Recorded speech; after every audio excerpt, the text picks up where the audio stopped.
Us, everyone who worked to make us whole. When the system fails, we took it upon ourselves to become the system we needed. The leadership to rebuild and to endure as a region is coming from within. The work that began in crisis response continues as we now endure another systems failure. But this time we're a lot more prepared because we've been doing this for months together, stepping into new roles, scaling up capacity, organizing to take care of our own. Just as the people of these mountains have done for many generations.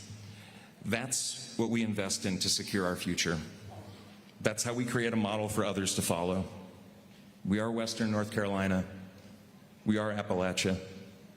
We take care of our own. Thank you.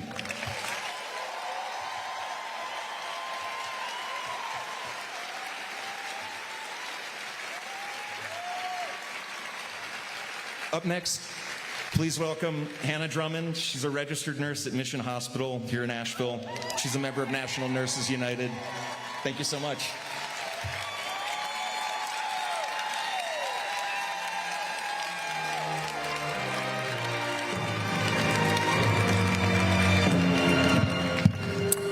Hello, everyone. My name is Hannah Drummond, and I'm a cath lab recovery nurse at Mission Hospital in Asheville and a proud member of National Nurses Organizing Committee, an affiliate of National Nurses United. As a union nurse, this giant crowd fills my heart with hope. No matter how much wealth is hoarded by a handful of billionaires, there will always be more of us than there are of them. I want all of you to carry hope forward. So let me remind you what our solidarity can accomplish. In 2019, my facility was bought by HCA, the largest, wealthiest hospital corporation in the world. HCA's co-founder, Thomas Frist, is one of the world's 100 richest men.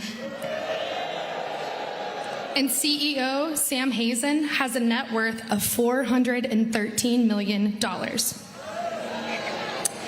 With pockets that deep, our community hospital could have been upgraded, but staffing and equipment were gutted and patient care conditions got worse. It is exactly what is happening in our country right now. Billionaires are enriching themselves by cutting corners on working people.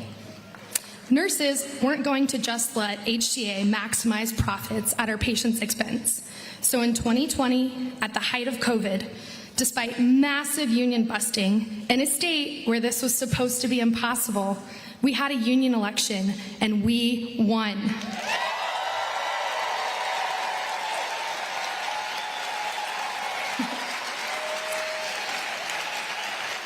Using our collective power to hold billionaires accountable remains critical in our community, where patients are still suffering long-term impacts from Hurricane Helene.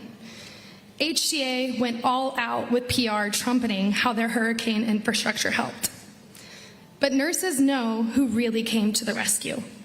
When power, water, and cell service were out for days, when food ran out, when we were caring for patients who had lost everything, the mutual aid between nurses, hospital staff, and our community became our foundation. That's right.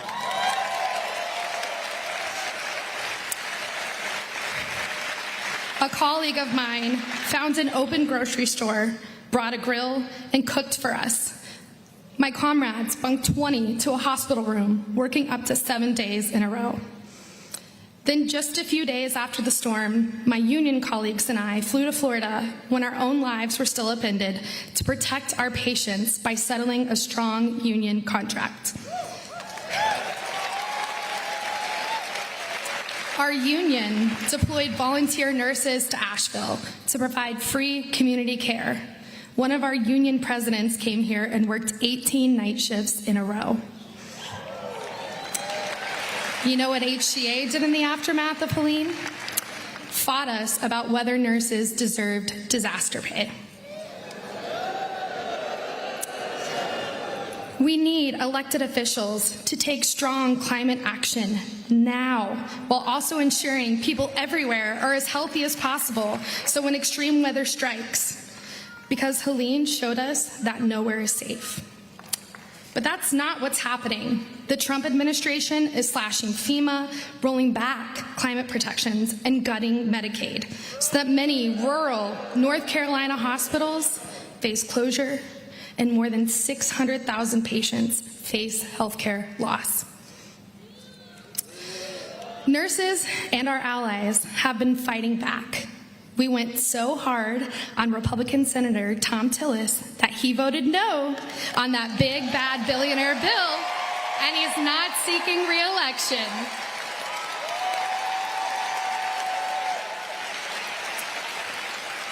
And we'll continue fighting federal cuts while also fighting our bosses who are cutting protections at work. I'm not going to sugarcoat what we're up against on the job or in society. But in North Carolina, we know when things are stripped away, we must rebuild. And what I want you all to take away from this rally is a deep knowing that when we rebuild, our grassroots movement will transform society. We will win Medicare for all. And we're going to do it by being there for each other. They fear our solidarity. Let them be afraid.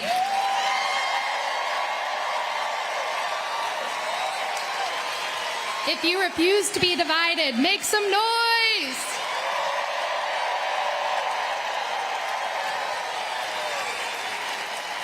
Thank you so much. I'd like to introduce our next speaker, Bishop William Barber.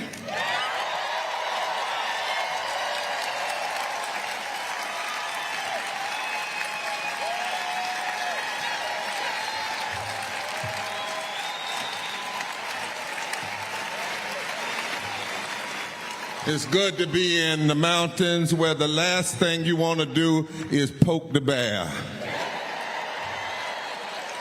It was Mountain Morrow Monday in 2014 that was the only area in the country when people united and sent an incumbent Tea Party elected congressperson home. If you did it then, we can do it again.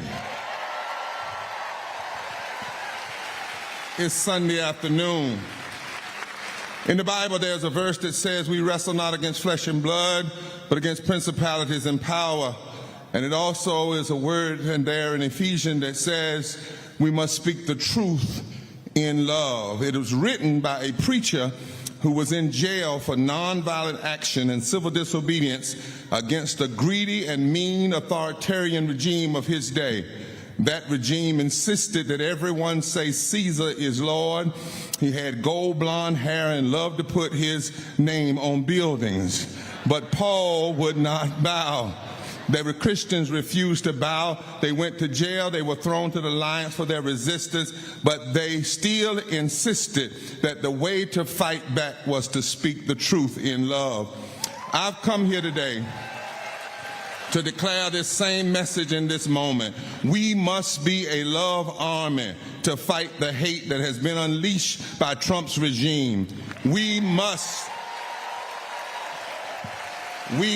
be a truth army to challenge the lies. And we must be a nonviolent army of we the people who refuse to bow down or back away from challenging the greedy rich, the greedy politicians, the greedy mega Republicans who are hell-bent on ruining this democracy. And I come here today to speak not on behalf of any organization, but as a person, a human being. The love of money is the root of all kinds of evil. And we must be clear, this that we are seeing is about greed. It is about greed and the shifting demographics of this country when by 2030, 35, no particular race will have a majority, and they are scared that black folk and white folk and Latino folk and Asian folk will get together with Native folk, and we ought to make sure that their fear is realized.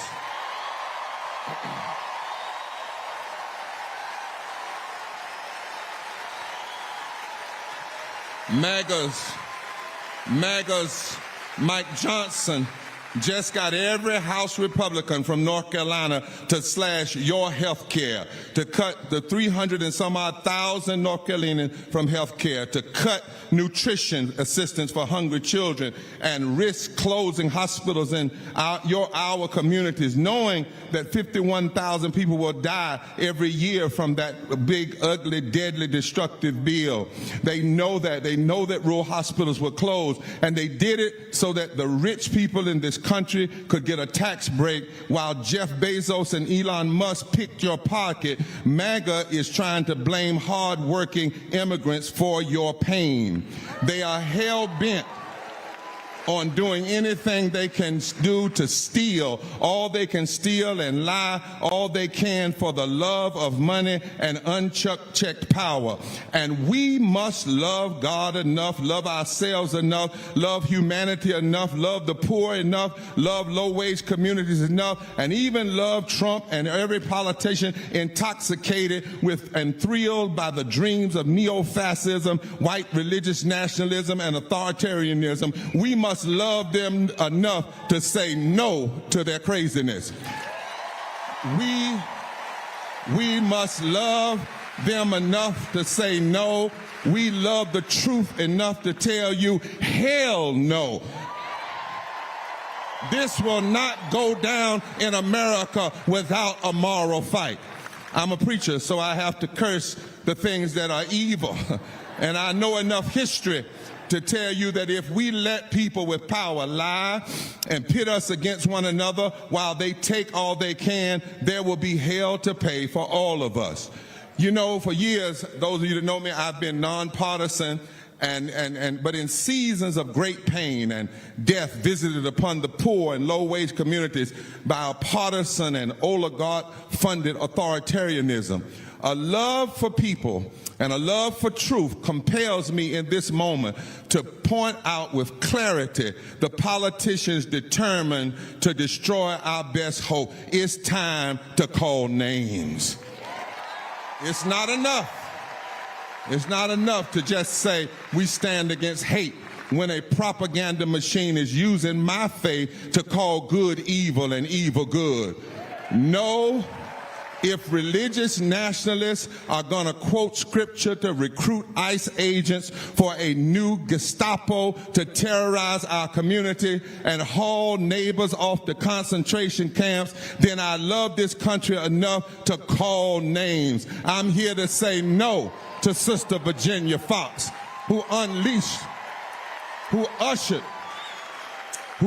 the big, deadly, destructive bill through the House Budget Committee. I'm here to say no to Addison McDowell and David Ruscha and Richard Hudson and Pat Harrington and Chuck Edwards and Greg Murphy and Brad Knott and Tim Moore, who repeated the lies and repeated the names and repeated the distortion. I'm here to say no to my fellow preacher, Mark Harris, who has given up the gospel of our Lord Jesus Christ and picked up Christian nationalism, which is nothing but heresy by another name.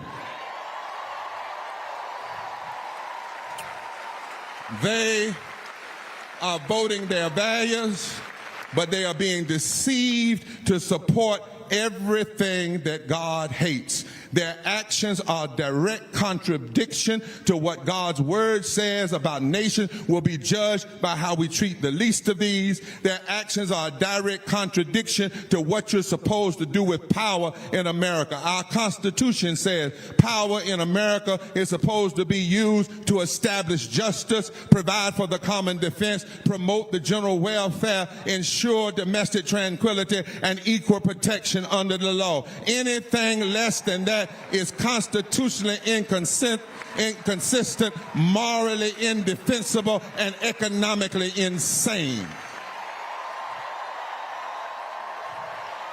It's time to call names, baby. I love these brothers and sisters enough to call their names to say, if they won't stop, then we need to love them enough to strip them of their power, send them home so they can think about what they're doing and stop messing with the rest of us. We must love America. and love North Carolina and love the South enough to tell the truth. We in this moment must be the love, justice, truth, nonviolent army that confronts the wrong and exposes its violence for everyone to see it. This isn't the first time we faced authoritarianism regime in the South. We lived through a century of Jim Crow. We have the example of Miles Horton and Howard Thurman and Ann Braden and Septima Clark and Clarence Jordan and Martin Luther King and Ella Baker and Lillian Smith, white and black Southerners who stood together in the great tradition of nonviolent love. And it is time for us to do it again. And there is a love army waiting to be organized. Trump won by 183,000 votes in North Carolina, but 2 million poor and low-wage voters did not vote because nobody called their name and talked about low wages and the poor and low-wage people. If we call the names of the poor, they will organize and come out and vote, and if they do, we will turn this nation and the South around. When politicians wake up and all they can think to do is hurt people, we must love them enough to say no. When they vote to take 15 million people's health care and condemn thousands to death, we must love them enough to vote them out of office and send them home so they can't hurt anybody else. When Trump and his MAGA minions act like they don't believe in establishing justice, they don't believe in promoting the general welfare, but instead they believe in injustice and the welfare of a few, we must love them enough to stand in their way, put our bodies on the line, and say no, not now, not ever. Love is not passive. Love must say no. No to greed controlling, no to lies, no to voter suppression, no to stealing House seats in the next year's midterm so you can hold on to power when people are against you. No to scapegoating immigrants and snatching them off the street. No to concentration camps here on our own soil. No to contracts with autocrats who are willing to do Trump's dirty work on their soil. No to cuts that are hurting U.S. farmers while they starve people in other countries. No to genocide in Sudan and Yemen and Gaza and anywhere else that authoritarians feel empowered. No to plans to disappear unhoused people from our streets rather than invest in affordable housing so people have somewhere to live. And to every politician running in 2026, now is the time to be clear. We must say no, but it's not enough to just say no to Trump and MAGA. You must say yes and be clear. Yes to lifting the poor. Yes to paying a minimum living wage. Yes to health care for all. Yes to saving the climate. Yes to fully funded diverse public education. Yes to a reconstruction of America that lifts from the bottom so everybody can rise. And if we can love this nation enough to raise up some politicians who will lead us with this yes of love, then I believe the millions, 30 million of them, of infrequent poor and low-wage people that MAGA has hurt, we can organize that pain at the voting booth like never before. It's time for the love army and the truth army and the justice army and the nonviolent army to rise, and I'm signing folk up today. We have the power. We have the power for poor and low-wage people to be the revival and the cornerstone of a new movement in America. It's time to speak the truth in love. It's time, if you love the promises of liberty and justice for all, if you love the vision of a nation of people, for the people and by the people, if you love the best of what we've been when we've come together and pushed toward a more perfect union, if you love your neighbor and even your enemies enough to believe that a better future is possible, then it's time to stand together, because love is not passive. It's time to say no, hell no to the madness, and yes to a new reality. It's time to rise up as an army of justice, of love. In the church where I was raised, we used to sing a song that says, I'm on the battlefield for my Lord, and I promised him that I would serve him till I die. I'm on the battlefield for my Lord. Can I go to church for just a second? Are you on the battlefield for love? Are you on the battlefield for justice? Are you on the battlefield for truth? Then say, yes, I'm signed up. I'm ready to fight. And I'm not giving up on this democracy. Not now, not ever. We've bled too much blood. We've shed too many tears. Too many people fought too hard. They signed up then. It's time for us to sign up and stand up right now. Right now. Right now. Let the love army rise. Let the truth army rise. Let the justice army rise. Let the nonviolent army rise.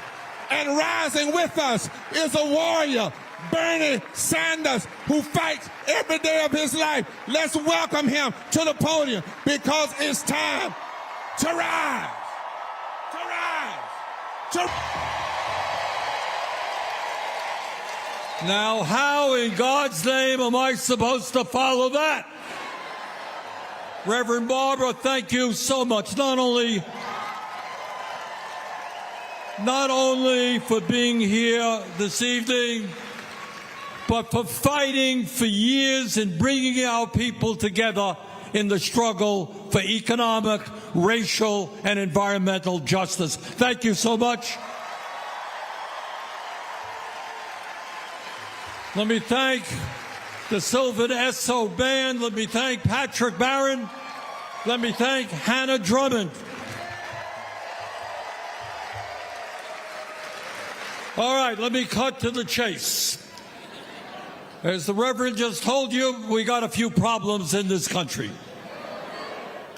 But as he also told you, if we stand together and do not allow Trump and his minions to divide us up based on the color of our skin or where we were born or our sexual orientation or our religion. If we stand together, we can defeat oligarchy, we can defeat authoritarianism, and we can create a nation and a government that works for all.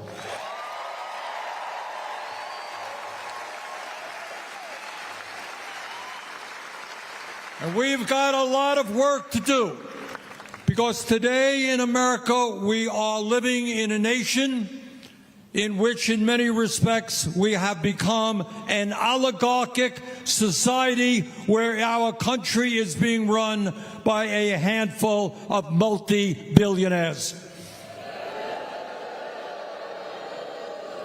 And these people are very religious, but they're not quite the same religion as Reverend Barber. They worship wealth, and they worship power, and they could care less about how they get what they want. They are prepared to step on anybody and everybody who gets in their way. And our job is to tell these oligarchs, enough is enough. This country belongs to all of us, not just a handful of billionaires.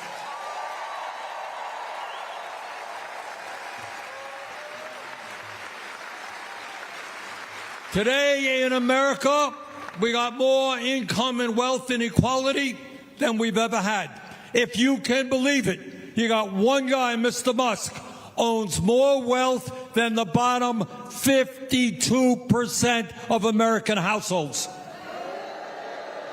Can you believe it? I mean, it's really hard to imagine that we have evolved into the kind of society one man owns more wealth than the bottom half of America. You got the top 1% owning more wealth than the bottom 93%.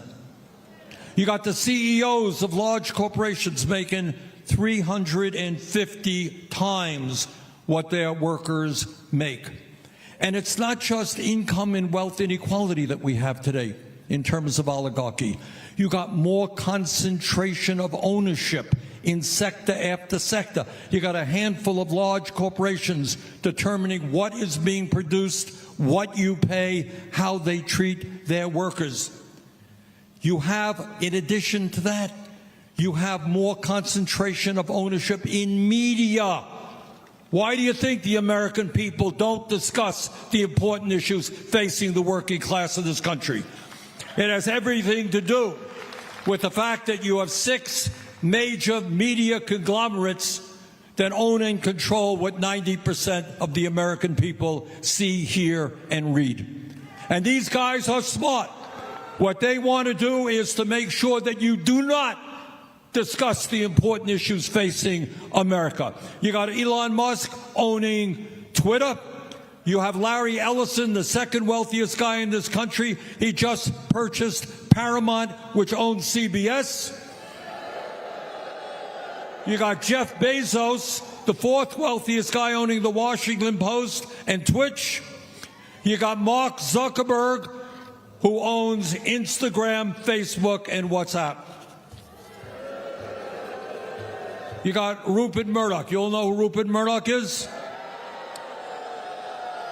He's a right-wing billionaire. He owns Fox, the Wall Street Journal, the New York Post, HarperCollins, and right-wing media throughout the world. Billionaires own and control virtually every major newspaper and radio network in the country. That is the country that we are living in, and that is the country that we are going to change.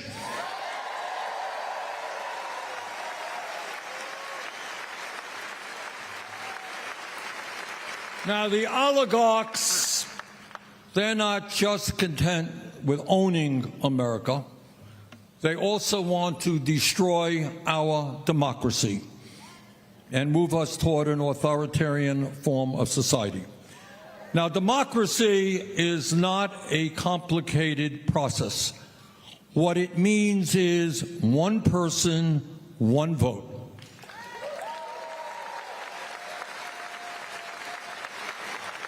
But ever since the disastrous Citizens United Supreme Court decision, we have seen billionaires pour hundreds and hundreds of millions of dollars into both political parties. Now, if some of you want to become the most important person in government, I'll tell you right away how you can do it.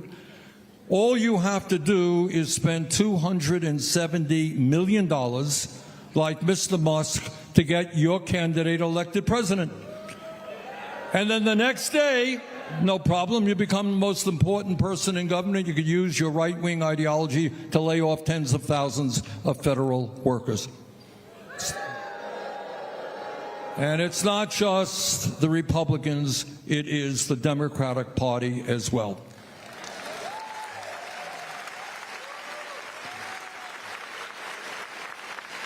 So at the top of our list, if we're going to retain and expand democracy in America, we got to overturn this disastrous Citizens United Supreme Court decision and move to public funding of elections.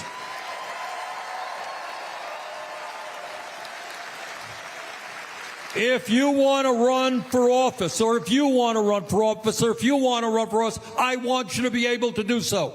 But you should not have to beg billionaires for campaign contributions and be beholden to them.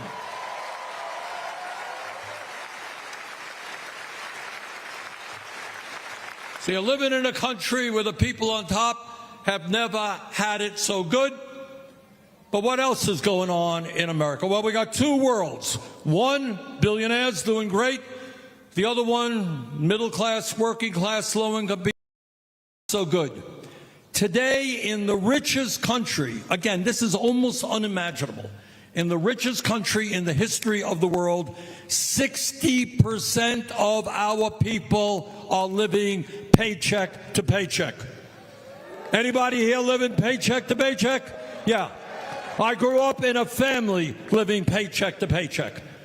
Anybody here dealing with stress every day, trying to feed your families, pay your medical bills, pay for your housing? Well, tens of millions of people are in exactly that same position. Today in America, again, the richest country in the history of the world, we have the highest rate of childhood poverty of almost any major country on earth.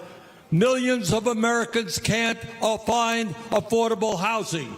Our educational system, from child care to college, is much too expensive and much too inadequate. Our health care system is completely broken. We got 85 million Americans who are uninsured or underinsured. In America today, half of older workers, people who have worked their whole lives, have nothing in the bank as they face retirement. 22% of seniors are somehow, I don't know how, trying to survive on $15,000 a year or less. We have, again, as the richest nation on earth, the lowest life expectancy of any major country on earth. You all know that? We live on average about 4 years shorter lives than people in other wealthy countries. But here is what you don't know, and that is that if you are working class in America, you're going to live 7 years shorter life than wealthy people. Why is that? Why? Stress. Stress. Now, stress is the word. I held a hearing a couple of years ago, and we talked about poverty as a death sentence. You all know what I'm talking about? What it means is if you are working class in America today, and you wake up in the morning and you say, how am I going to feed my kids? Is the landlord going to raise the rent? And if he does, how am I going to pay it? Where am I going to go? Because there's no affordable housing in the community. What happens if my mom gets sick and needs prescription drugs that she can't afford? Or my kid gets sick? What happens if my car breaks down and I can't afford the $1,000 bill the mechanic tells me it's going to cost? And if I can't get my car fixed, I can't get to work. And if I can't get to work, I'm going to lose my job. And if I'm going to lose my job, what happens to my family? There are millions of Americans who are living that nightmare right now. And in the richest country on earth, that is totally wrong and unnecessary.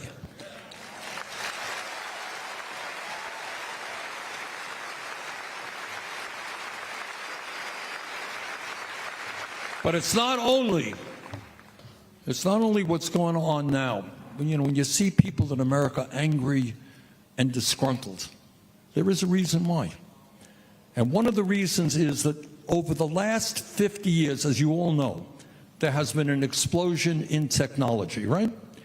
Every worker in America is far more productive, producing a lot more than that worker did 50 years ago. Now, one might think that with all of that increase in worker productivity, workers would be making more money, right? Wrong. Because over the last 50 years, real inflation accounted weekly wages for the American worker have gone down. There was a study that the Rand Corporation did, and it said that during that same period of time, there was a $75 trillion redistribution of wealth going from the bottom 90%, you all, to the top 1%.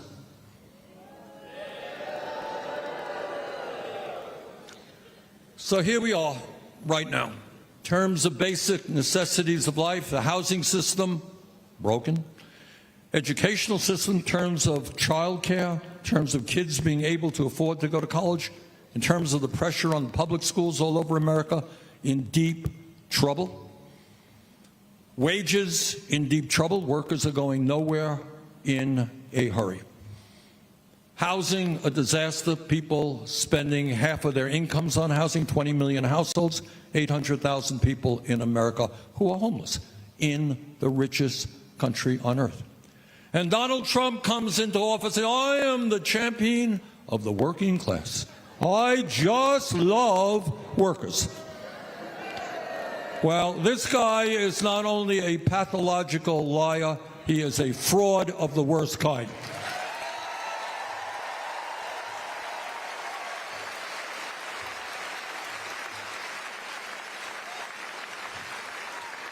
When Trump campaigned for president, I don't recall him telling his supporters that he was going to give $1 trillion in tax breaks to the top 1%. $900 billion in tax breaks to large corporations. I don't recall Trump telling his supporters that he was going to throw 15 million people, including many hundreds of thousands here in North Carolina, off of the health care that they have. And let us be clear, and this is not just me talking, there have been studies about this. When you throw 15 million low-income and working-class people off of the health care they have, when you cut back on the Affordable Care Act and force premiums to go up all over this country, do you know what happens? People die. That is the simple truth. And there have been studies out there, and I feel uncomfortable telling you this because it's so horrible, but it's true. There have been studies out there, Yale, the University of Pennsylvania, suggesting that when 15 million people lose their health insurance, when costs go up, 50,000 Americans a year will die unnecessarily. Thank you, Donald Trump.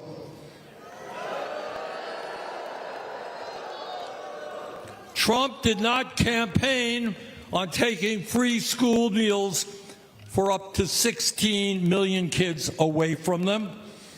He did not campaign on doubling or tripling monthly student loan payments for millions of Americans who are already drowning in debt. But it's not just his big, beautiful bill. Trump did not tell his supporters that he was going to shut down Social Security field offices all over America, making it harder for the elderly and the disabled to get the benefits that they have paid for. He did not tell the veterans of this country who put their lives on the line to defend us that he was going to throw 83,000 employees in the VA out of their jobs, which means worse health care for our veterans. He didn't tell the American people that he was going to impose a $50 billion a year voucher program on America, which will go a long way to destroy public education in America. He didn't tell the American people that they were going to have to pay substantially higher prices because of his absurd tariff policies.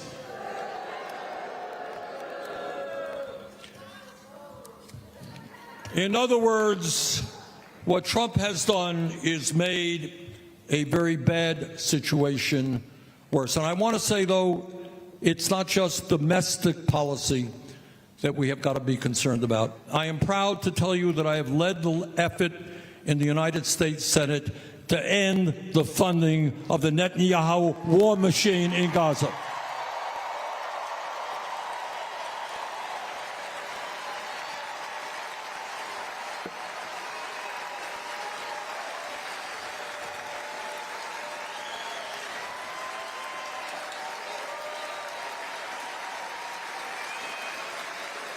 It is not acceptable to me or the overwhelming majority of Americans, whether you're Democrat, Republican, or independent, that in Gaza right now, 60,000 people have been killed, mostly women, children, and the elderly.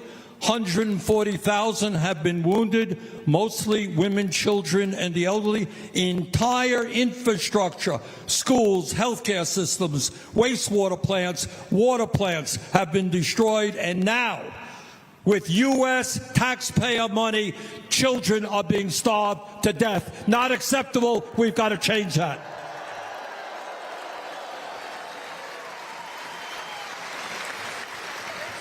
But our job right now is to fight Trump every day of the week, as Reverend Barbara pointed out. But we have got to do more than that. And we have got to understand that the Democratic Party, in many, many respects, has turned its back on the working class of this country.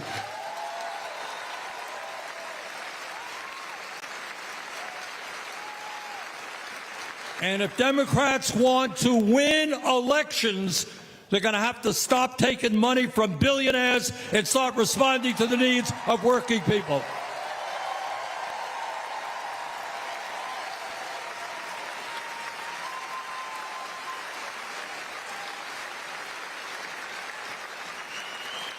So let me give you a rough idea of underline some, of what we have got to do as Americans and what the Democratic Party has got to stand for. Health care is a human right, not a privilege.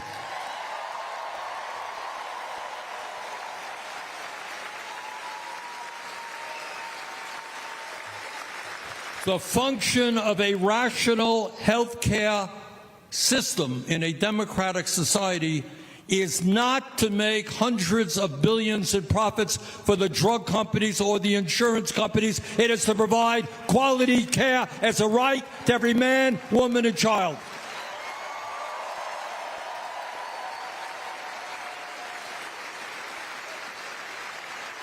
In America today, we do not need to continue paying, by far, ain't even close, the highest prices in the world for prescription drugs.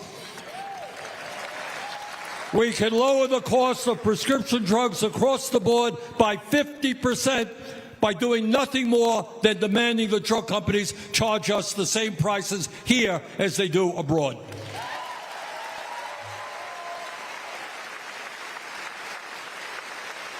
Let me tell you something else that we've got to do. I hear politicians talking about how much they love America. If you love America, you love the future of America, and that is our children.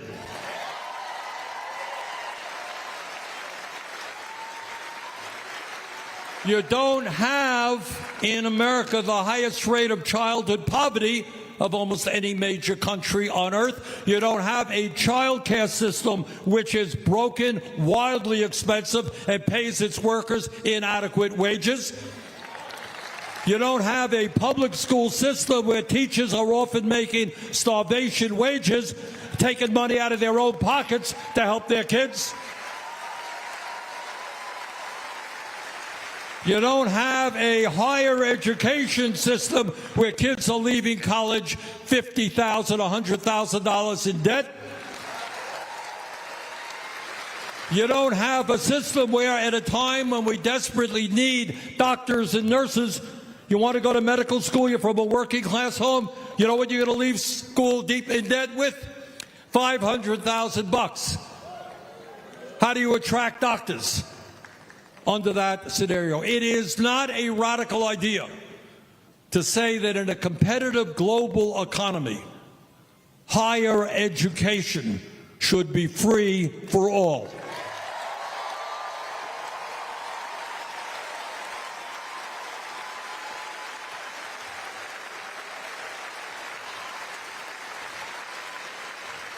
A long time ago, working class people fought to create public education in America. They said, you know, we don't want our kids just working in factories and the fields and in farms. They need an education. And they fought and they got public education free from first grade to 12th grade. You know what? The world has changed a little bit in the last 150 years.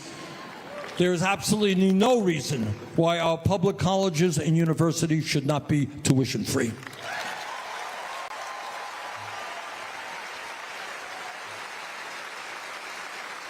Does anybody here think that that's a radical idea? There are countries around the world who already are doing that and have done it for years. They understand that if they want a strong economy, they want a strong democracy, they got to have the best educational system for their kids. They can do it. We can do it. I am tired and you are tired, whether it is Burlington, Vermont, or Asheville or any place else, seeing people sleeping out on the street.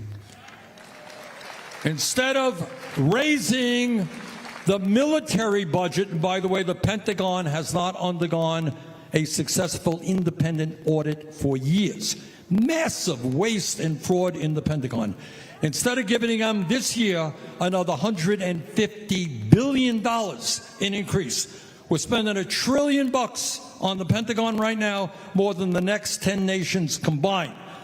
Maybe instead of putting more money into the Defense Department, how about building 5 million units of low-income and affordable housing?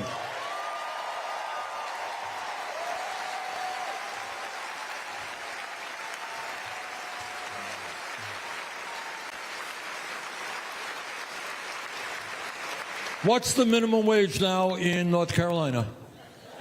How much?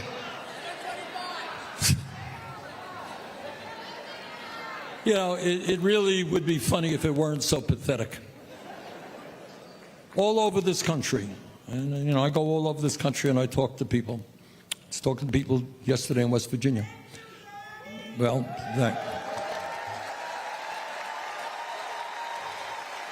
and I talk to people, remember a woman in Iowa comes to mind. She's raising kids, making $11 an hour. How do you raise a family on $11 an hour? You don't.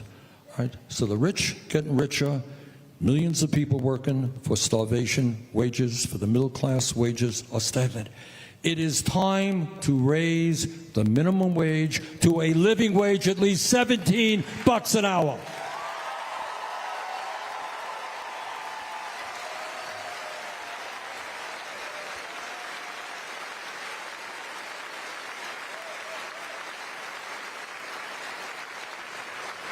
We are, as I recall, one of 2 nations in the entire industrialized world that does not guarantee paid family and medical leave. So what happens today? Kid gets sick. Mom has to make the choice. Do I stay home with my child and not go to work and maybe get fired? Or do I go to work and leave my kid who's sick unattended at home? That is not a choice any mom or dad in America should have to make. We should not be the last bloody country on earth to guarantee paid family and medical leave.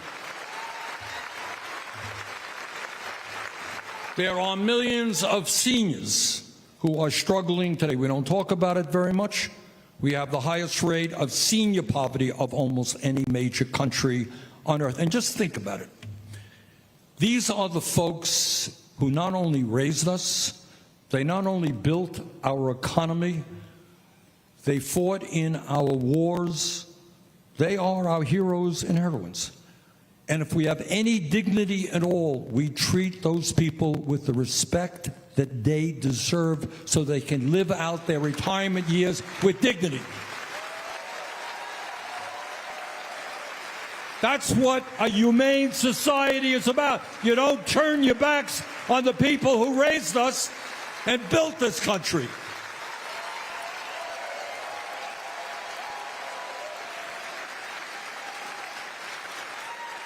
Now, there are some Republicans who actually want to cut Social Security. Well, we're not going to let them cut Social Security. We are going to expand Social Security benefits.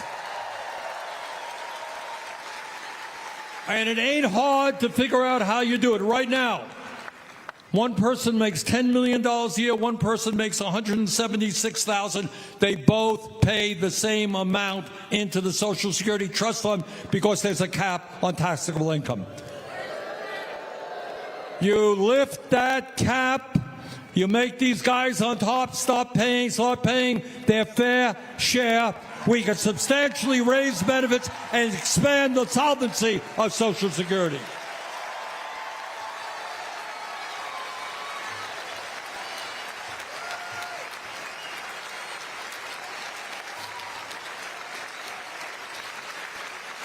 Now, for the young people here, some of us older people know this, but for the young people here, you may not know that there was once a time, not so many years ago, that if a worker worked for a company for a number of years, he or she had a defined benefit pension plan. You know what that is? That means as part of your work life, when you leave the job and you retire, you know the retirement benefits, the pension that you are going to have. We used to have it. Corporate America, by and large, took that away from most American workers. Think about what it will mean to workers in this country to know that in addition to a strong Social Security system, they have a defined benefit pension plan.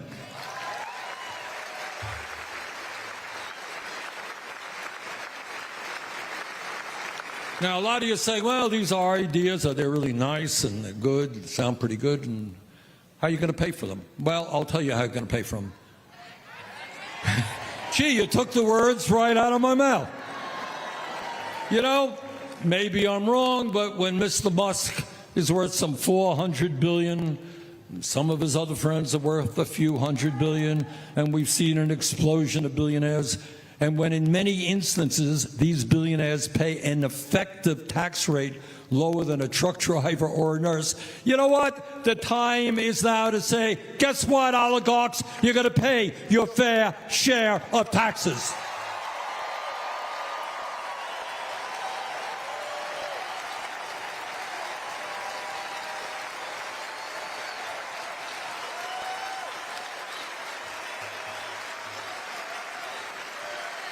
No, look, I am not going to kid you. I didn't even get into the whole issue of climate change and artificial intelligence or robotics and all of those things which are and will have a profound impact in America. These are tough times, and I would not be telling you the truth if I didn't tell you that the oligarchs are enormously powerful. They have more wealth, literally, than people can imagine. They have more political power. They own the media. They own the political parties. Taking them on is not easy. But this I also know, and Reverend Barber touched on this as well. If you think back on the history of America, our people over the years, over the 100 years, in really difficult times, came together and fought and won. If you think back in the 1770s, think about it. Taking on the British Empire, by far the strongest military power in the world, was an easy task. You'd be wrong. Those guys came together and they did it. They beat the King of England. If you think that ending the abomination of slavery was easy, think about what the abolitionists had to do.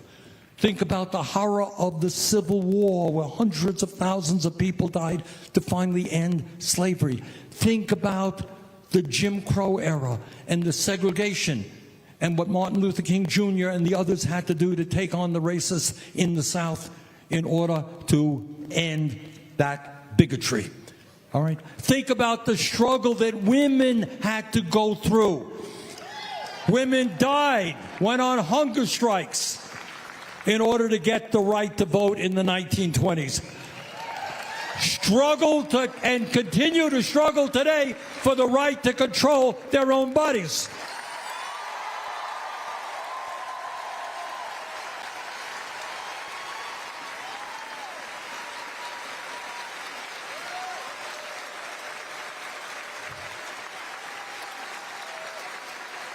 When I was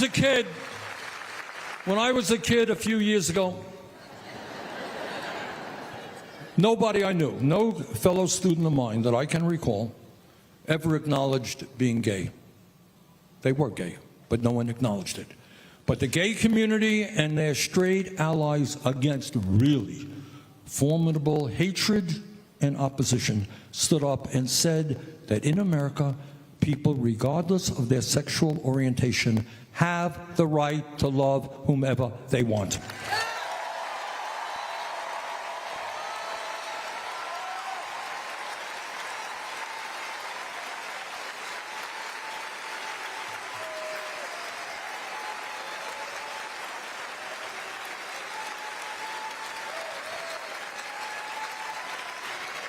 So the good news is that throughout our history, in very, very dark and difficult times, the American people came together, led by working class people, came together to take on incredible power and corruption. Bernie, and Bernie, they Bernie, did it then, Bernie. We can do it now.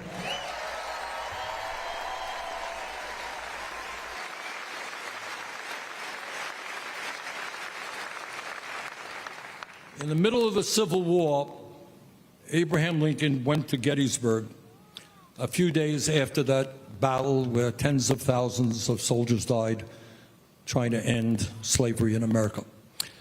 And he looked out onto the field and he said that we here highly resolve that these dead shall not have died in vain, that this nation under God shall have a new birth of freedom, and that government of the people, by the people, and for the people shall not perish from the earth.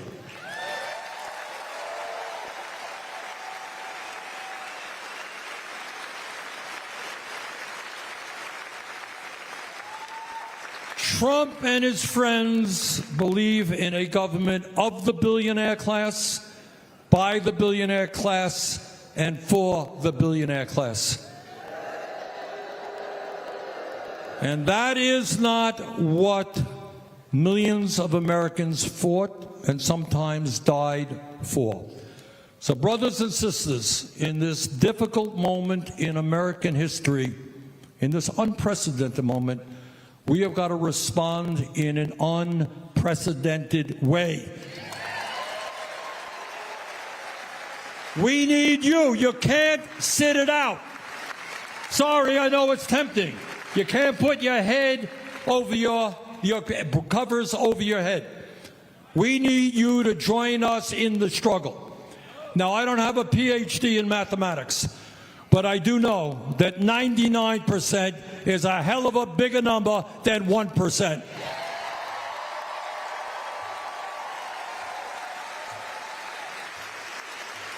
Brothers and sisters, let's go forward. Let's take on these oligarchs. Let's beat them. Thank you very much.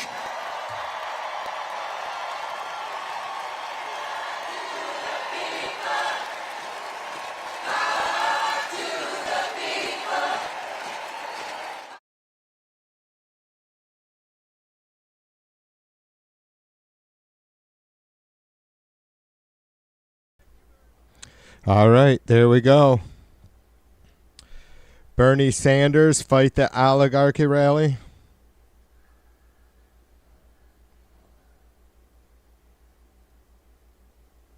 Oh, good. I'm glad they cut that audio or that music, because I'm always about 20 seconds behind, at least, right?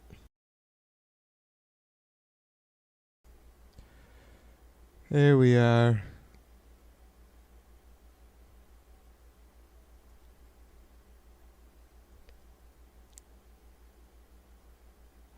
Midterms countdown clock says 449 days, 6 hours, and 45 seconds. What's up, you guys? Happy Sunday. I hope you're all fucking sweating to death like I am.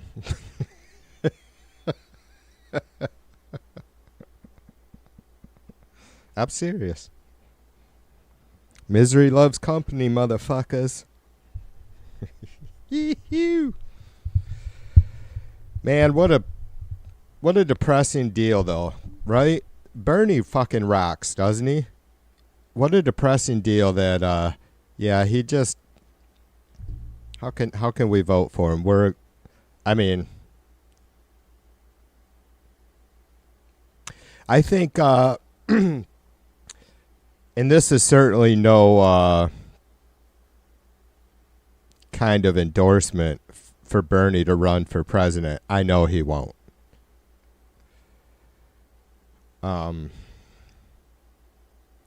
But that's why we have to be careful about like term limits or age limits, right? Because he's clearly far clearer minded than Biden or Trump, you know. And again, I think Biden and Harris did a phenomenal job. And, you know, you guys who have been around for a while and I've talked to, I know that's how you feel, most of you. Anybody with any common sense. I don't give a fuck if you're can only vote Republican because that's the, you know, the so-called conservative policy that you support. But it's not about policy anymore with these elections. We're not voting on policy. People are voting on fucking cartoon charactership, you know? I think that's pretty clear, but Bernie is great to listen to, and we're getting to the point where his more democratic socialist ideas are going to be coming to light. I mean, we're going to see that. We have to, because the masses are growing weary, and we need to fight back while we have the strength still to do so, right? Because, you know, I've been hammering down a lot lately on Trump's taking over of these and dismantling these institutions, and a lot of folks can go, well, it's social programs and it's, you know, that sort of thing, supporting, you know, government funding education to a certain point, whether it's you know, preliminary school, college, whatever, however much the government, because that's you and I. That's what I think a lot of Trumpers will just kind of refuse to acknowledge, that this isn't Trump deciding what to do. This is us deciding what to do, right? Trump is a representative of the people, so he is, you know, redirecting, redistributing, and our tax dollars to places we don't like. We voted to have this stuff funded over and fucking over and fucking over.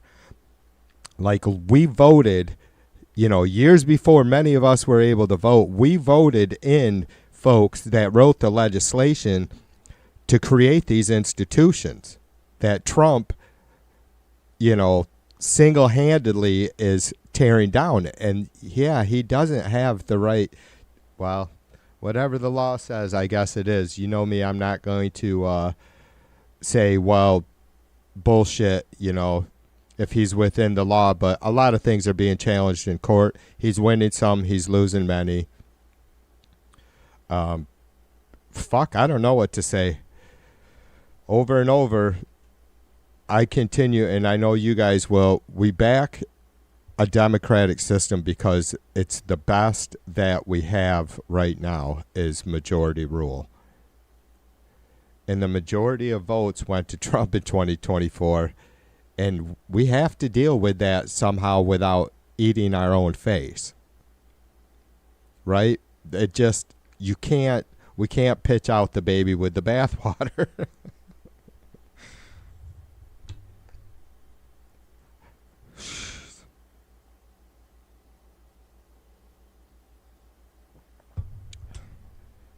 Trump is rancid bathwater. Talk about draining the swamp.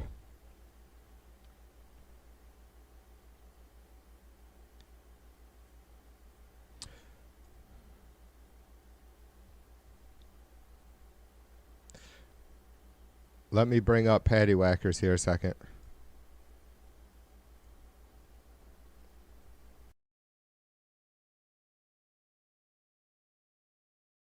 Gum, I got a feeling I'm not the only one.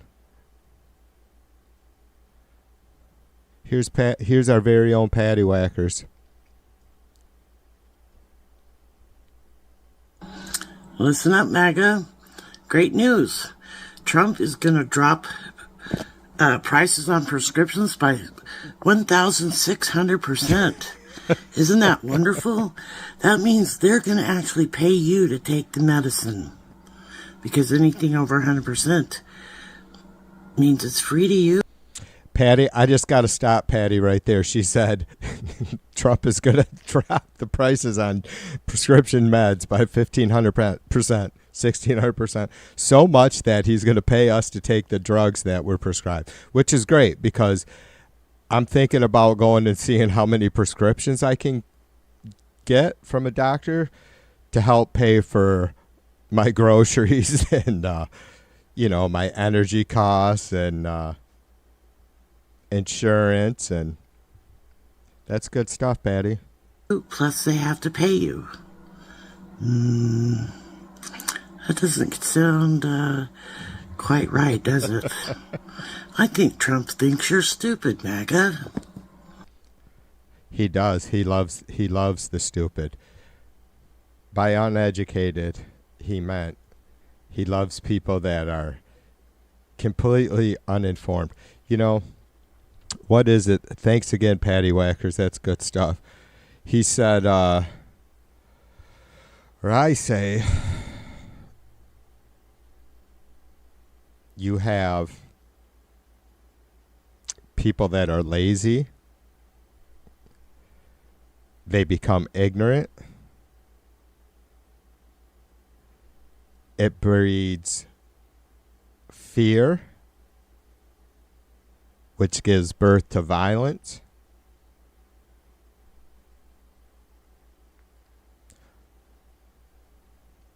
What do we have that?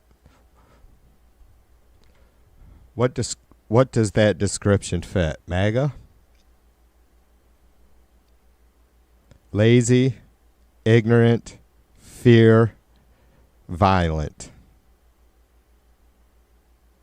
Lazy, ignorant, fear, and violent. Because that's what happens. When you're ignorant, you become fearful of things that you shouldn't. You're fearful of the unknown because you were lazy. And then you get all defensive. And then you get violent. Because you've been lazy about the truth, and you've been lazy about Trump's lies. You've been lazy about the truth and Trump's lies.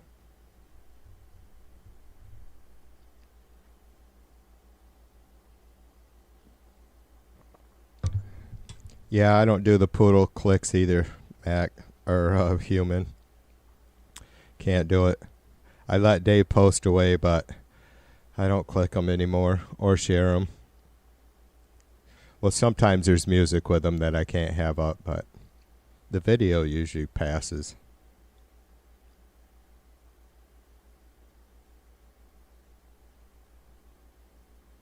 I don't know if you guys noticed the thumbnail or not, probably. I thought it was pretty fucking groovy.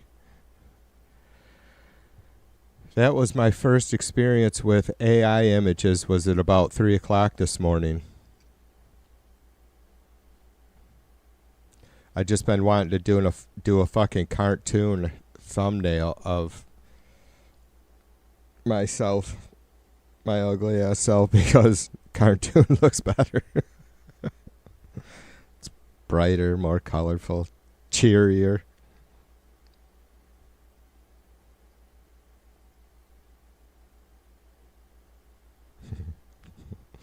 Oh, Dave, don't take it personally, dude.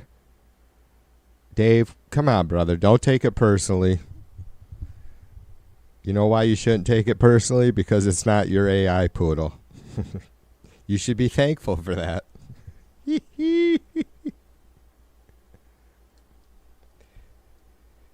know what, Laura? That was what I thought about the whole like hour and a half that I was fucking around with that Sora. I'm like, I'm so fucking disgusted at these fucking AI factories. It's insane. Raise your hand. How many of you guys have seen these massive, I mean, I'm not talking about big buildings. Massive, massive fucking buildings. Full of computers. That's all they are. Just fucking rows and rows and rows and rows and rows and rows of computers. Thousands of them. Thousands. Tens of thousands. For the purpose of AI. Just AI. They are, God, what did I think maybe it breaks my heart every time. It really kills me. Like the amount of energy that these AI factories are using are just, it's insane how much. Well, it's not just the energy. You guys got to, you know, it's everything that's involved. All the water usage. Oh my God.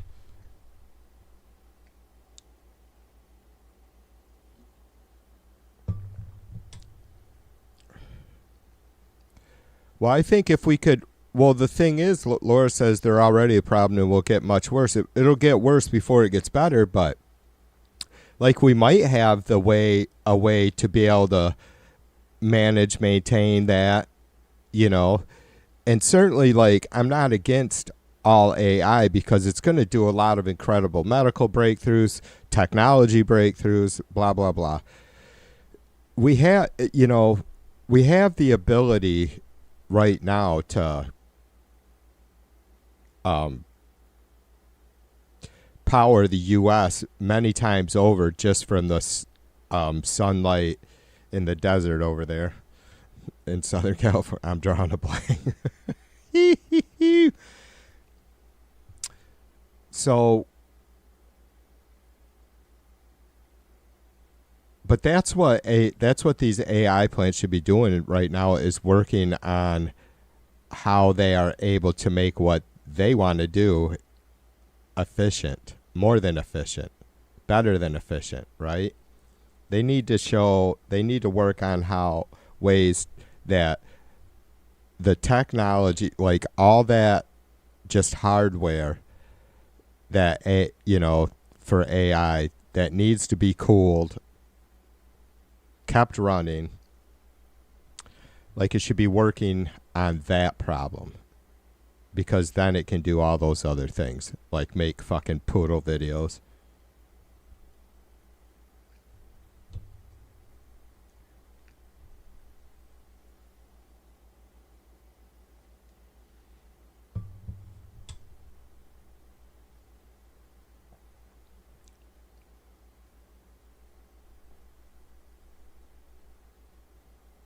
Two Girls in One Cup.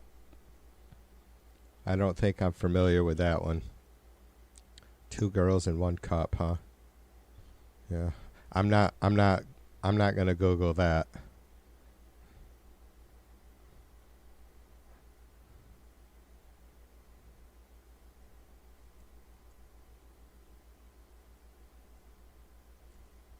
The problem too is, Laura, is these motherfuckers.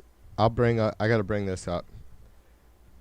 I need to start contacting these folks and see about doing, you know, watch parties and shit with their content.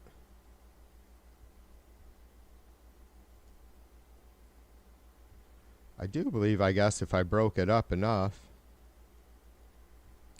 that it's all legal. I just had to take a copyright test, violation test for TV2 Media channel. And there was one question now. There was 7 questions and I got one of them wrong, but they let you retake the question right there on the spot. which is cool. They just want you to learn. There's one I wish I would have remembered about using third-party content if you break it up enough. Like if you like alter it, basically if you give your own take on it. But I feel like that's what I got in trouble for at the end of last year. So I've been wanting to know if there's like a fucking amount of time you have to, like if there's 30 minutes of video, do you have to add 30 minutes of your own content within that video somewhere, broken up? God damn it. I'll probably be better off.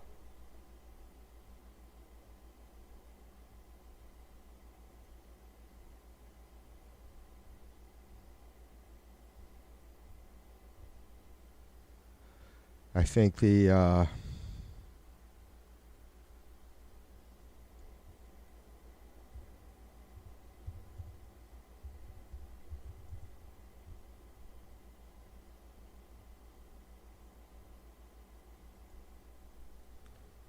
Imagine being able to. All right, you guys got to watch this. I'm telling you, one of those things TV doesn't ask you to push you guys to watch shit. I share a lot of stuff, but if you're interested in what the oligarchs, the fucking tech bros, right? If you're interested in knowing it all, really a huge percentage of these people, 90%, maybe more, their general ideology about the future of society. It's not good. It's fucking scary. Not saying all of them, but for sure too many are the ones that count and have the power right now in our country, in the world, and in this technology.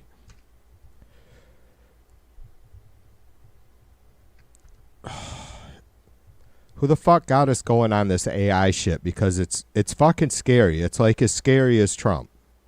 It really is. Or it's as scary as what Trump is being allowed to do by our fucking spineless jellyfish Republican Party, the conservatives. What a fucking joke that is, right? How can you be fucking extreme far right and call yourself a conservative party? The fuck out of here with that shit. All right. I was doing good. Now I'm dropping F-bombs again.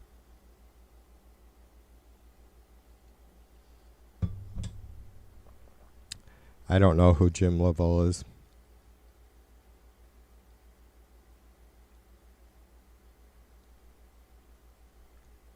Yeah, exactly, Jay. Jay says this conversation strikes fear into clickbait. Yep. And again, Jay's right. The bros give tech a bad name.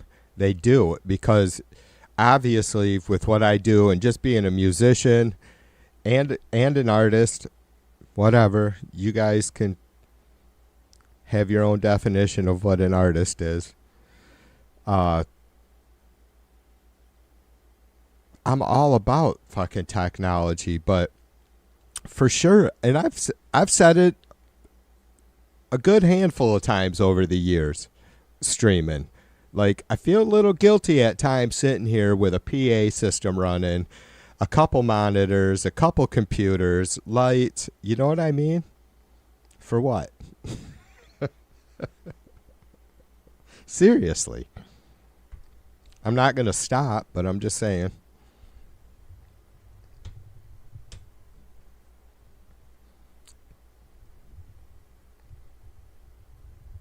I was gonna ask, is the good I'm doing outweighing my carbon footprint? But I guess first we'd have to determine if I'm doing any good.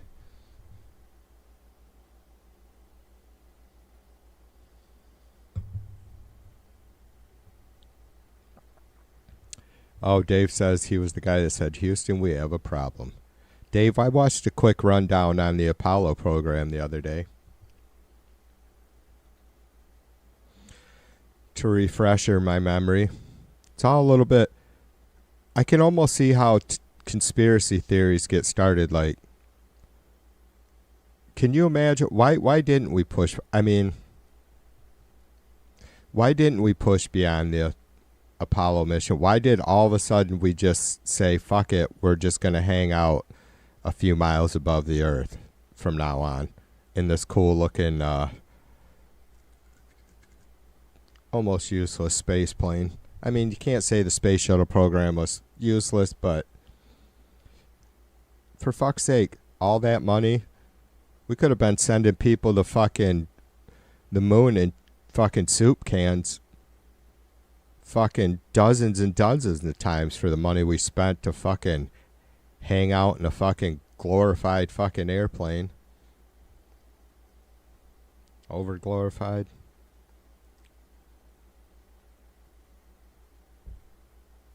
Yeah.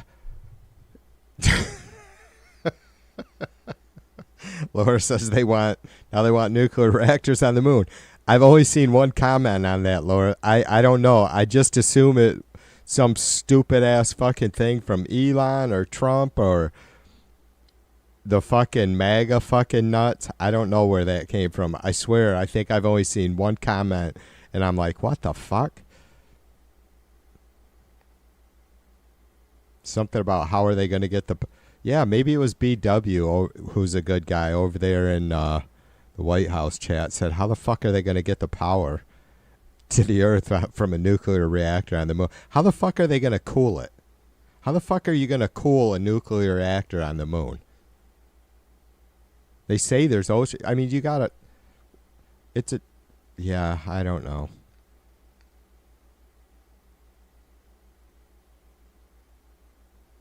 Oh, Duffy, the transport secretary. How about that? Oh, my God. I got to look that up now.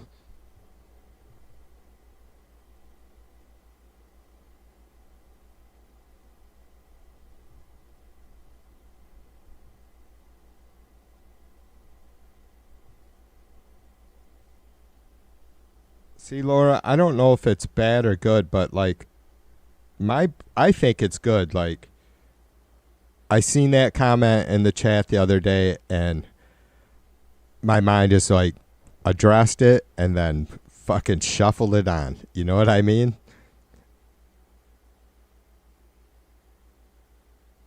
Yeah, I don't get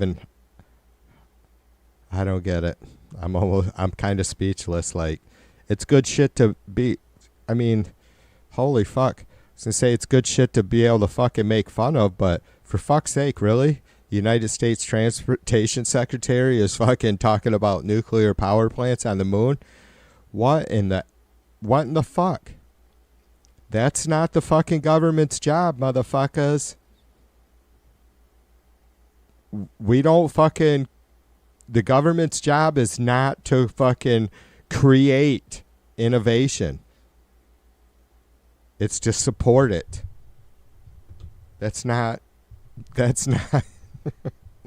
not innovation. That's fucking science. That's fucking la la land bullshit. That's for people like fucking Elon and fucking Bezos and, you know, Branson and whoever the fuck else to deal with.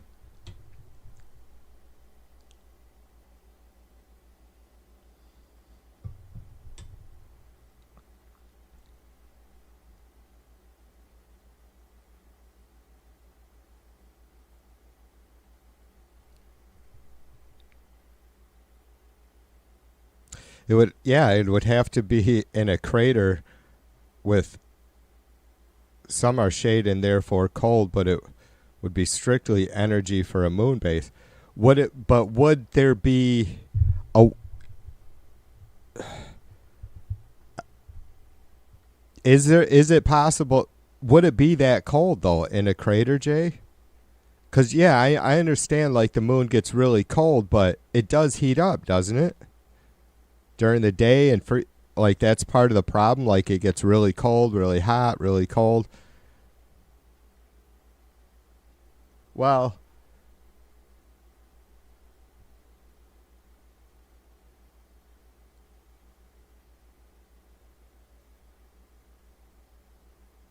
Yeah, I suppose there's only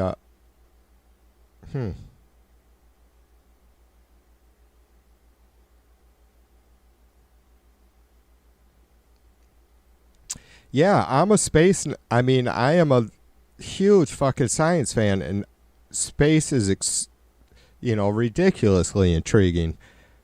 I'm more into. I mean, I guess I'm as much into, as much as I'm into the idea of some other cool species that we could chill with. Quantum mechanics and physics is even far more interesting to me, and dark energy, right? Like all that shit gets really fucking weird. But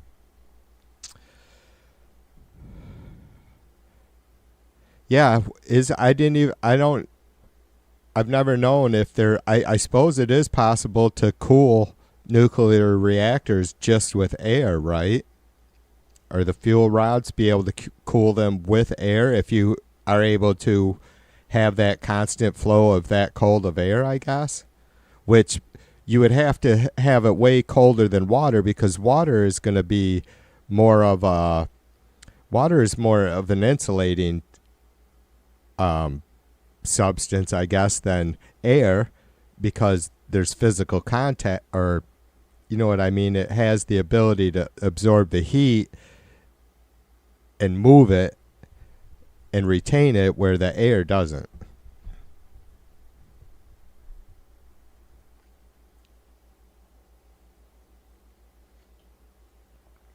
For sure, it would have to be like an air conditioner setup or refrigeration setup, where probably an air conditioning setup where the air is just recirculated and exchanged maybe at a rate, if the air warms up, where they're able to continually cool it with the outside air. But like there would be no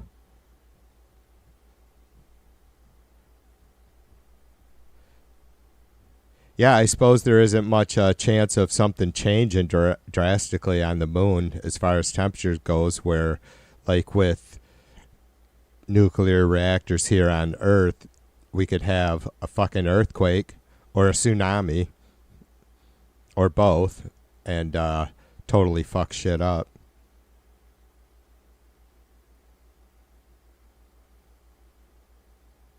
Yeah. That's what I thought. Like 250 degrees Celsius below negative 250 Celsius, right?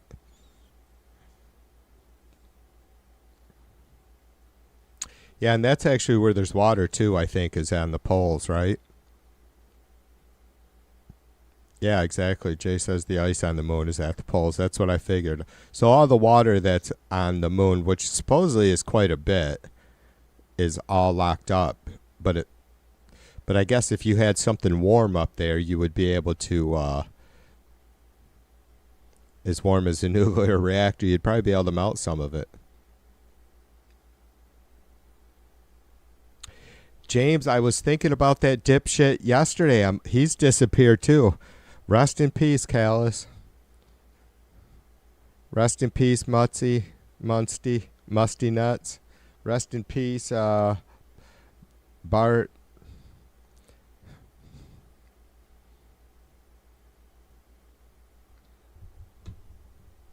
Rest in peace, T-Mac. Rest in peace, 5 times champ.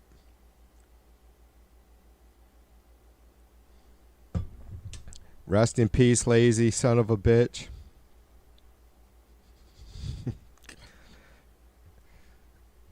Every night when I lay down, I say, TV, you're going to do better tomorrow about not being such a fucking really fucking dirty dick. And then I wake up all refreshed and fucking happy and shit. I'm like, today's a good day to be a dirty dick to some chuds.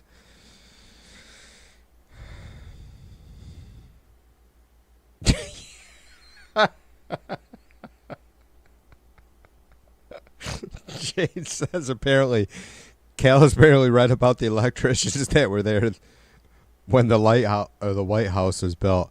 Oh my God. Whoo!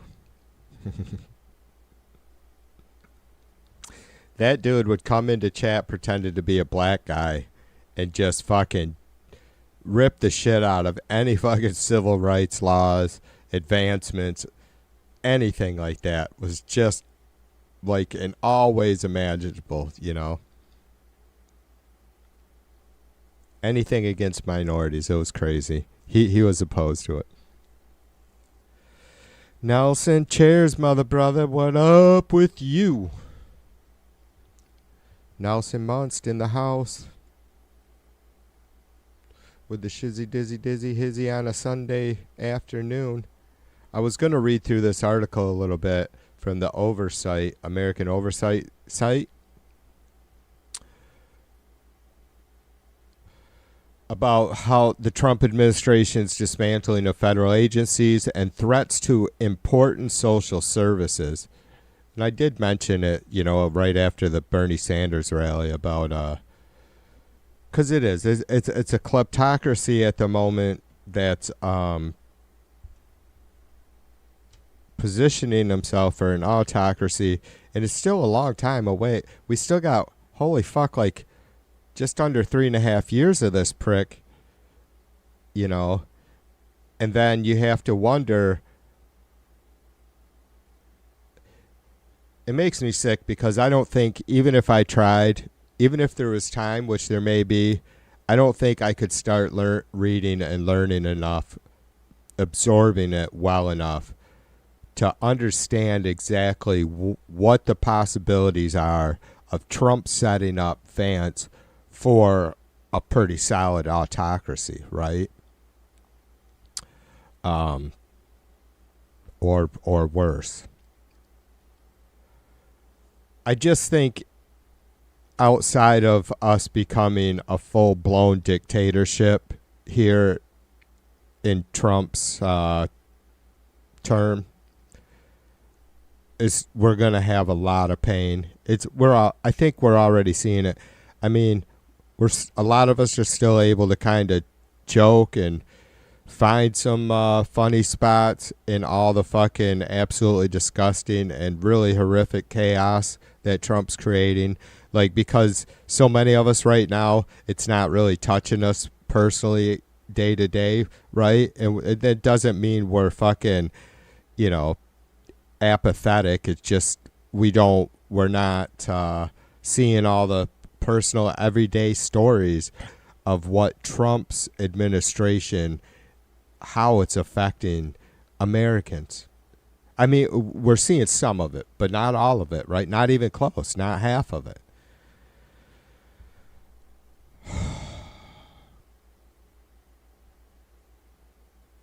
I think within a year, we're going to look back and go, I mean, especially like with the stock market really kind of withstanding these tariffs, but, you know, and a lot of you know, like, it's why I was always fucking hammering down on the stock market. You know, Biden's last fucking 11 months or something like that in office were it was like almost 1,000 point gain every month on the Dow through that last 11. You guys can look it up. You know, I'm not going to bullshit you. You can't quote me on the exact number, but I guarantee it's not going to be like, 500, 300 points, something like that, or 700. It was literally 1,000 points every fucking month on average, probably more. I remember it growing, I swear, like 11,000 points during a certain period after COVID. So, and yes, and that was why I always fucking hammered it threw it out there at the chuds, because inflation was insane, right? Is insane. Well, inflation itself has come down, but the prices haven't. We all kind of knew that, right? Or at least any of us with common sense knew that prices don't ever come. You're not paying, no matter what the fuck you pay for a can of beans, you're never, no matter if inflation goes to 0.5%, which is impossible. You're never going to pay less than 50 cents for that can of beans. Like, nobody is going to fucking put a cheaper price tag on that product ever. Even if somehow they're able to now make it cheaper after all the inflation and craziness, if they're somehow able to make it cheaper than what they did before the huge jump in inflation from the pandemic, right? They're not fucking lowering prices, and that sucks. But by now, everybody's adjusted to it. I mean, it's been a couple years, right? But Trump coming in and making shit worse. And this just goes to show, like I said, the stock market weathering Trump's tariffs as well as they have does not mean a fucking thing for the rest of us. The same way with those 1,000-point month gains on average in the Dow under Biden didn't mean a fucking thing to most of us. It just didn't. Because even if you invest, which, what is it? What is it? Like 5% of Americans actually have investments in the stock market outside of a 401k, which they don't control. And those are like, menial. You know what I mean? A huge percent of them are like, it's a good, and would never discourage people from investing in that, even though I think the stock market itself is pretty fucking sketchy. It doesn't change. Even folks that are invested and may be making some, like our sister B, she has good and smart investments, but it doesn't change how much she has to pay for everything every fucking day now. So even if even when folks plan in that way, when you have a huge disruption like this in our economy, which is going to happen again, by the way,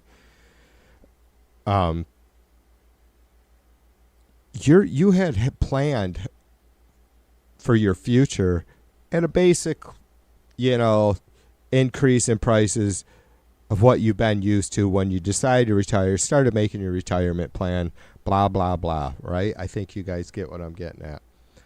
So that all has to be readjusted.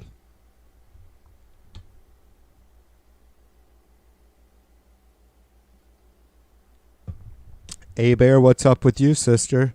Cheers to you, A-Bear, up in the house. James says, Tide believes that Trump's tariffs is going to get him a $50,000 check in the mail.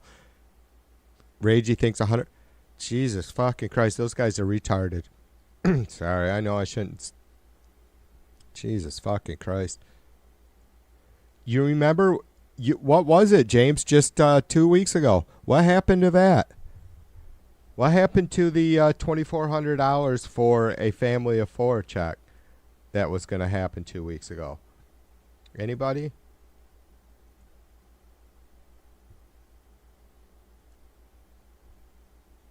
How many of you guys went and saved that Gil Duran Nerd Reich video that I asked you to? Come on now.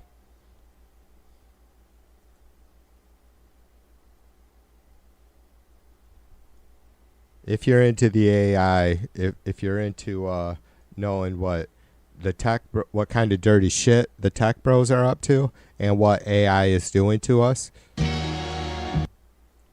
what it's doing to our environment, like the impact that it has on it.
All right, sorry, I had to I had to go fuck up the chuds a minute.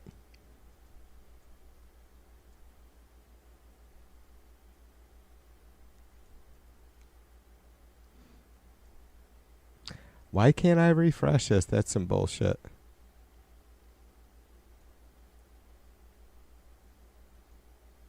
God damn it.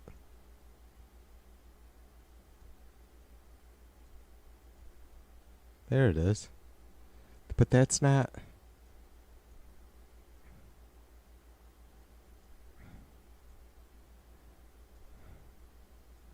Alright, it's not gonna show it. I tried. Oh my gosh, I've only had a half a cocktail and I'm just like... I didn't even want to stream, and I don't know when I streamed last Sunday? I'm terrible, you guys. This fucking sucks. I love streaming, and it fucking kills me not to stream, man. But when I'm not in the fucking frame of mind to stream, I can't do it. It fucking pisses me off. I was tired and didn't want to, was like not even considering it. And then I was just sitting here, and that Sanders rally popped up. So I'm like, all right, I'm going to get this started and fucking get my camera set up and blah, blah, blah. And I'm fine. I feel great. You guys are good therapy, you know. But yeah, I'm finding myself really fucking agitated about the chut. They're just really disgusting people. What the fuck, man? Just really disgusted people. Disgusting. Fucking, just really losers, you know? Like, you guys know me, like, every once in a while you get to catch a glimpse of how fucking pissy I can be. You don't, God, I would just love to let loose on a stream sometime, but it's not. But I was raised better than that. Honestly, that's what it comes down to. I can't do it. Like, I'm ashamed to be a fucking complete... It's not that I'm ashamed to be myself. There's no reason to act like that.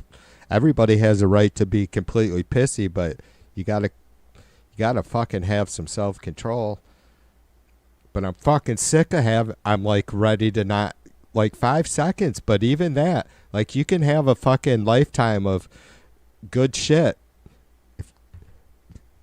The wrong 5 seconds of your life on stream, man. Can hurt, I guess. I don't know. Fucking useless fucking skin sacks. Seriously, right? Useless fucking skin sacks, for fuck's sake. God damn it. All right, Patty. I'll be lurking too, sister, so don't let your shades up.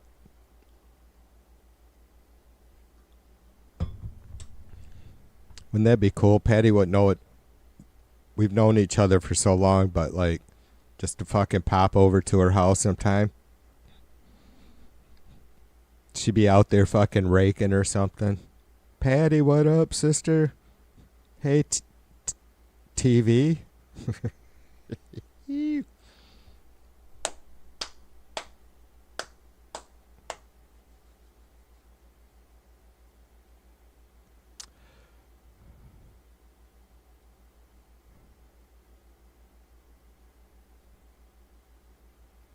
Yeah, Laura, I love you. I can tell.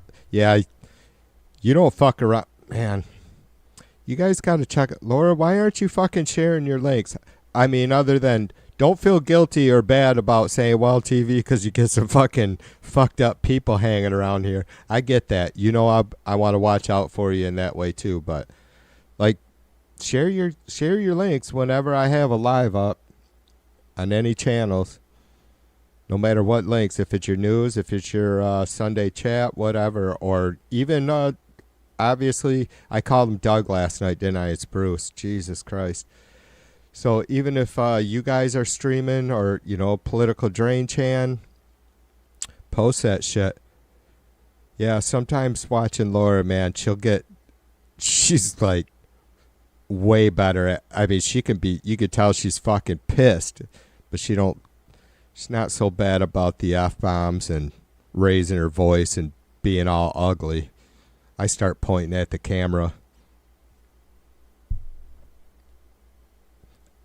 Effing Trumpers, effing Trump, beep, beep, beep, beep, beep, beep. Oh, it is Doug. Why did I think Bruce? Yeah, all right, I had it right. If I feel bad because I actually check out I don't watch too much of the Sons of Liberty stuff, but like I watch a lot of Bruce's quick posts, his couple minute posts. Or Bruce. See, now I'm calling him Bruce. Laura, I had it right. When I said hi to you and Doug last night in your guys' stream, I'm like, God damn it, is that his name? I'm a fucking it. Hey, I'm still trying to figure out, learn how to pronounce the new granddaughter's name. So many aliases.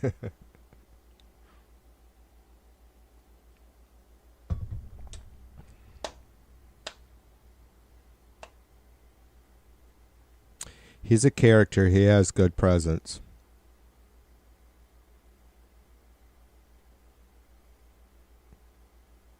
He has a lot to say too. Like I feel like he could just sit and do, solo streams like I do. I would love to. I'm just a lazy. I don't know. Part of it, like I mentioned the politician that I worked for in 2008 through 2010. Still friends with him. Don't see him very often. I don't know if I have any contact information for him, but it wouldn't be hard because he ran for, what was it, county drain commissioner or something like that this year or last year. So part of me feels like I just wouldn't like it'd be like I don't have that. The chuds think I'm a fucking arrogant bastard, and it's like honestly, I'm kind of I don't think that much myself at all, and I feel like I just don't know if it would be a great stream from the person anybody that I might want to have on, right? Like I would never want to make a guest feel like Jesus Christ, what the fuck kind of circus did I get myself into, Because I wouldn't be making a mockery of any guest, whether if I had someone from the far right on, I would not, I might tear down every fucking aspect of their fucked up ideology, but I'm not going to be a complete jackass. People are offended by how they act. They shouldn't act how they do.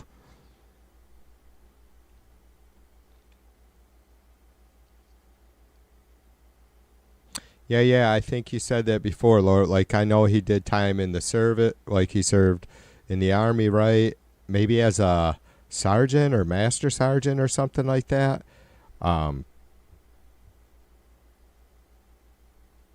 Yeah, teacher, pastor, musician.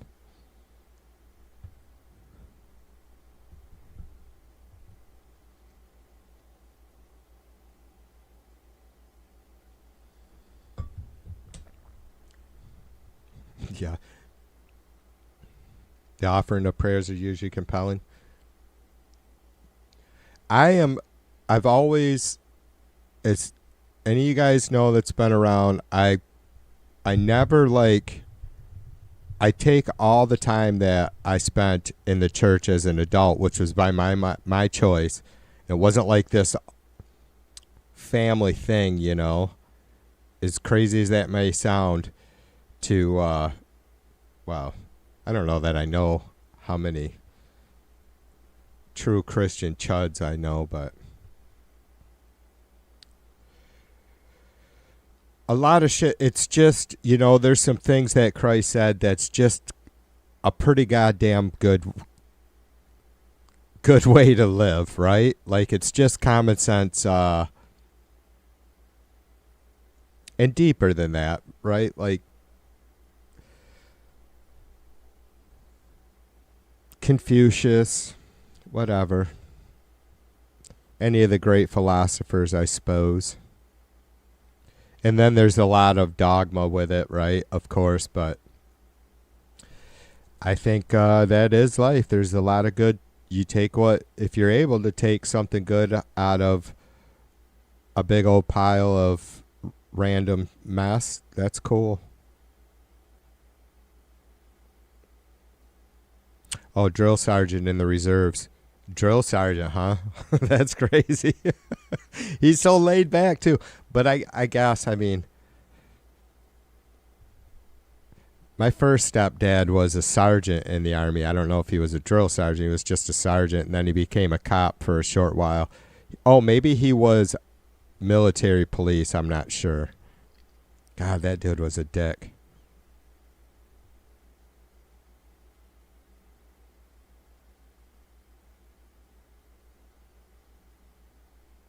Yeah, yeah.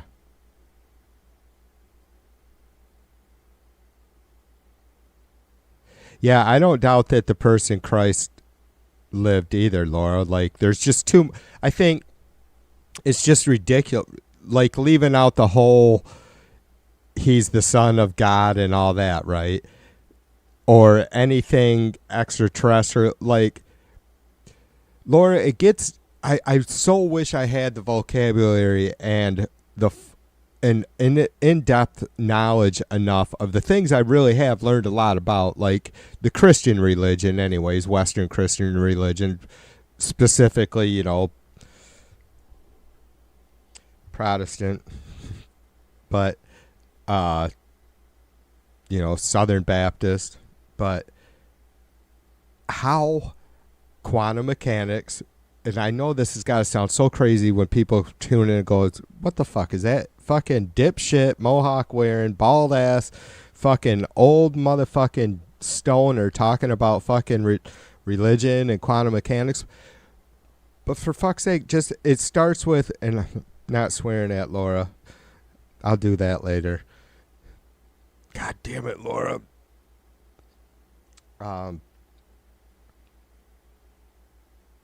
Watch the double slit experiment. That changed so much for... The double slit experiment is what instigated me stopping going to church, like just having this conversation. Because I prayed like a normal Christian did or whatever. I prayed nightly.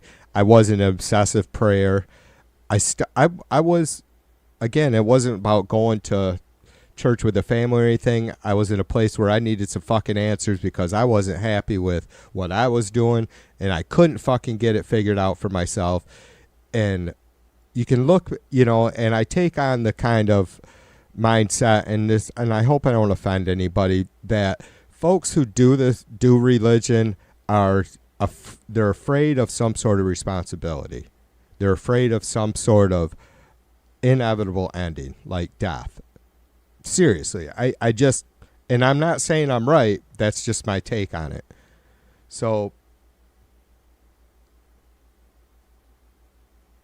when I went to church, it was because I was looking for fucking answers. But then also being a huge science fan, I came across the double slit experiment, and that was it. So, I had one last good chat with Christ, and I'll tell you guys, for a couple days, I felt really freaked out because I had come to believe that the whole Christian deal, right? Like, and it wasn't like, you know, I didn't expect anything, or very seldom did I ask for anything in my prayers, just except for that my family be well. Seriously, I didn't say, you know, I really need to find, you know, hoping you'll find a way to help me pay this bill. Fucking never, right?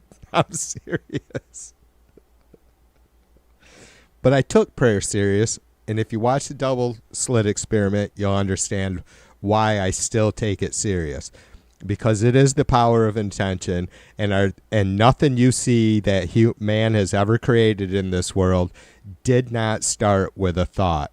And how many thoughts do you guys have that just never like, any thoughts of, wow, this would be cool, just never transpire?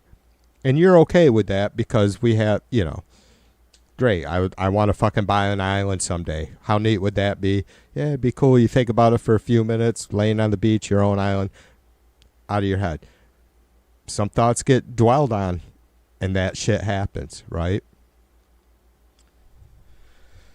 I forgot how I got on that shit.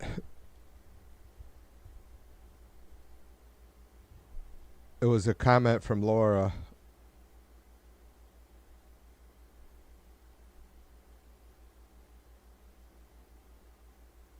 Yeah, and Jim saying offers of prayers compelling. But that's what it's come down to, I guess, is what I was trying to get to, is that these fake fucking Christians and that people who are lazy and afraid and just are like handing it all over to God, right? Like Jim says, just going to fucking throw out some prayers because that's all I can do because I am just a mere fucking human being. That's the best. At the end of the day, is all I can do is support Trump and then pray for people. Well, I tell you what, if you support Trump, folks are going to need your prayers.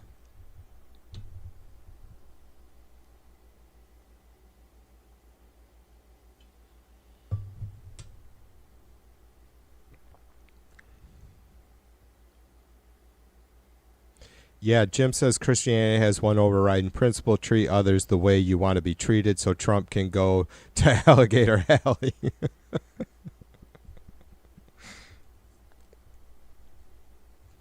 If I treated people the way I wanted to be treated, I'd be in jail.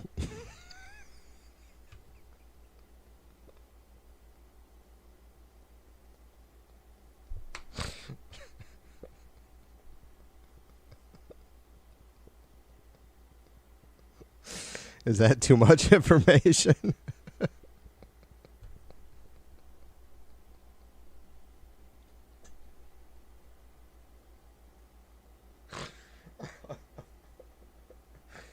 Oh, man. Oh, my God. I don't know how you guys fucking hang out here. I really don't. This place is out of control.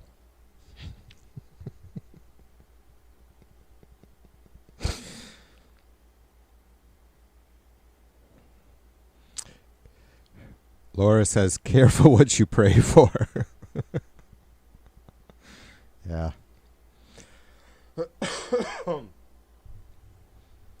Lord have mercy.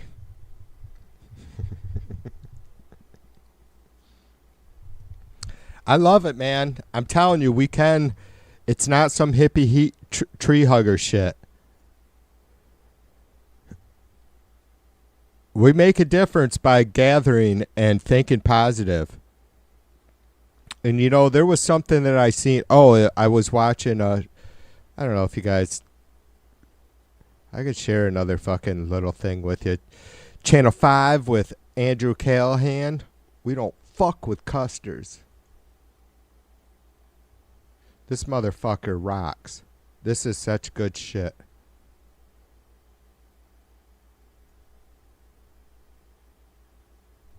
I'm just going to share the latest doc that it's just a fucking long form interview.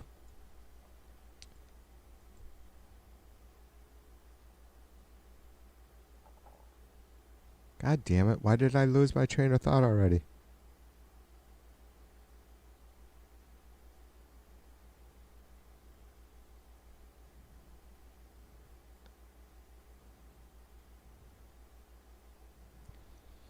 I don't know. I'm going to share this with you. I forgot what I was going to say, but why I was sharing this particular one with you.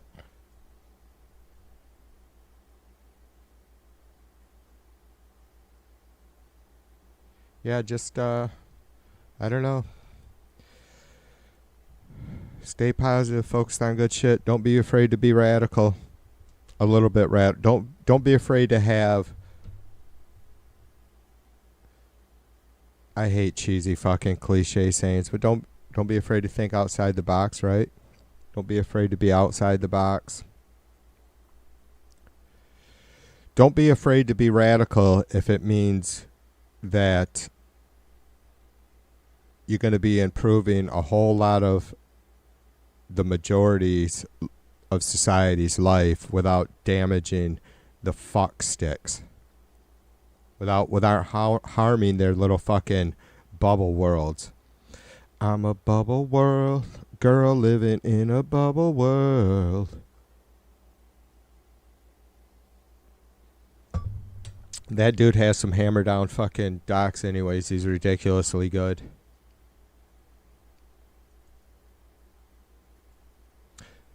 The one I shared really isn't all that political, but he's fucking awesome, man. Mr. Aaron, what's up with you, brother? Cheers to you. Oh, did Patty say she was going to stream later? All right, Laura, I love you. Be good. Thanks for hanging out. I appreciate you. Thanks for your streaming. Remember, come by and fucking drop links whenever you want.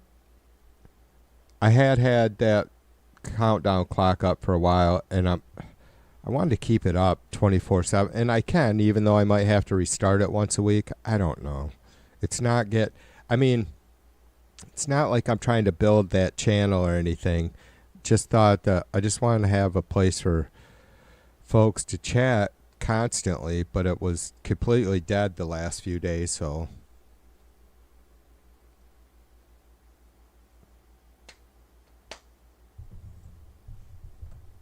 Roller kiss you all on and over again. Wow. Weird, I really fucked up somebody on a spam call yesterday, and I haven't had one. Like I think I worked my way through. I figured it would be never ending, but I reported and blocked. Like it was hammered down. They were fucking hammering me constantly 2 months ago. And I've gotten it down to where I haven't even had a call today, which is ridiculous. Yeah, I lit this guy. I just got sick of it. He was obviously Indian. And these are call centers. I've seen all kinds of documentaries on these call centers for people that speak English, and their calls from America are directed, or they're directed directly to American phones. And called my phone asking for Mrs. V, and I'm like, she isn't available. I have her phone number. Would you like it? And he says, yes. I'm like, how much will you pay me for it? Or how much do I get? He's like, and he's went into some bullshit, because I could honestly barely understand him. And I usually don't beat up people for that shit. But these call center folks, they're not in America. They're not Americans. They're not working in America. And I'm not against them trying to make a living. If that's the job they want to do, and they end up calling my phone, that's the job they chose. They get to deal with TV every once in a while, or someone like me. Sad for them, but it was fun.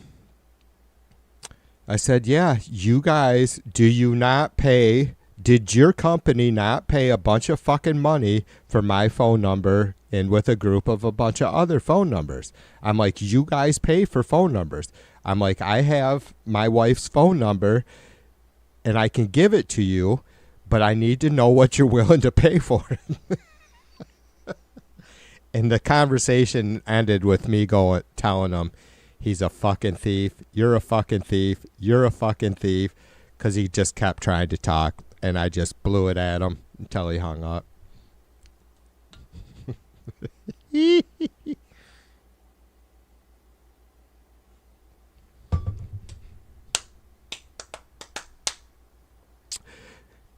Mr. Aaron says Trump moves both Bush and Obama paintings in White House to hidden stairwell. Oh, of course. He's a fucking goddamn egomaniac. The motherfucker is a man-child. I should bring up the Chud Chat.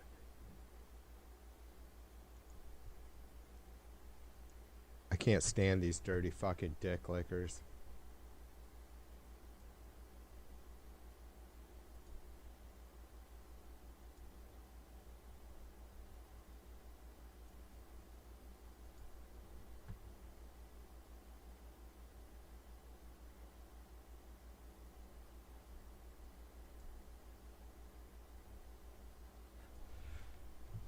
Dirty fucking dick lickers.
All I wanna do is take a BRB a second.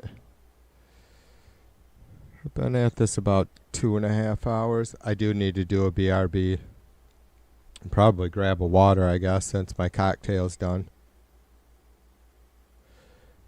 Somewhere in Alaska. Pro asks, where's next week's meeting taking place? It's somewhere in Alaska. I forget where. There's only like...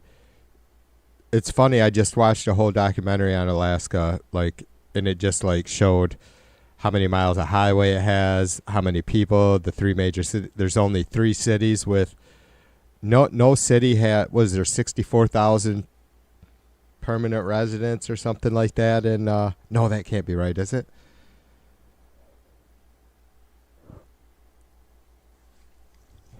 I'm pretty sure it's just Juneau, Anchorage, and not Barrows. Anyways, I can't think of it. Juneau, Anchorage, and then there's one other city, but there only one is over 30, is 37,000 people. It's fucking small.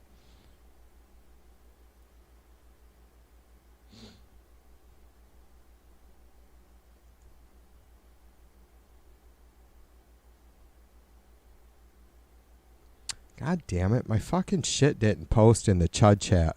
I swear. Or did it? It didn't. What the fuck, man? I hate that fucking chat.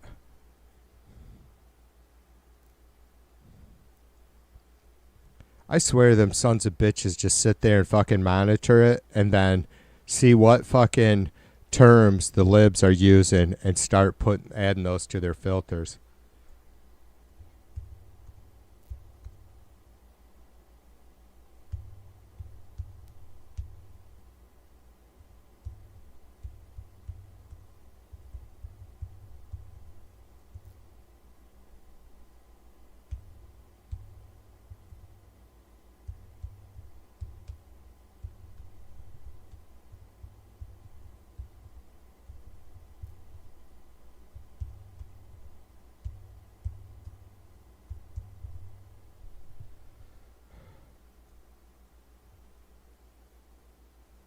Yeah, see, what the fuck? Why did my first one get fucking rapey?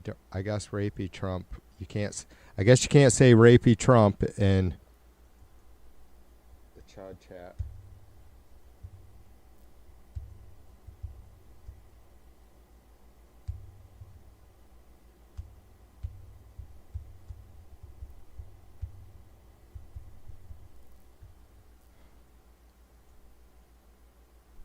Wow, maybe you can't say Trumpers. I bet you can't. Let's see.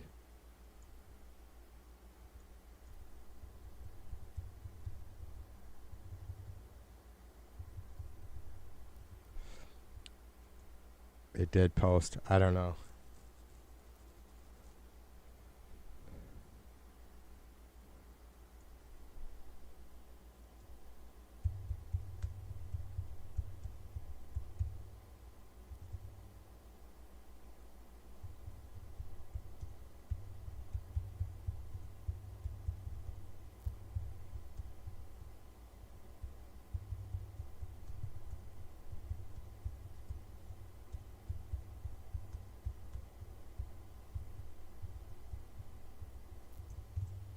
All right.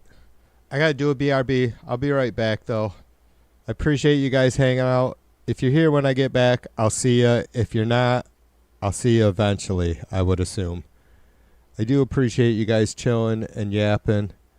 I don't know how much longer I'll be on, but I got to go do a BRB, and then I'll come back and sit down yap for a minute longer anyways, all right? Hang tight. Be right back. Be right back. Be right back. Be right back. In my brain.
Check it.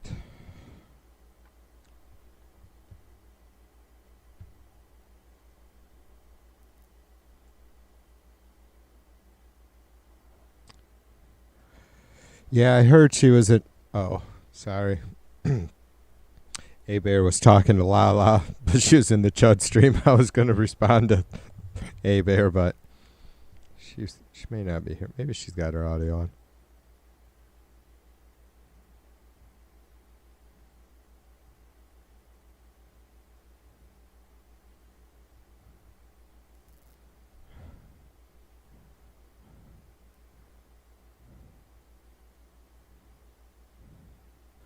Human says he was away more than 8 minutes, but some pets require attention.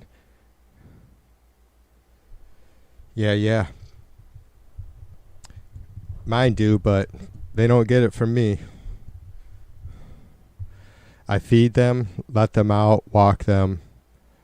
Every once in a great while, I'll say, "What are you doing, buddy? What are you doing?" And I'll fucking pet them or her.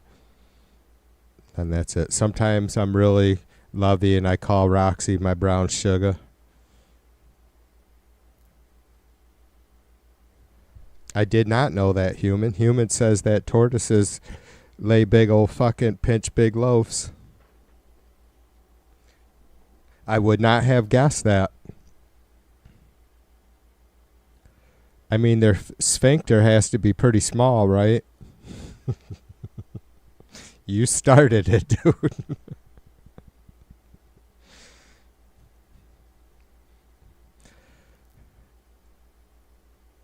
Just give us an estimate, Human. Is it the size of a dime? Maybe a button shirt button?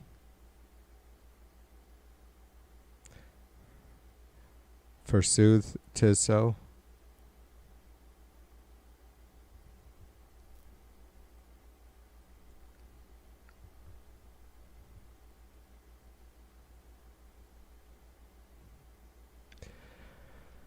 I see Steerpike has the whole fucking crew the whole fucking cult spinning over there. Could be mistaken for a medium-sized dog. Wow. That is a pretty big log. A logger dogger. A dog logger.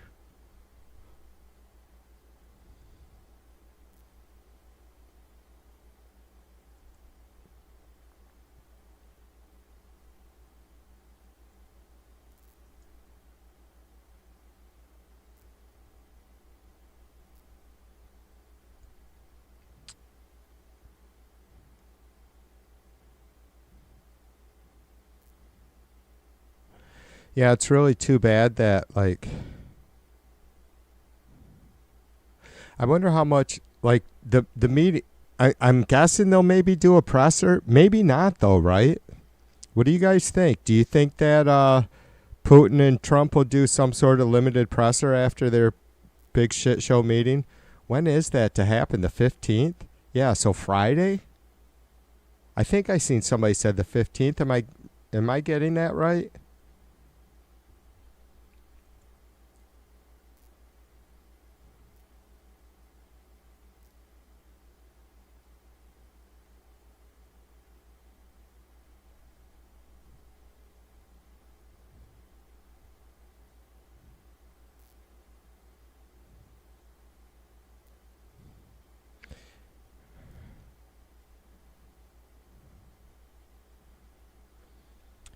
So I mean, again, maybe there'll be some sort of limited presser.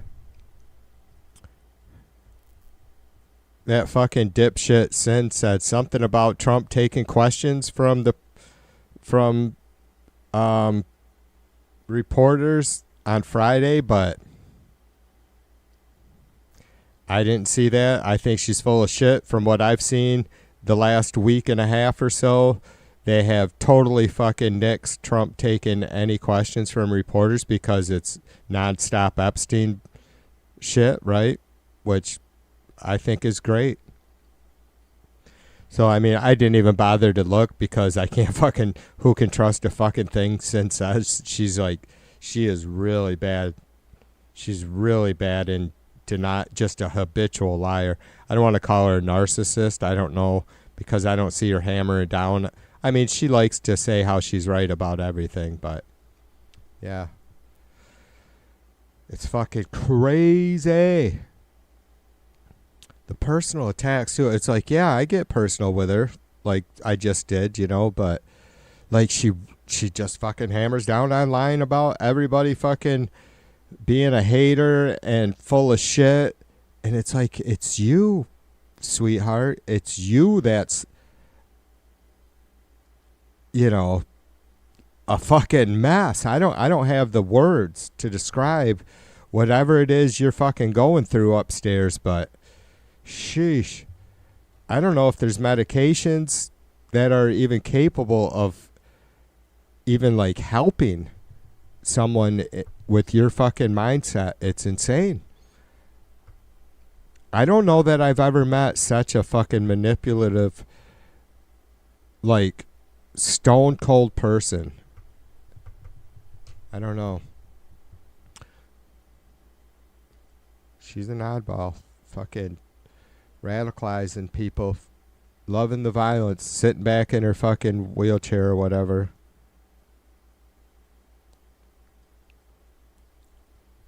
I love that. I know she's going to go through every fucking second of this stream with a fine-tooth comb. I love it. I really need to make notes of that. Make a note of that, reminding myself that Sin will be dissecting every fucking second of my stream. She has been for a little while now. I mean, she'll fucking bring up shit that just the most mundane 2-second long crap about something I said, and I'll be like, holy fuck. She's just fucking diving into. Not that I have anything to be regretful of saying, but not tonight, not recently.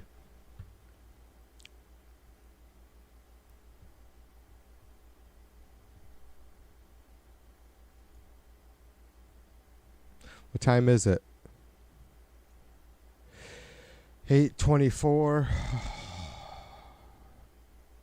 I'm about ready to have another drink, but I have to wait a second.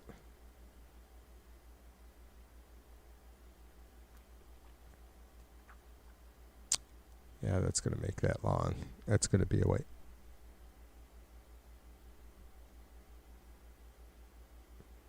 Dave says he doesn't know how churches work. He's still struggling with quantum mechanics. Yeah. I kind of know how churches work. But I was talking more about, like, my comments earlier were talking more about how is there anything, any substance to prayer? And there seems to be. According to science, prayer works.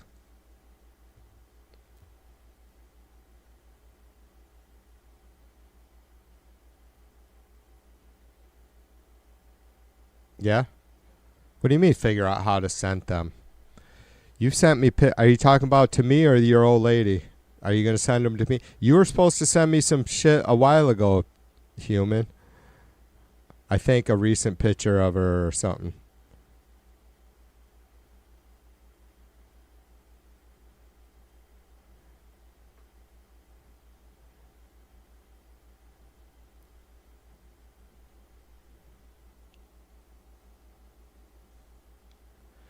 Dave says, Australia still has your back, mate. When your friend is down, no, you don't desert them. You stand by them. I love you, Dave, like a brother. One day, we will become stardust together. Maybe we'll meet before that, because you never know. Life is crazy, right? Even though I'm sure you'd probably be like, yeah, I don't know about meeting TV2 in person. I don't want that motherfucker in my house. Be drinking on my beer and smoking my dope.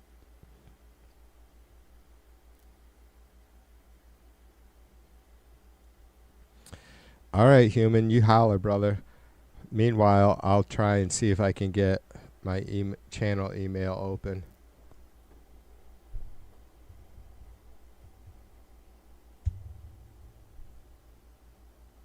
All I wanna do is chew some gum.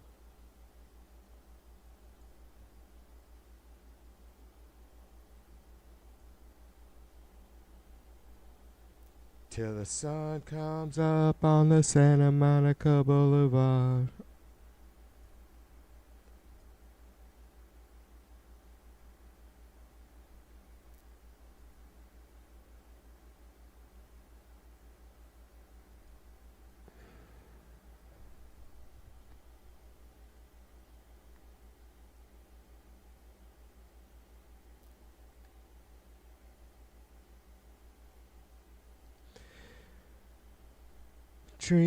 Streamer, nothing but a streamer.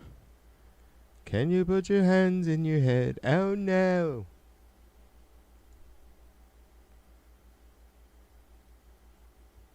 That's right, Dave gets legal weed now. That's pretty fucking cool. Dave said he'd share his legal dope with me.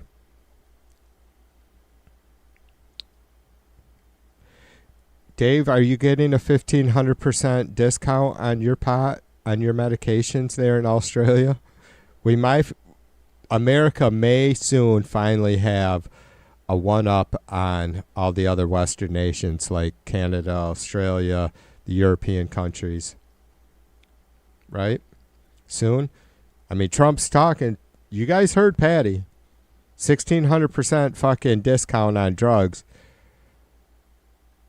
If I'm paying $100 for a prescription, does that not mean I would get like $1,500 back? I mean, this could be a whole new fucking market. I'm starting to think Trump may be onto something, you guys. You can't even pay thousands.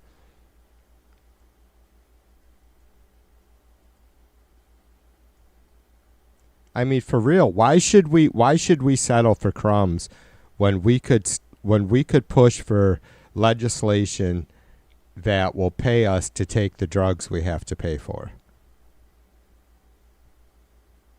Well, not pay us to take them, just discount for being sick. Here you go. It's almost how it should work, honestly. Like, when people are fucking sick, there should be a way that they're taken care of. Weird, huh? For some reason, I don't feel like that's a new thought, but whatever.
All I wanna do is chew some gum.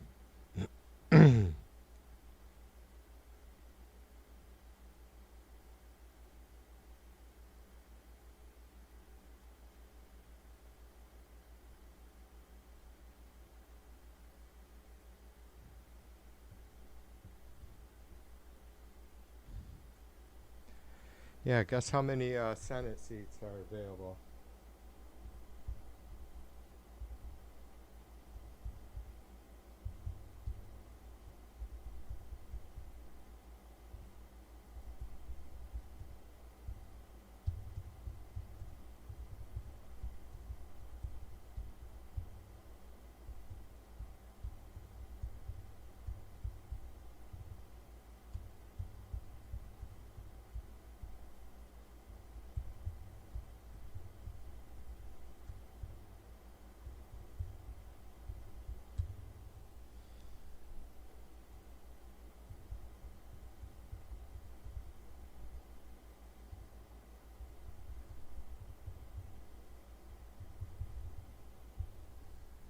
All I want to do is chew some. Dave says there are some drugs that were invented and manufactured in America that cost an American over $10 million. Yet only cost me $27. Yeah. Yeah, I'd be all about that fucking some fucking health insurance for me and the wife.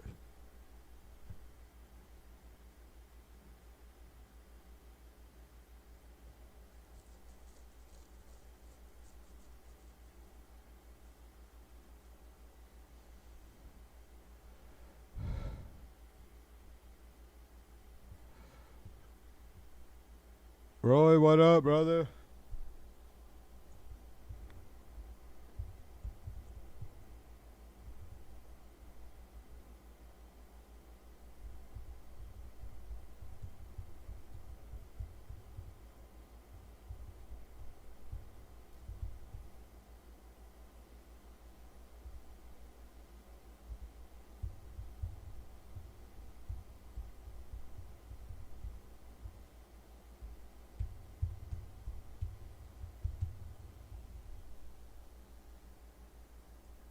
What a fuck up, man.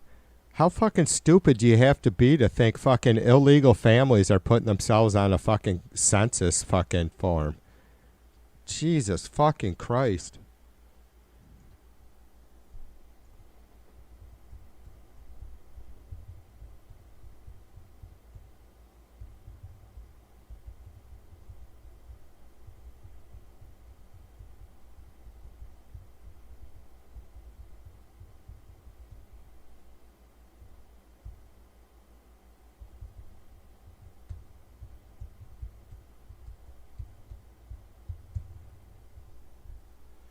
All I wanna do.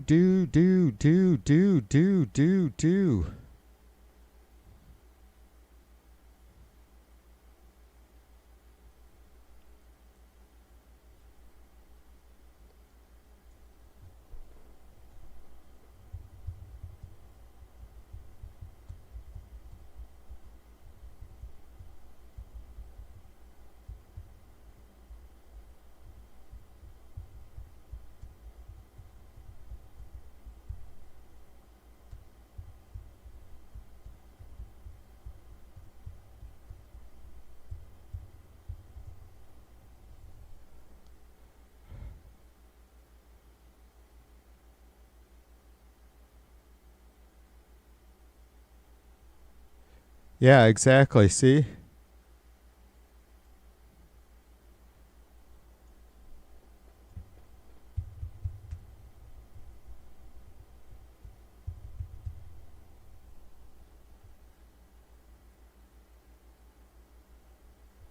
Hilarious. What a bunch of fucking dumbasses.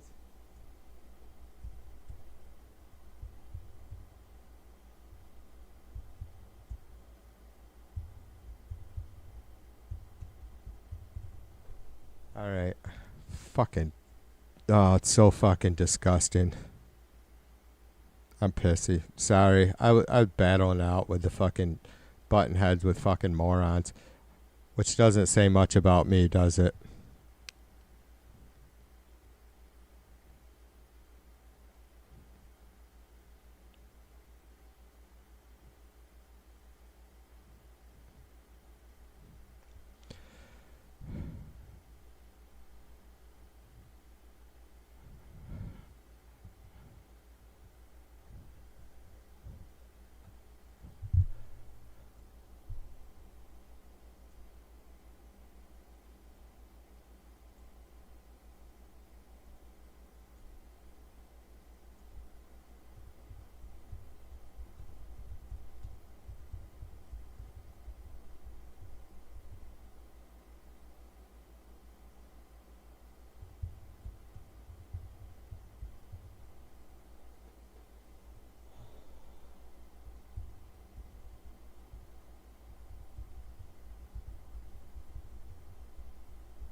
Fucks. Oh, gross little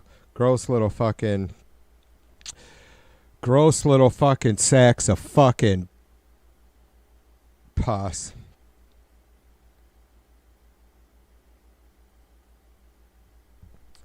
Did you send me a pic?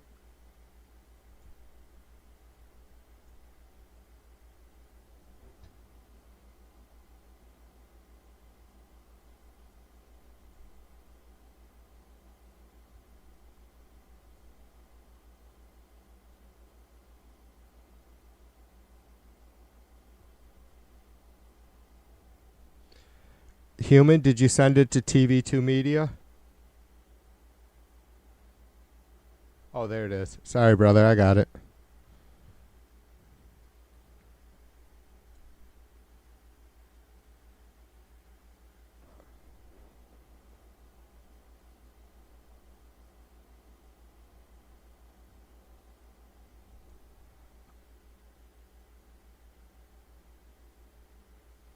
There's no attachment, brother. There's no picture.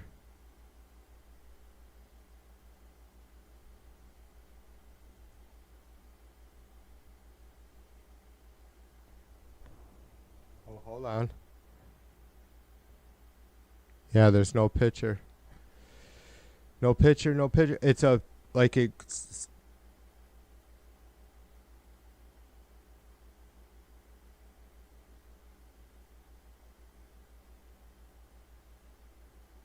Oh, hold on.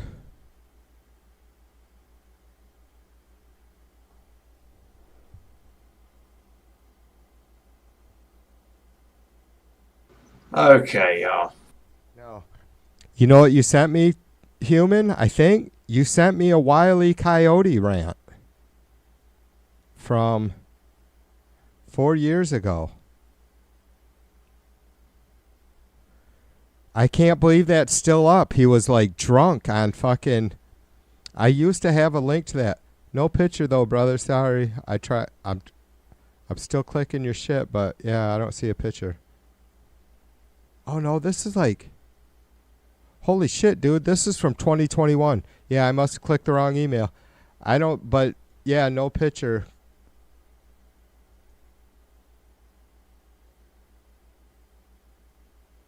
Yeah.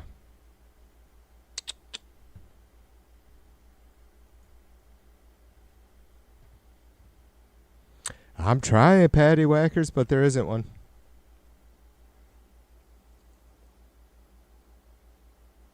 Yeah, no worries, human. You're all right, brother. Yeah, just send away. I don't check my emails as often as I should anyways, but, you know, I probably see every other once a week or whatever. Just holler. I'm all about sharing people's pets.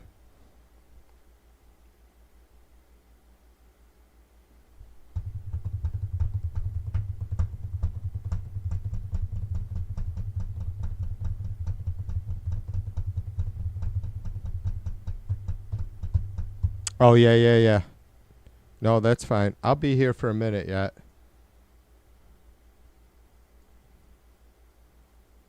I mean, I thought about doing some more streaming, but I need to eat. And then I need to have another cocktail. And so I have to cook. And so I should probably cook. I was thinking about being a good husband and cooking for Mrs. Eve too. She like when she works at night, she doesn't give a fuck. She'll eat whatever. She doesn't care, but so usually if she's either at home at night or works during the day, it counts. I'm not clicking your link, Dave. You've fucking ruined all my trust. I'm not clicking any more Dave Oz links. All right, maybe I will. If you tell me it's not an AI poodle, I'll believe you.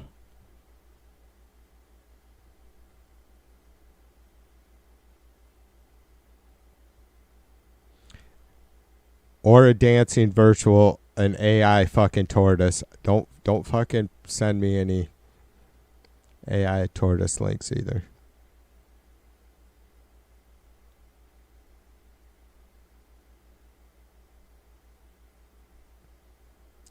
The chuds. I fucking sent that motherfucking hoochie fucking running.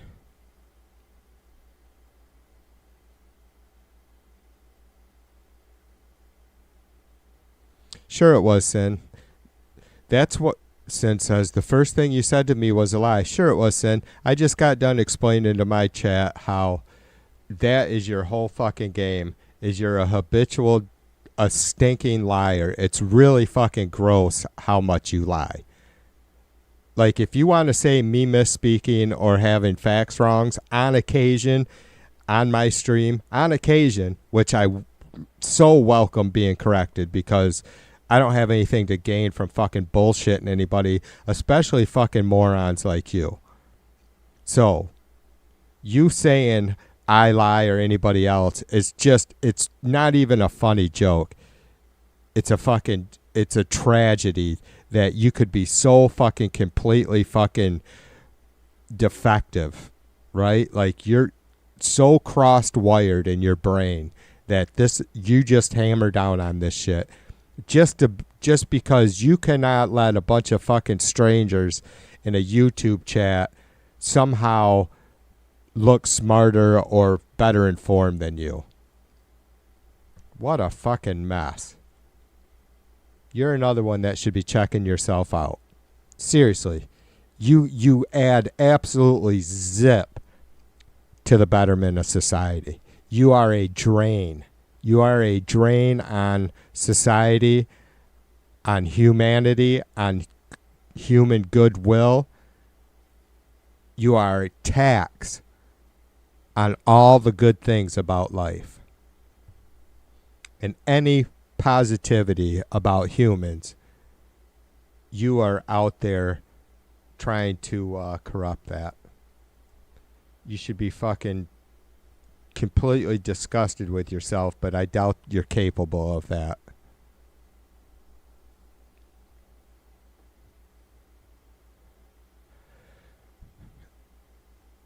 Yeah, I have some grass-fed ground beef thawed out, Dave. And she kind of likes hamburgers, so I might do that.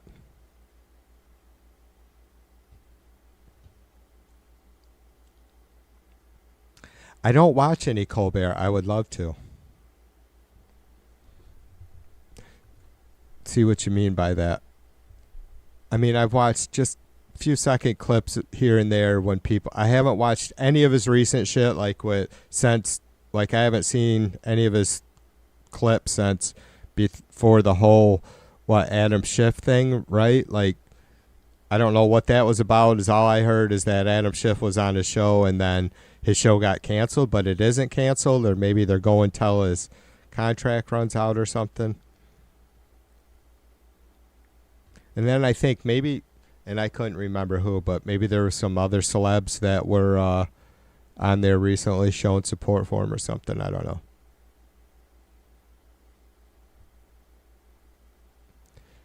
No, I was just giving Sin how I know she's listening. Like I said, either she's listening now or she'll be going back and watching the stream, so it's not some ego trip on my part. She constantly, every fucking time I stream the next day, there's a handful of them just fucking quoting me time after time after time, and it's like, all right, well, I mean, I don't discourage them from watching. I know she is. So I get sick of fucking typing to their dumbass, and because I'm a slow typer. I'm not a close talker, but I'm a slow typer. And I feel like I can almost get my words out better verbally, right? Like, I enjoy it. It's like singing in a sense. That's what we used to call... That's what me and my buddies would call it when somebody would get all lit up and just start running their mouth, would say they were singing. My sister used to sing a lot.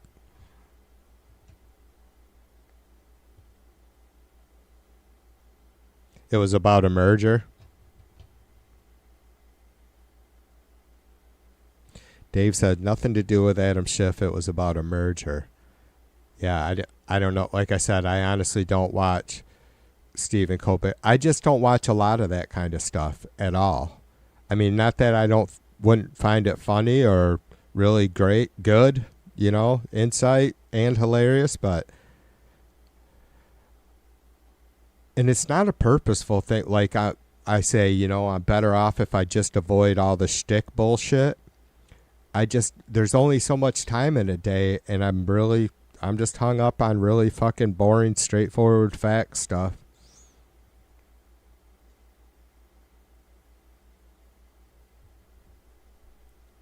It's giving you the... Aaron says I'm trying to do a video. It's giving me the chase bullshit. What do you mean, Aaron? What are you trying to do? Trying to post a video to your YouTube channel? I should go subscribe to Aaron too, just so I know in case he starts getting cloned or something. All right, Aaron. TV is now subscribed to you. Is that you, brother, on your test video? Look at that handsome bugger with a fucking nice hairdo too, like TV's.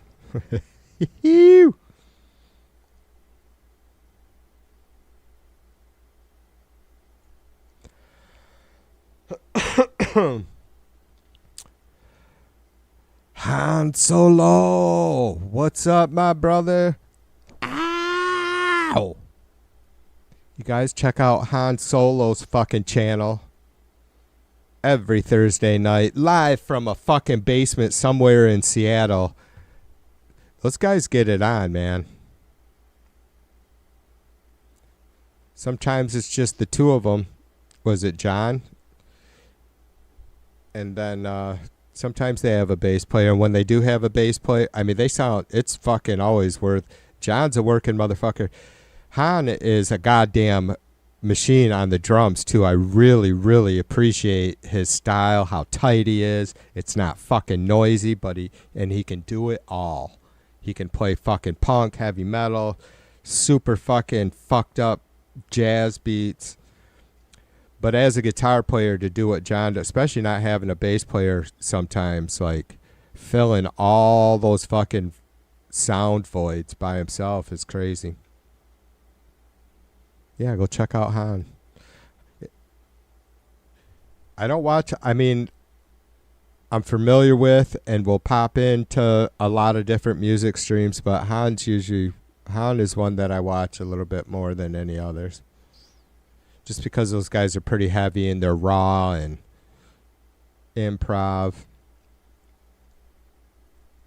It's like I'm jealous, seriously. Like I would just like to have like a half a 6-pack of Molson Canadian, some other party favors, and just fucking rock out with a drummer like Han sometime for a while, like just a night, like just get it all out. And then have the other half of my 6-pack.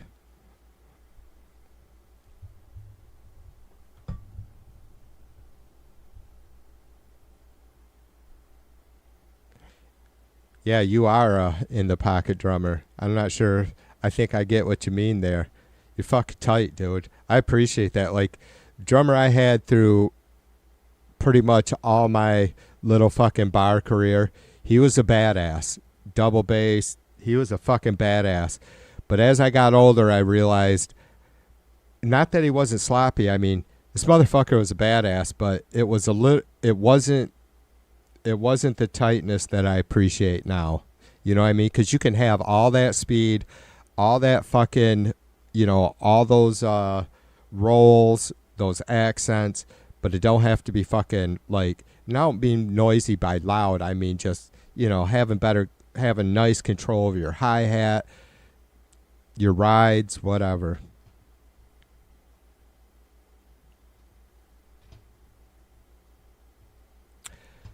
Han says, we gotta jam sometime, your badass guitar. I appreciate that, brother. I listen to some of my, it's not like I listen to my shit and go, what a fucking, how disgusting. Or do I listen to it and go, fucking A, this bitch is a fucking shredder, you know?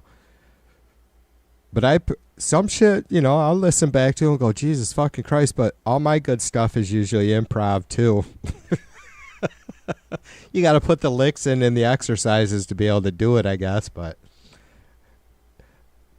I've always thought more of myself as a writer than anything. Certainly not a singer and nothing special on guitar, but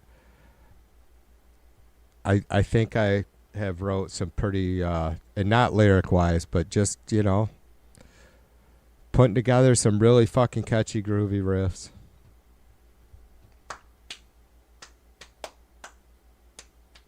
Yeah, I kind of need to smoke, too. I guess I could hang out, maybe turn the cam off so I can do a dab a second, because I can't be fucking doing dabs on the fucking stream. I could have one of Mrs. V's Mountain Dew cocktails. I drank 3 of them for the first time the other night, and I didn't get sick, but I did end up with a headache. But I don't know that it was from those drinks. Like, they're just, and they don't taste good. They taste like, they're 0 sugar. They taste like fucking diet soda. So they're not like strong alcohol. I mean, they're 5%. I don't know. I'm ready for another cocktail, though.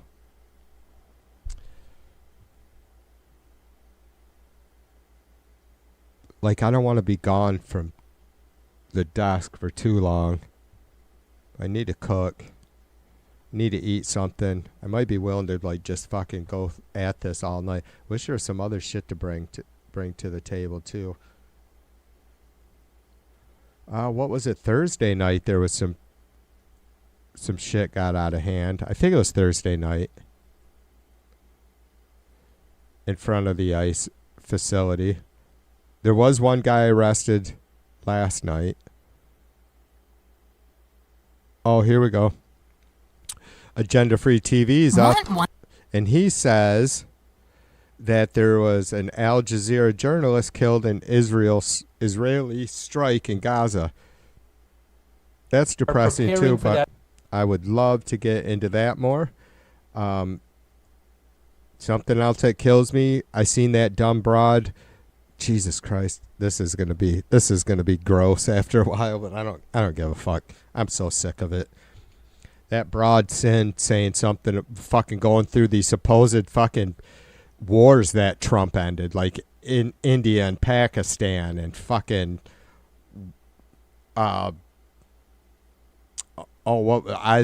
Azerbaijan and Armenia maybe, or,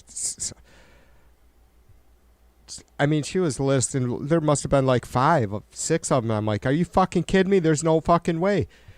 How's Trump doing on fucking stopping Israel? His buddy, another one of his fucking, the dudes he gives fucking blowjobs to in the fucking Oval Office. What has he done to stop the fucking genocide of Palestinian people?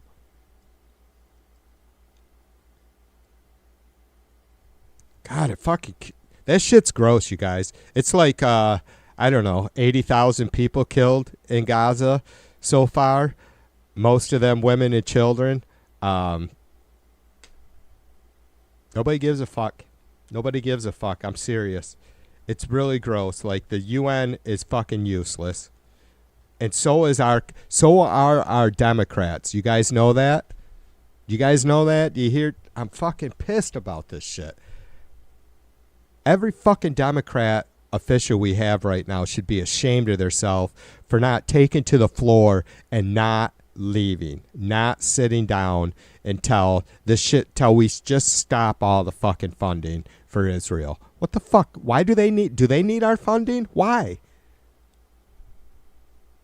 What about fucking Doge and America First? Why are we fucking sending Israel $10 million bombs to fucking genocide children?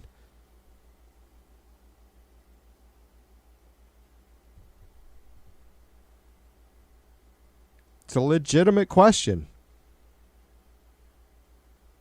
It's our fault too, you guys. It is. I'm fucking pissed that I don't know what else to do within maintaining self-control, which I will.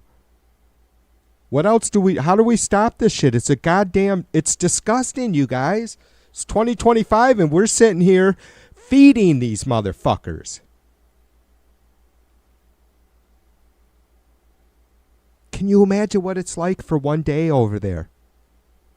For a single mother, for one day over there.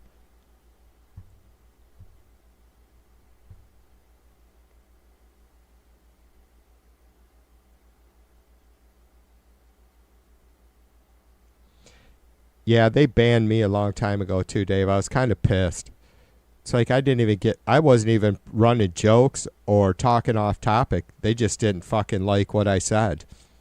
And I wasn't even being critical. They just didn't fucking like what I said.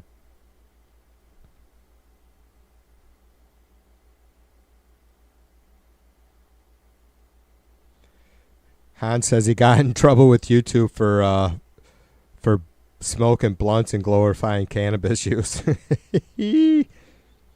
Well, Han, I've had these fucking Trumpers that hate me, man, and I fucking lit up my nectar collector on a stream once. So I got my fucking torch. I can't bring up my torch. They'll be fucking all over it again. Pulled up my fucking dab container. Did a big old fucking dab. Next thing I know, these motherfuckers are all TV smoking meth on his streams. So I said, all right, good enough.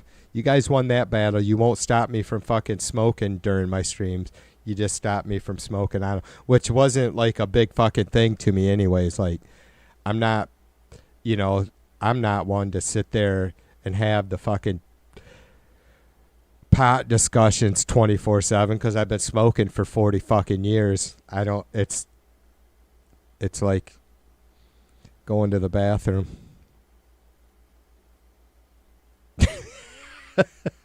Han asked me why not run for office. I thought about that, dude. Would that be crazy or what? I have a checkered past.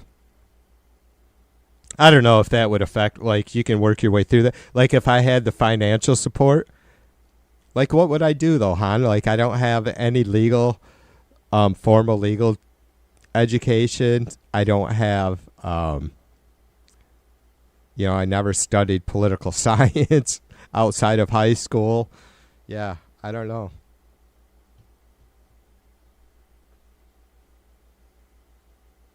Han says he knows the process.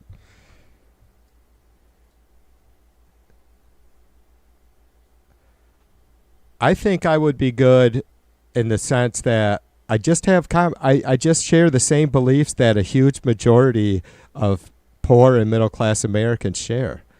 And it's not that's not a very profound statement because I brought this statistic up before. Like if you polled every fucking house in the world, not in America, but every family home in the world, and asked them what are the three most important things in their life, or the top 5 most important things in their life, 99% of us are going to share 3 of those. So if you ask any human being, what are the 5 most important things to you, they are going to share 3 of those with every other human in the world. Everyone. I can go ask a Trumper what those 5 things are, and I am going to share 3 of their answers, at least. 3 of my answers would match 3 of theirs, at a minimum. So where's the problem? Tribalism. That people stopped voting on good policies and started voting for cartoon characters and folks that they thought were fun to listen to and neat to look at and liked how riled up they were, and the fact that they called out the people they can't stand because of their fucking ill-informed, fear-based, ignorant, hate for them. That's what Trump did. He fed the fucking people that are lazy in our country. He fed them a lot of fucking dangerous disinformation. They're lazy. The people that eat what Trump is fucking selling are lazy sons of bitches. Every fucking one of you. I'm looking and talking to you directly. You're fucking lazy. And because you're lazy, you've become ignorant. And that hasn't worked to your benefit. I know you think you're fucking brilliant, but you're snot. You become ignorant, and then you become fearful because you don't fucking know or understand anything around you. And then when you become fearful, you become violent. And that is MAGA. Laziness, ignorance, fear, and violence. That should be your new fucking logo. You guys need a new acronym. The MAGA one is completely fucking irrelevant. It's an oxymoron when it comes to you motherfuckers. Trump is not making America great again. What a fucking joke.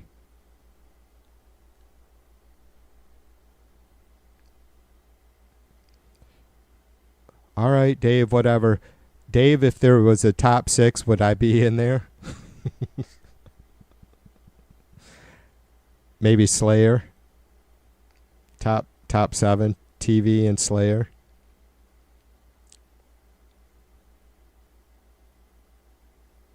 Yeah. I'll be back in 2 seconds, too, as soon as I do a big old fat dabba-dabba-doo. You guys want to hear a little music? Han, are you still with us, brother? You probably listen to some of my tunes, possibly, maybe so. Maybe slow.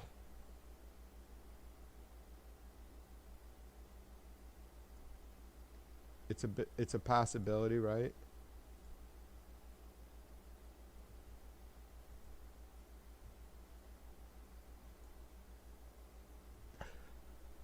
All I wanna do is chew some gum till the sun comes up on the Santa Monica Boulevard.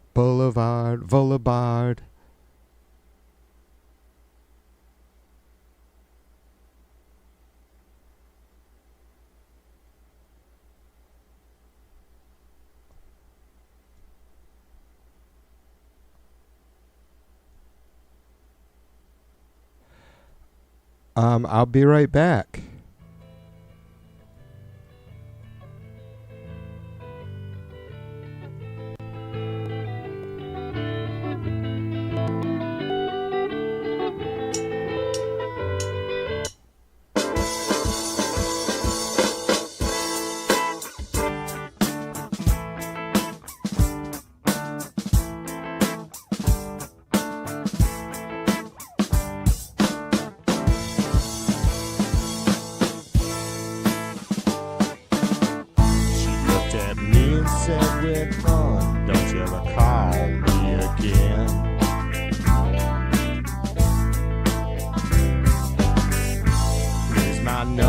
Just in case, 'cause you know we'll always be friends. And I found what I was looking for all of this time.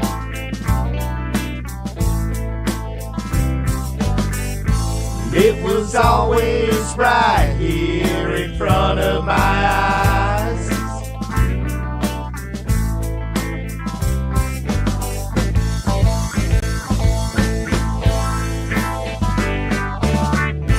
Said I finally found it. She said I finally found it. She said I finally found what I was looking for. What I was looking for.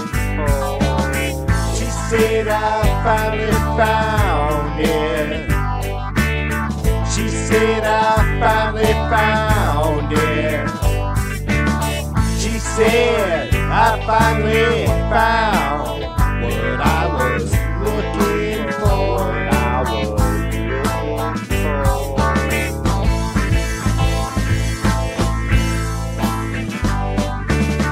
She looked at me and said, "We had fun. Now don't you ever call me again."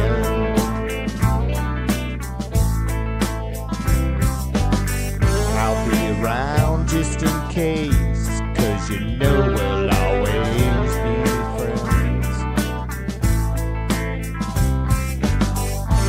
You and I've been down this road too many times. The answer's always been right here in front of my eyes.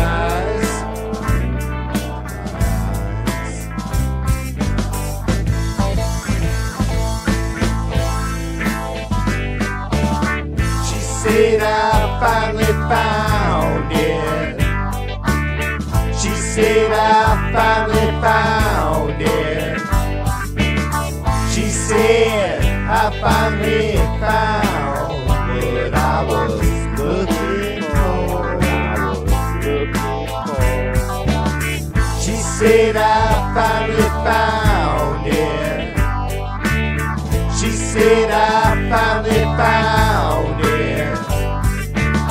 She said, I finally found what I was looking for. What I was looking for.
I'm back.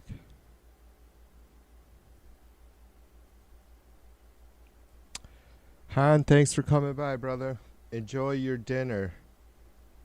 I think if I remember right, I'm such a fucking, I'm telling you, I have the best part of this aspect of my grandma. I just love people. I'm interested in people. I'm not, maybe folks might call it nosy, but I think Han works in the food industry. I'm not food service industry. I'm not sure. I think maybe he travels too for work. I'm all up in his shit. I only know that because he says I think he mentioned that he visited Michigan a little while ago, a few weeks ago or some shit. I don't know. Could have been longer ago than that. Time flies.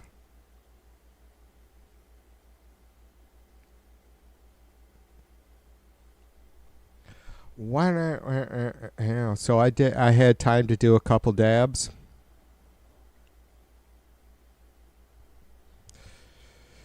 Feeling all right. Couple dabs on a Sunday night.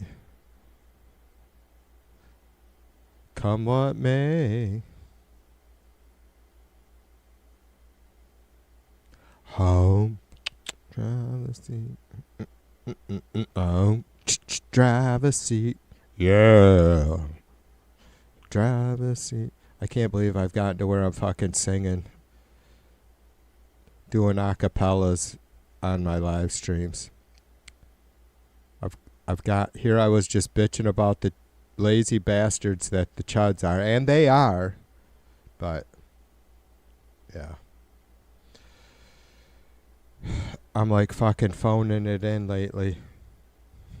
Telling you, people start fading off, and I'm just gonna end this motherfucker.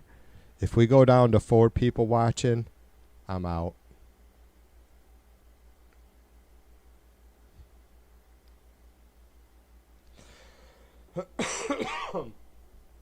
Excuse me.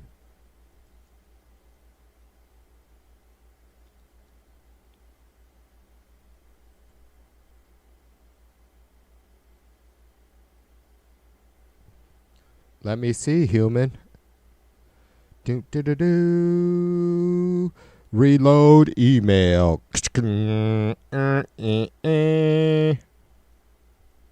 Yeah, from a different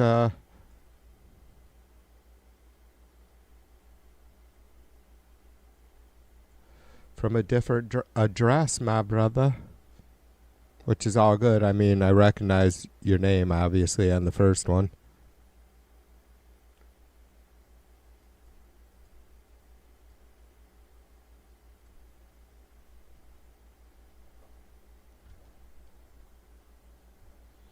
All right, you guys. Where's Patty? Patty, do you got your ears on? God damn it. Is it Jamera? I think that's how you pronounce it. Let's see if I can spin this around, though.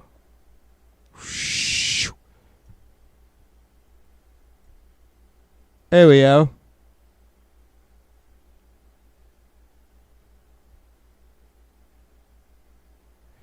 There is Human's tortoise. And I love the story when Human first got her. I probably fucking asked him this 1,000 times, but I can't even remember my own sex half the time.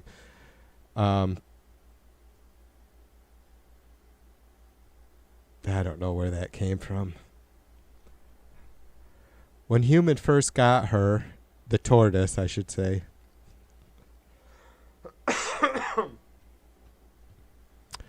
he explained how he had to have his son do some legal stuff too, because the tortoise will likely outlive Human.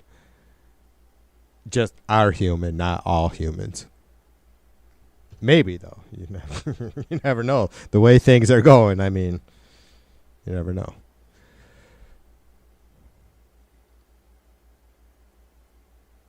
Which I think is pretty cool too, because like, am I a sick fuck because I worry about from time to time that oops, god damn it, I just wanted to get back to chat.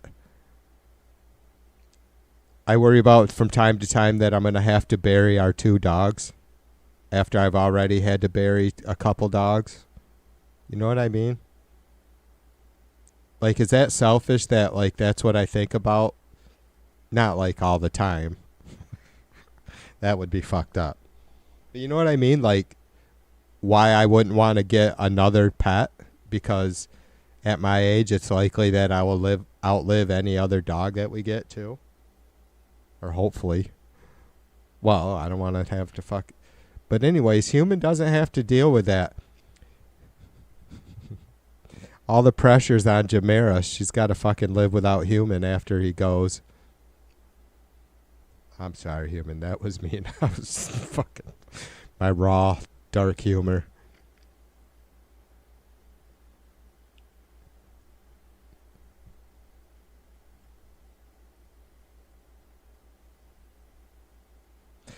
Human, this fucking, I gotta tell you now, brother, this bar that we used to play called the Half Moon Saloon in Dalton, Michigan, and it's still there. Actually, one of Mrs. V's high school buddies owns it.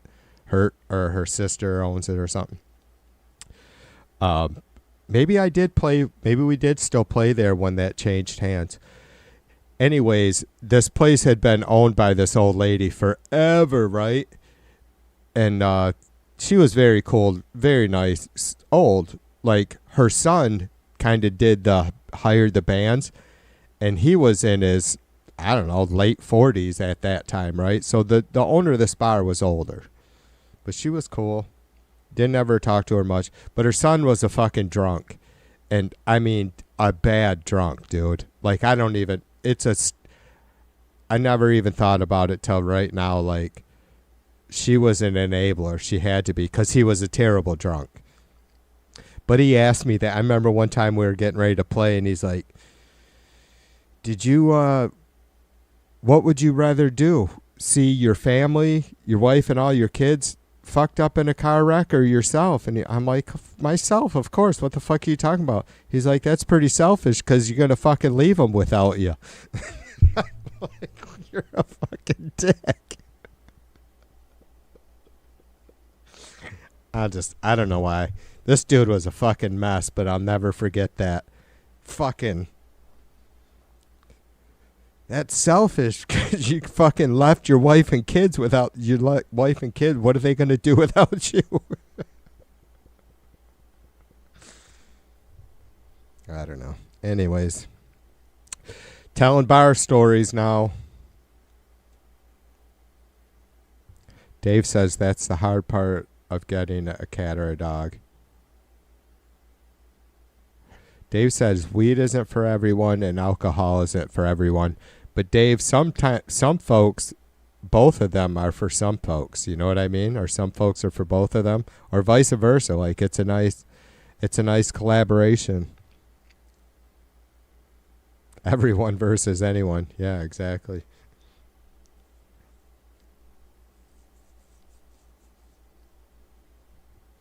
Oh my God, that was fucking funny shit though. I watched that dude get his fucking jaw cracked in another fucking bar a different time. Man.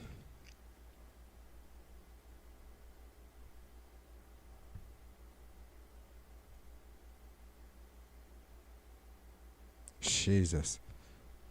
Just fucking going down nostalgia road a little bit. Fucking. We didn't have any like super wild times at very often. Like, we were never in on any shenanigans or fucking crazy shit going down at our bar gigs. And we didn't, I mean, it just happened. We weren't a band that fucking got people riled up in the wrong way or nothing.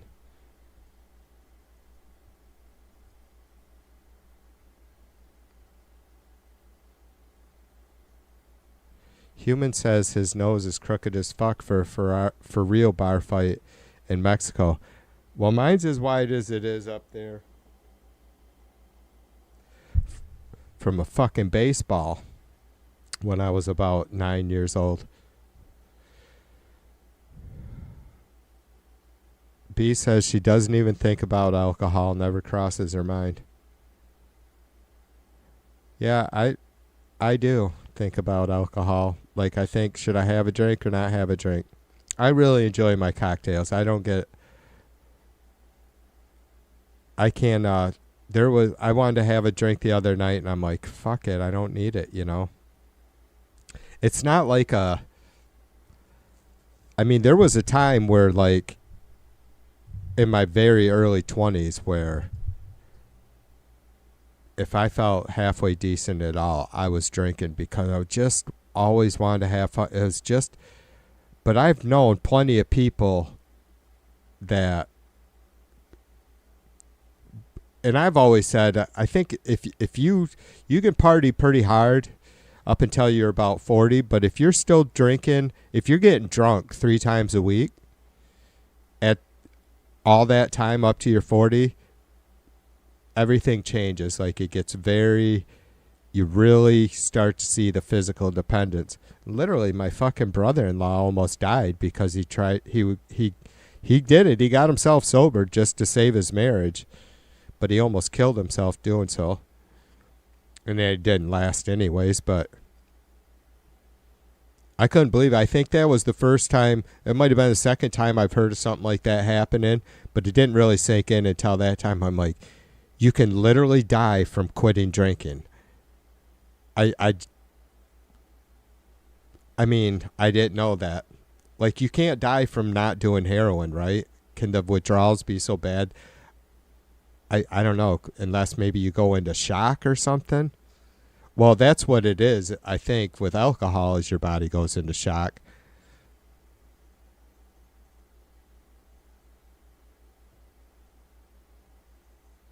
B says M&Ms are another story. There's nothing. I don't know. I think either one is I'm okay with people indulging in either one. I don't like the feeling of being drunk because it's kind of like, what would I do? I mean, I don't need to be like, woo. I don't know. I don't get off on that. Maybe close, but like this cocktail that I had, I made right when I went right after Bernie stopped talking. So that was an hour in. I made it almost 3 hours ago, but it's been gone for 30 minutes. There was about a quarter of a pint in that cocktail. So that's not very much, right? At all. Like, that's when I'm being conservative, because usually I'll get, maybe 3 drinks out of a pint. And those are good cocktails, but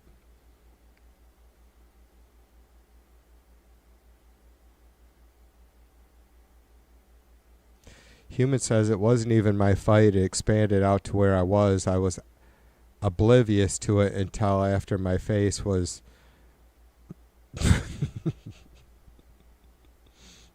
I think you left outer world. I was just fucking there.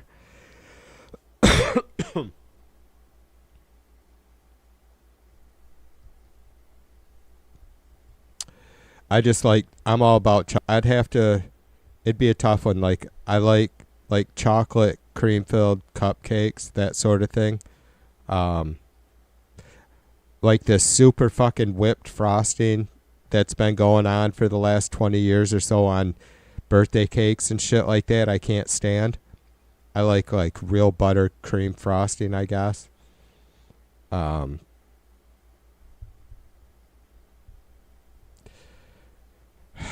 made that banoffee pie. I have 2 more cans of caramel sauce. There's a bunch of bananas on the table. Mrs. V said that they don't have graham cracker crust at her work, though, so because I was going to make one of those tonight, because it only takes 2 seconds to put it together once you have your caramel sauce. I just like fucking chocolate.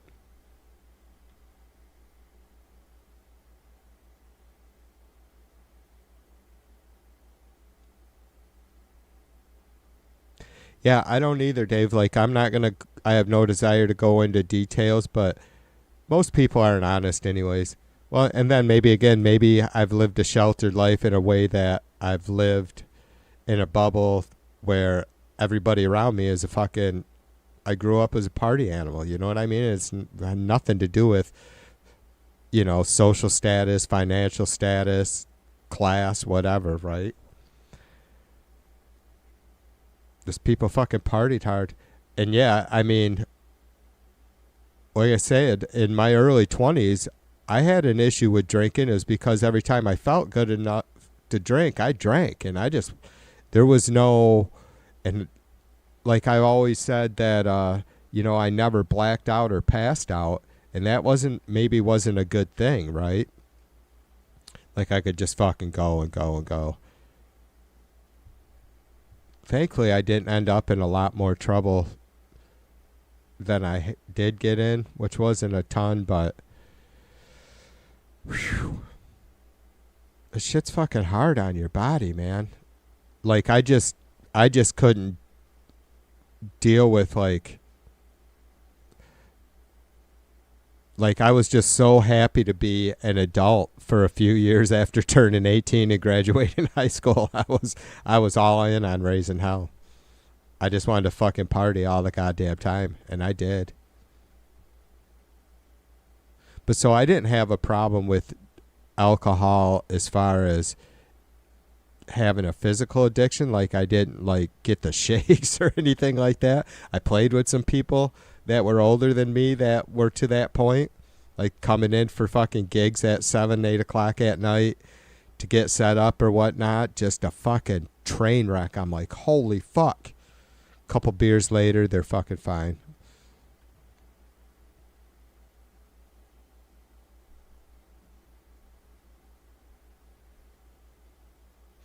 I think part of it is I love people. I love being a social butterfly, but I was pretty much a late bloomer, a lot more bashful and shy, I think, than maybe anybody could get the impression of if you've only known me from my streams.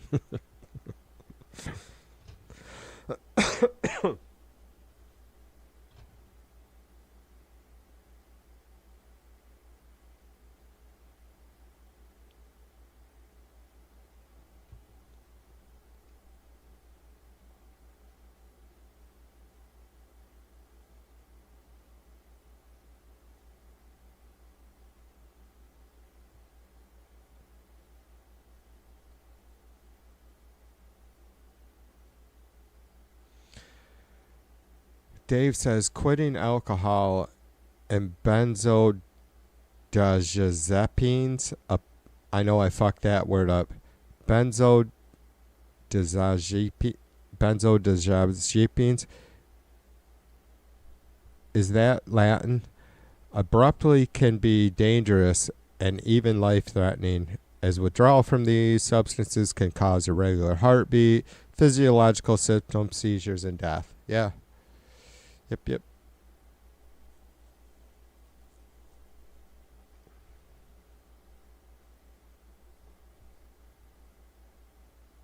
It's all right. Running around the breeze. Well, it's all right. If you got someone to please. All right.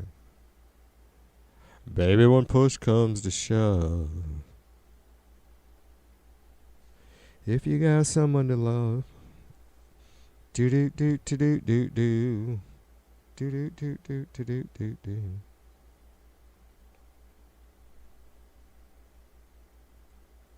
Oh, we're getting there. It's 9:30.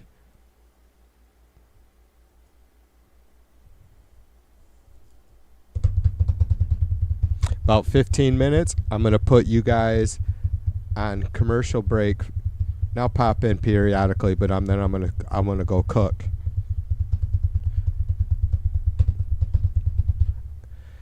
And after I get done cooking, I'm going to make another cocktail. And probably yap for a while.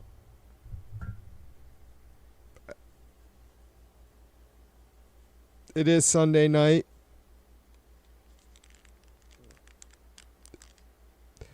But it's only fucking 9:30. I mean, midnight on a Sunday night is early, right? And that would only be East Coast time.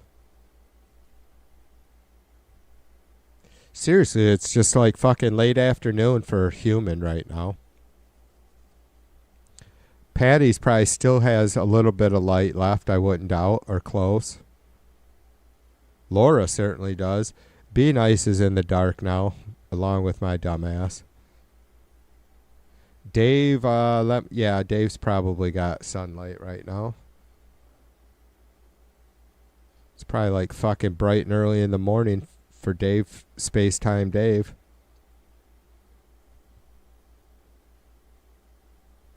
Dave, do do do do do do do do do. P-Dubs has pizza. I'm just going to fry some fucking grass-fed beef patties. That's what it says on there, grass-fed beef. I don't know. I question it. It is really good shit, though. Like, you fry it up and it smells like a steak, not like fucking something that's been sitting around a butcher shop for too long. My pizza is almost ready. I got tons of toppings. But unlike Dave, I'm not crazy.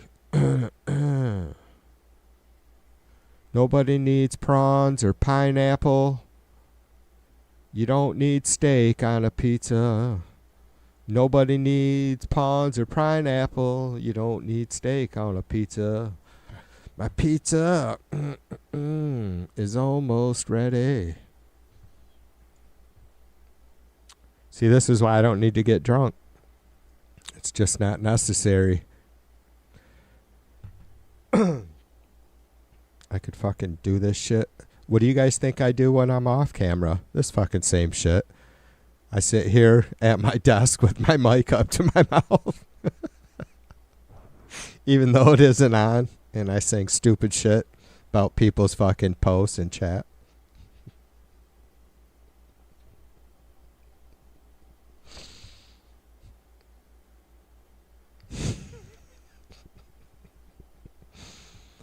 Those fucking dabs are work. See? That's why I don't need to fucking be drunk. Whatever it is I'm doing, if it's the caffeine, maybe a good night's sleep, I don't know. You guys' company always brings out the best in me.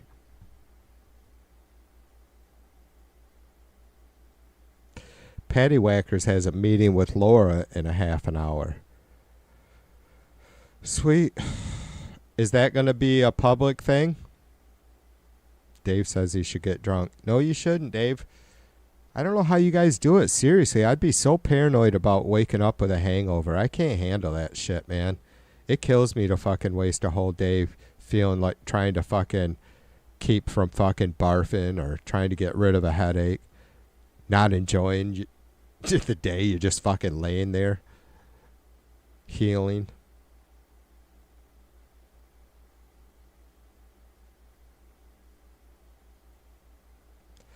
Oh, meet me in the morning or meet me in the night.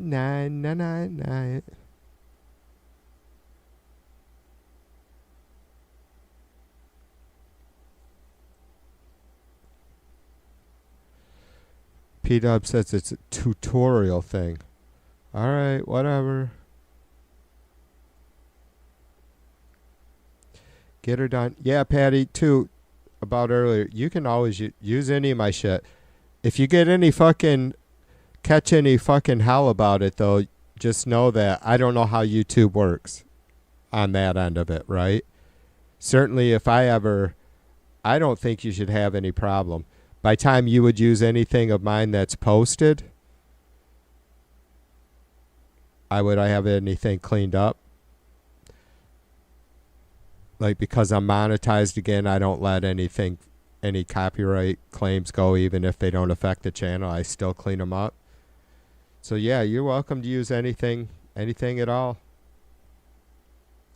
And if they give you hell, then you can let me know. And like I had to do with DB with using some of his music. I'd play some of his music. He'd be hanging out in chat. The next day, I'd get emails from YouTube saying that I had a claim because a lot of his music he owned the rights to, but it was also licensed by BMI or whatever. So I would just have to say, yeah, bullshit. I have permission to use it. And then they would just release it.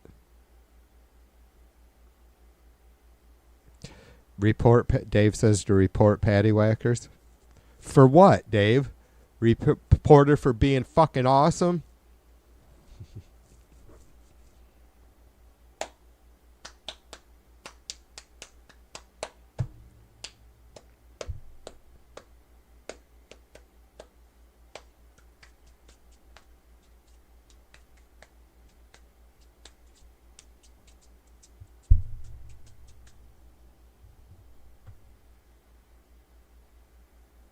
I remember Dave telling Patty Whackers his really long, I was going to say really lame long joke.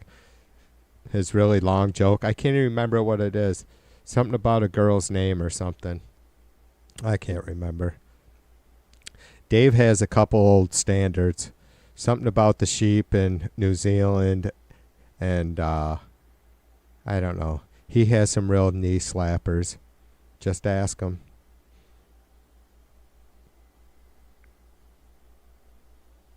Dave, you should fucking put your lengthy jokes into like an AI thing. Dave, did you see the cartoon me?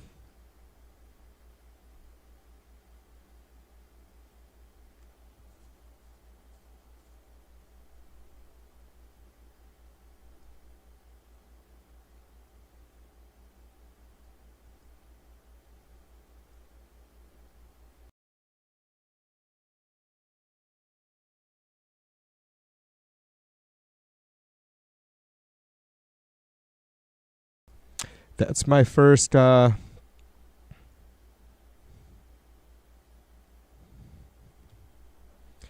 is it? Sora is the Google or Chat GTP fucking image creator or something? Something like that.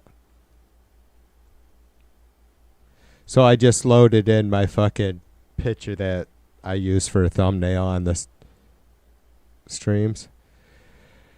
And got a few different... I don't know why they put, like... The background is black, and so they just automatically put me on the streets. It's kind of groovy. And I don't know why they made my shit blue either.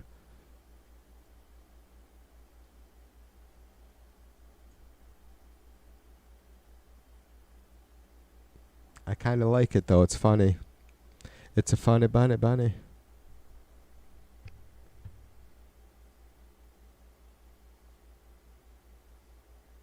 Yeah. Well, there's one of them. I got like 3 versions. I got one with normal hair. And then I fixed one. I think I don't know why they got me with sideburns either, but.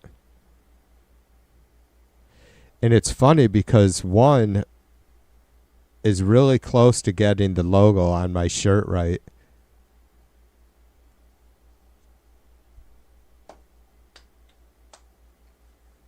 I know, Dave, but how many fucking trees did I kill?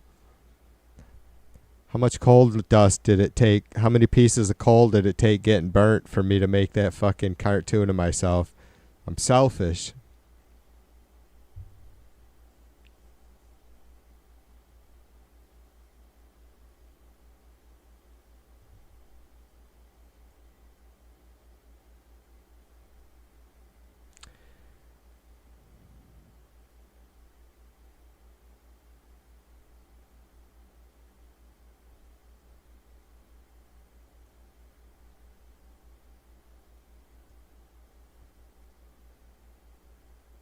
All I wanna do.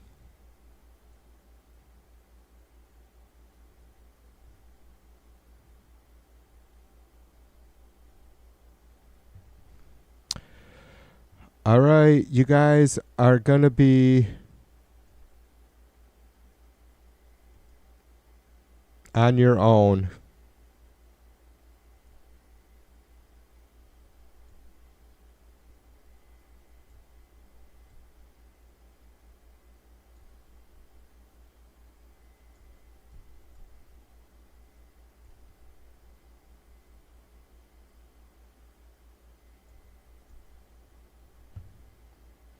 All right, you guys are on your own for a few minutes. I'll be back and forth. I'm going to go start cooking some vittles.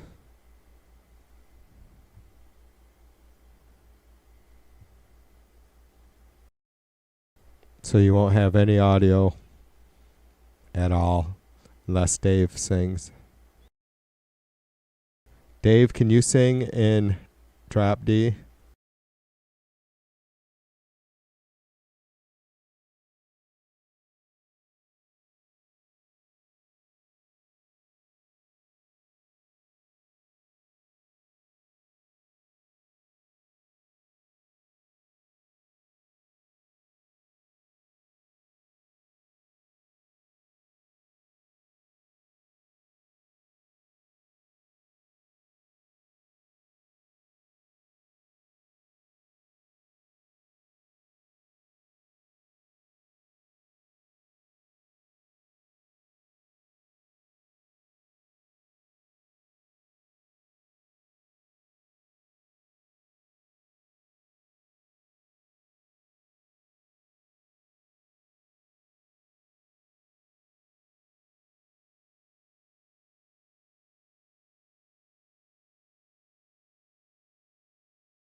Round two. Round two. There I am. There I am.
Patty didn't post her link. I'm pissed. Let me see if I can find her though.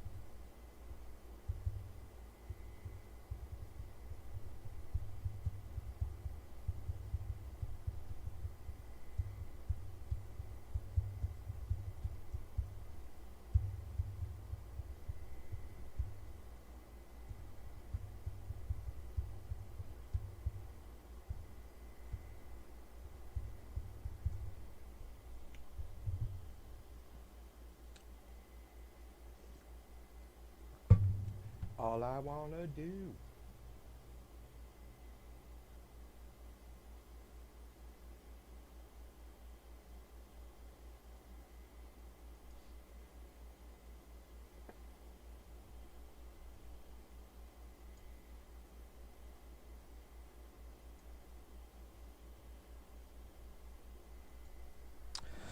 Let me try and I want to find try and find Patty Whacker's stream a minute. Dave, I just ate some really good shit, but I'm a little embarrassed about just how terrible of food it was. Like it, not healthy shit.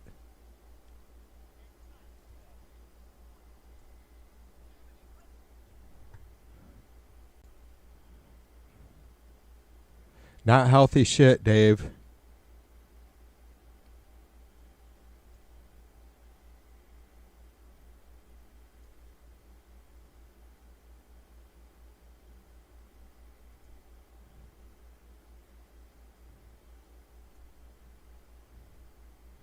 Dave. Do do do do do do do.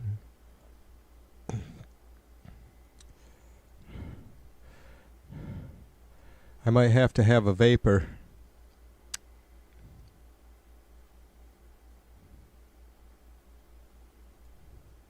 Whoo!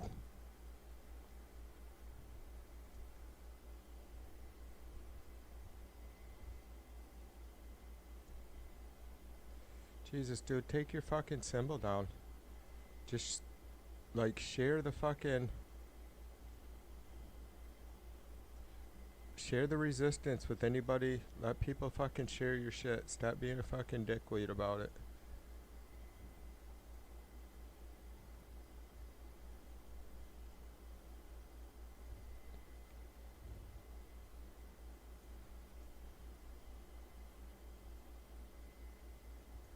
I wasn't talking to you, Dave, about... I wasn't calling you a dickweed, Dave. Dickweed Dave. Alright, Patty Whackers. Is her fucking channel...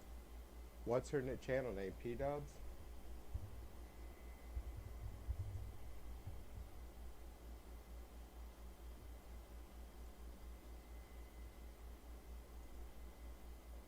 I'll probably subscribe, but I'd never find it. She's not live anymore. Alright, whatever. I fucking missed out. I missed out on P-Dub's live streamy Dini. Velveeta mac and cheese. Yeah, well, yeah, that Kraft shit's the same thing, Dave. Kraft maybe Kraft makes Velveeta. I can't. Yeah, I don't know. Or maybe Velveeta's its own company. Fuck, I don't know. Yeah, I stand by that Velveeta. Look, I get that it's fucking shit food. Quality-wise, it's not healthy or whatever, but... Hang on. Hang on.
Well, I'm glad I just ate.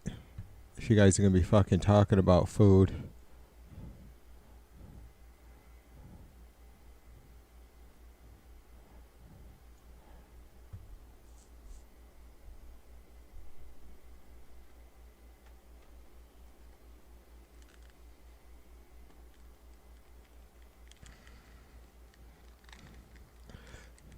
Wonder if I should have started another.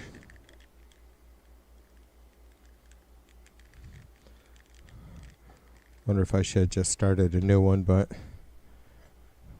What you got there, Patty Rex? Oh, yeah, yeah.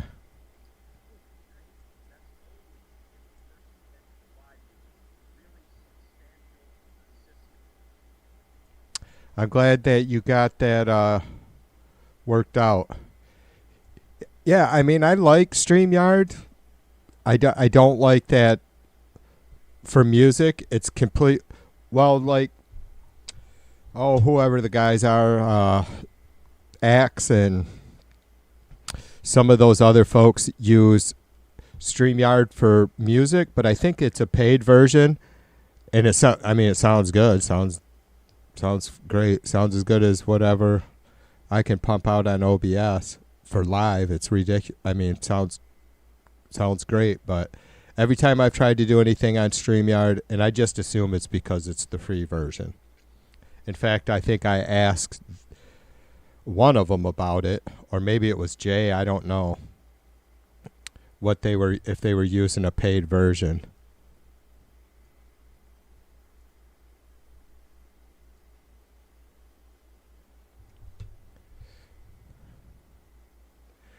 But yeah, I mean, it's not too bad adding in files. I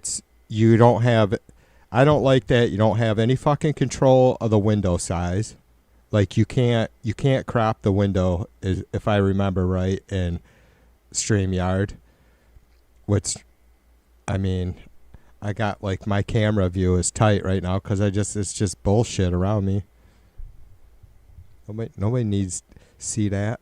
Ain't got time for that.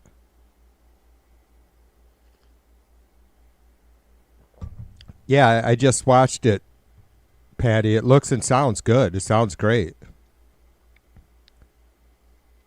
Yeah, I don't think it's bad adding like talking files in or new, interview clips and that shit, it's like music seems to overload. I mean, it's not great to listen to. No, your that little tester you just did sounds good. Looks good too. What are you doing on a laptop or? Yeah, the quality is tight, in fact.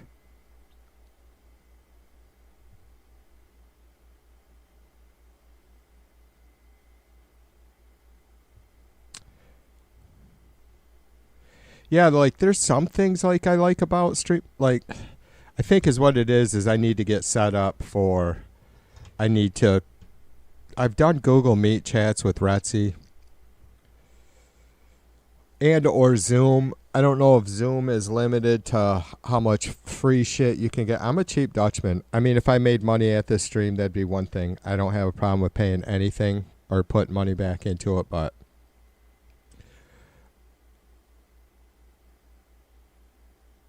I think Google Meet, there's actually a tab or a function that you can, an app inside OBS where you can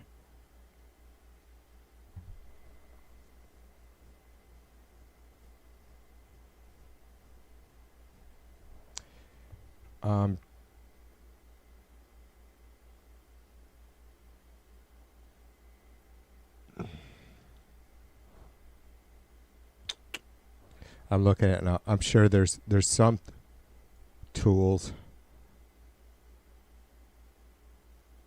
Yeah. There is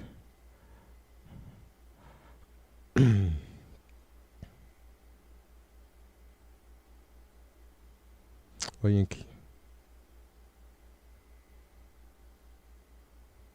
anyways, I'm sure there's a function right in OBS for, I don't know if it's specific to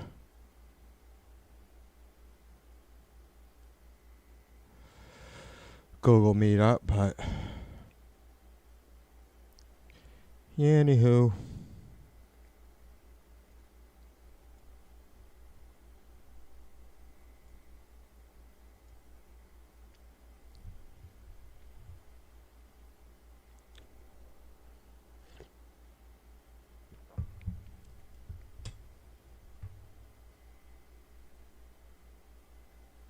Oh, holy shit. $45 a month. Wow. Yeah, I paid for XSplit for a while, for like 2 years, and I was getting it for around $5 a month. It was like $60 or something like that for a year. Well, if you bought a year. No, there's so many. That's the drag. Like, there's, yeah, I get it, Patty. I mean, I don't have a problem with paying for shit if it's affordable or if it's within the budget, right? But there's so many good, like, OBS is amazing. There's just, it would be nice to be able to, there's just some different things that would be cool to, and there's a paid version, licensed version of OBS too, and I don't know, I don't think I've ever paid for the licensed version of OBS. Only XSplit.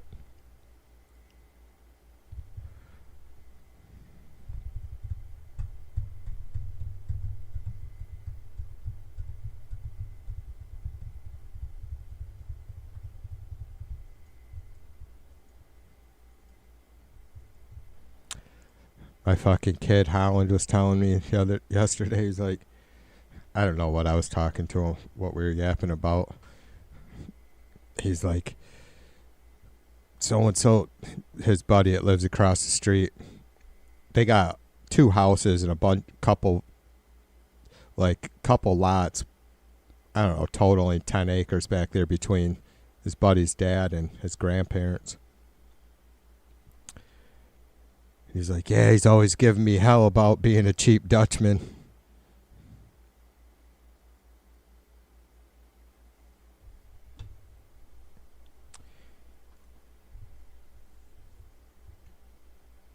Patty says her camera's still up, but ended the stream. You have to, I think you have to close StreamYard. That StreamYard will stay active for 24 hours, I believe. I don't know if you can close the window and open it back up, but I wouldn't be surprised. You would have to start a new YouTube stream. Like once your YouTube stream is disconnected for a certain length of time, that's it. There's no getting it back. I do believe you can use the same URL and restart a stream, but I haven't figured out how to. I mean, I know you can go into YouTube Studio and paste your URL in there, but I don't stream like from the YouTube Studio. I that's how I did the first ones, where there's just straight camera.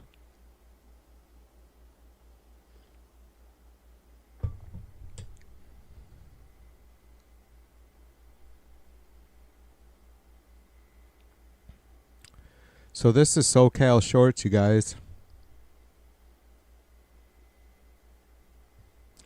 SoCal Shorts.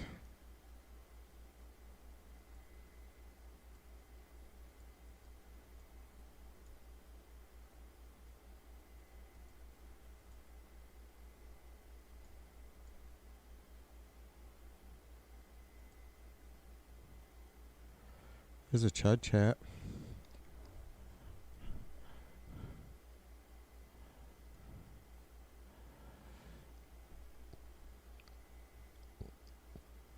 I mean, these people, some of them have been down there every night for 9-ish weeks.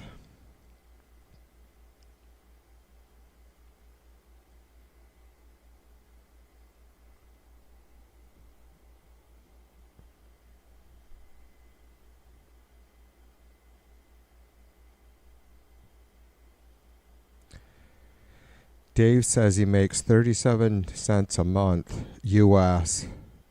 exposing his left nipple on OnlyFans. What do you mean exposing? Like for how long? Like how much work do you have to put in for that 37 cents?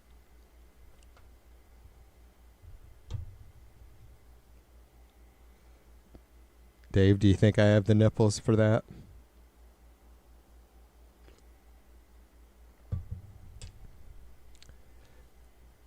I mean, yeah, I might not be able to make 37 cents a month, but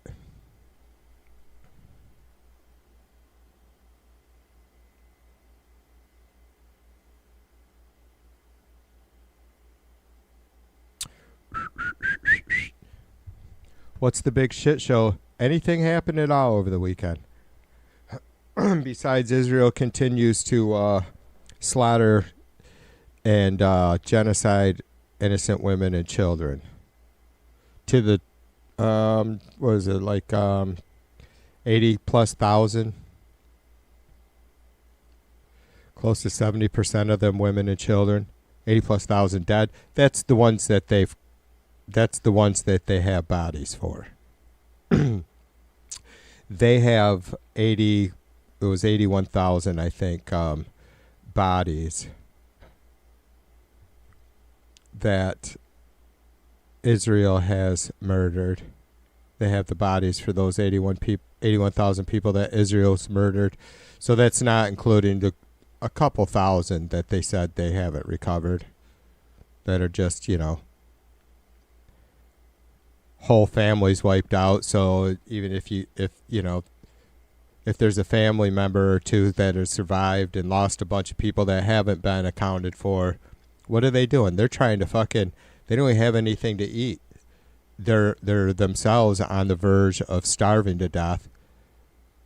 I don't think they're worried about trying to push some sort of officials to find their loved ones, bodies of their loved ones. So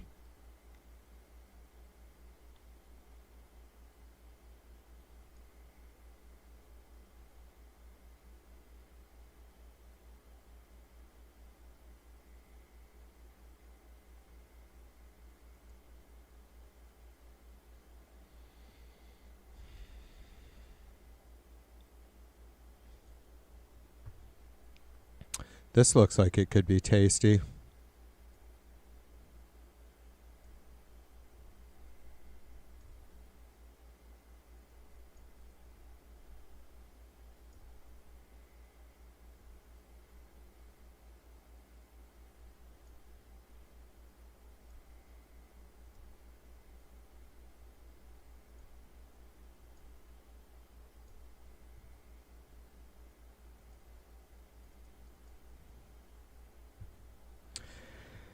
Trump envoy misunderstood Putin's demands for ending Ukraine war, insiders say.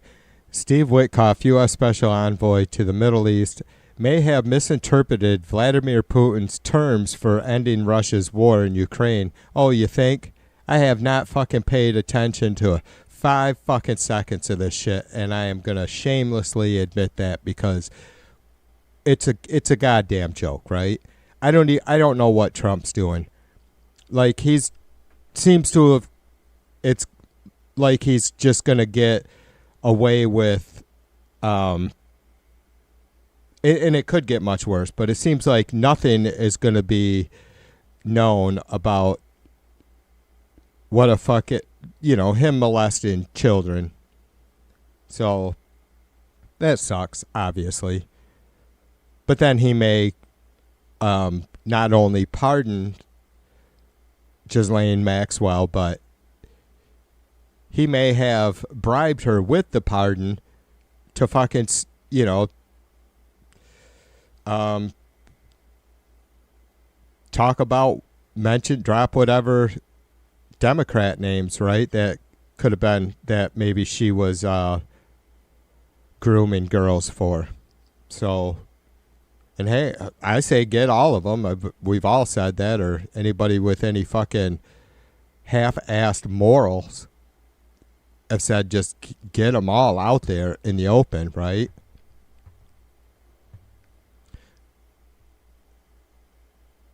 So it's just more, I don't understand what, like, his base is just bought into whatever excuse he comes up with for that whole Epstein fucking saga.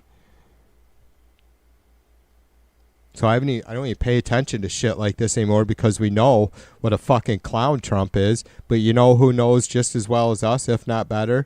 Putin. Putin knows what a clown Trump is. He makes sure that the world understands that he knows what a clown Trump is every fucking chance he gets. How fucking embarrassing for you Trumpers. How embarrassing. Seriously. On Wednesday, Witkoff spoke with the Russian president at the Kremlin for about 3 hours, after which Trump praised his negotiator for making great progress. Really astounding. However, a report from Bild, or B-I-L-D, a German outlet, suggested that Witkoff was under the impression that when Putin demanded a peaceful withdrawal from Kherson and Zaporizhia, he meant that he wanted Russian soldiers to withdraw. But according to Insider, Putin actually meant he wanted Ukraine forces to give up this tactically important city. Little confusion there, right? I mean, are you fucking kidding? That's what I mean. So Putin made a complete fucking fool of these guys again. Is anybody shocked? Is anybody shocked? I'm not. What a joke. And so even this is how, I mean, I have to say the Daily Mail here is being pretty kind to Trump in this story. Right? What a joke. What a fucking joke. There was a misunderstanding about what they meant. Rather, fucking Putin was going to withdraw from the fucking land he illegally invaded. What in the fuck?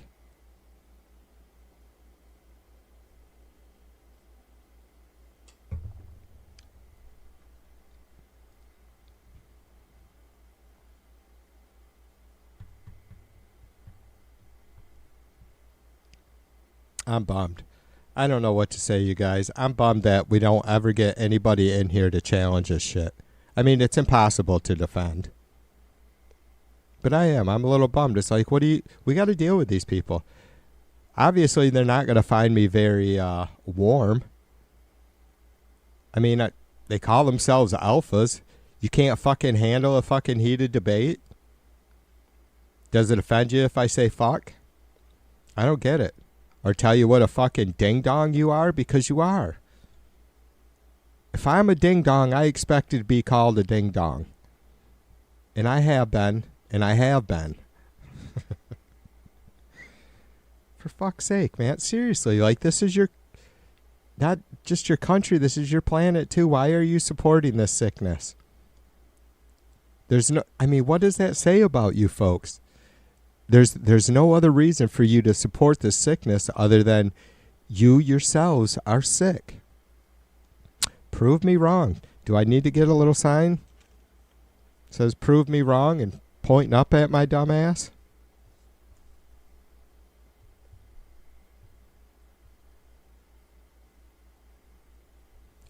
I could even promise to be as, yeah, I know nobody gives a fuck. I get that. But it's like I look forward to, I love the debates, and I absolutely feel the need to challenge these fucks, right? As many of you do.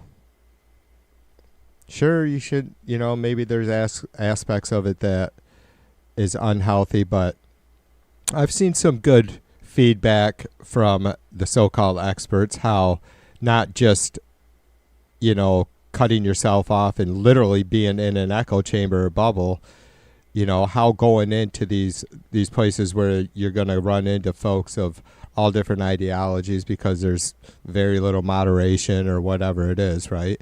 I don't deny for a second like that we have, our moderators don't fuck around because, I've never like sent out an email to moderators and said, hey, this is how, this is kind of how I want to keep it.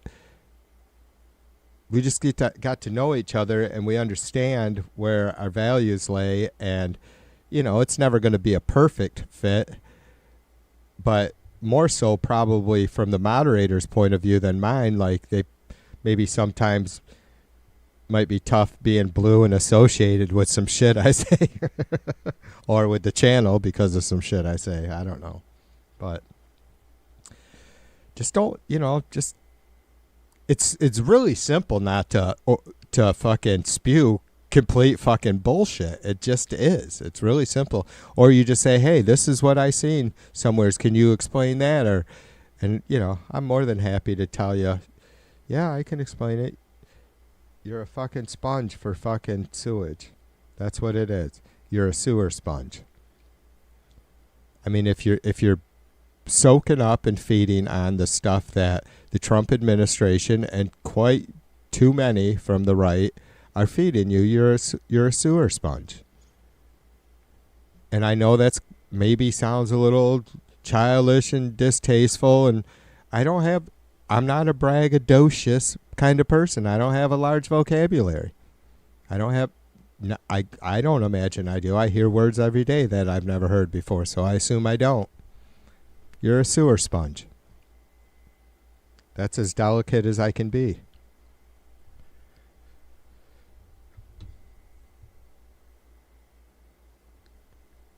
This report comes after, as Trump officials set Friday, August 15th as the day he and Putin will meet in Alaska to discuss a negotiated settlement to the war, which has stretched on for over 3.5 years. So a negotiated settlement. So they're going to discuss a negotiated settlement. So what would you guys guess be? A negotiated settlement would be a settlement that has already been agreed upon, right? It's been negotiated. Or maybe maybe negotiated doesn't apply that it's been agreed on. Maybe it just implies that it's been negotiated and there has been no finalization. And I suppose the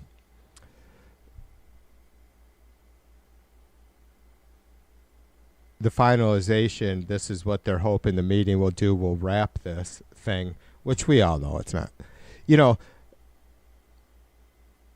I think I've said that this in conjunction to, like, I hope that it never gets to the point in conjunction with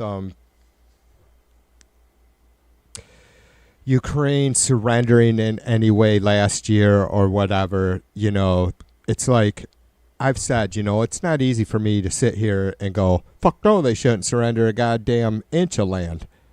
I'm not dying. It's part of what's made me sick this whole time is that I've said over and over, think fucking tanks going up and down my street, right, Chuds? What do we care? Well, I care.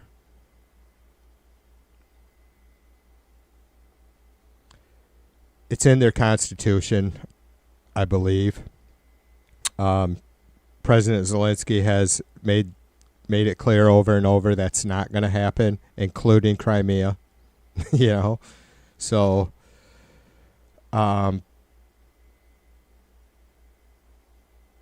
it's fucking gross. Like,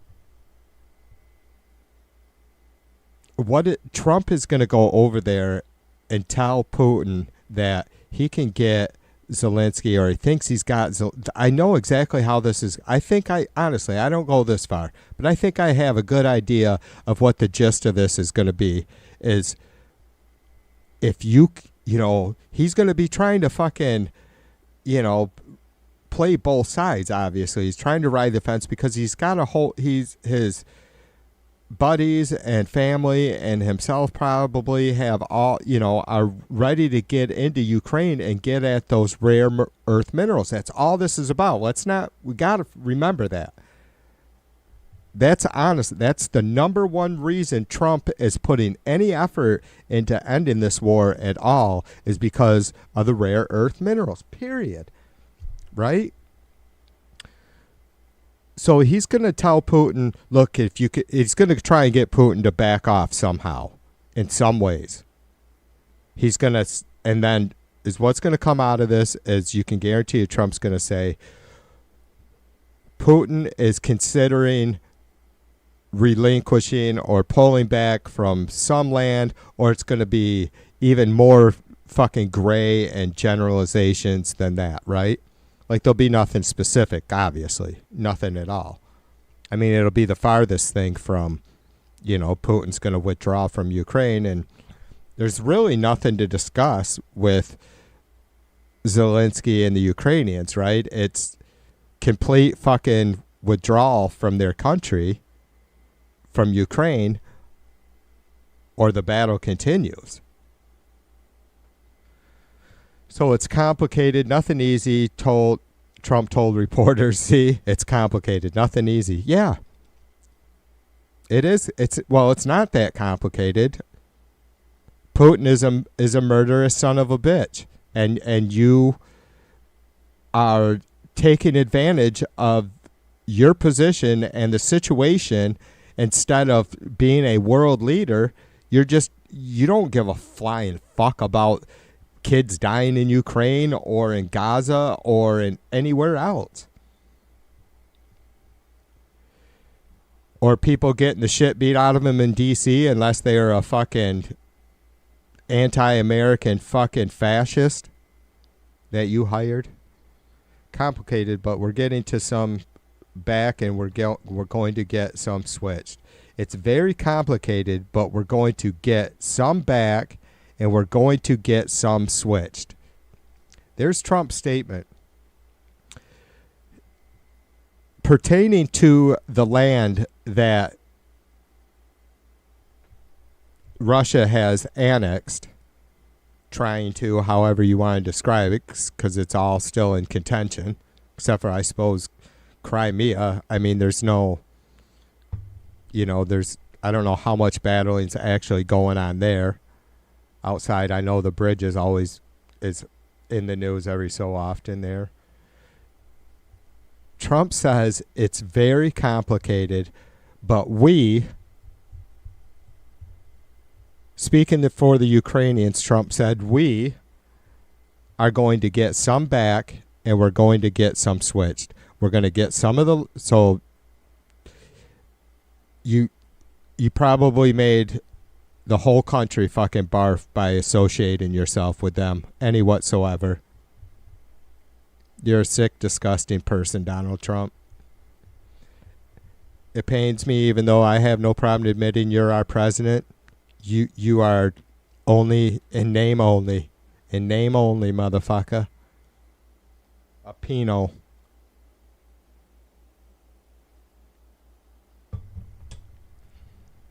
Absolutely disgusting, right?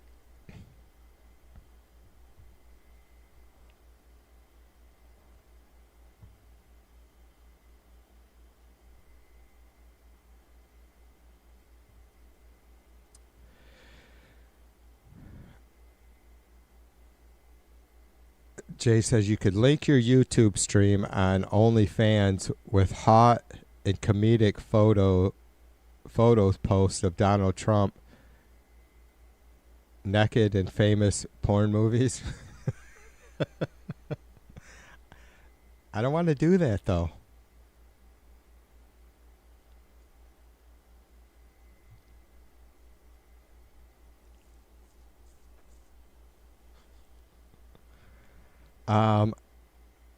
They probably get, I don't know if it probably doesn't save them. Maybe it does. Let me see. I did. So the first AI generated images that I ever made, which was at 3:00 this morning, I did the, the TV2 hootie doo. But the first ones I did to test it out was I did a fish in a red hat because I wanted to do a sucker fish in a MAGA hat, right? I'm like, it gave me what is the fucking old, is it called a troubadour hat? Just the round one like Laurel and Hardy wore. It's not a troubadour hat, is it? Anyways. So put that on, then I said red baseball cap, and it switched that up, and then I'm like, all right, I'm starting to see how this works a little bit. I asked it to produce one of...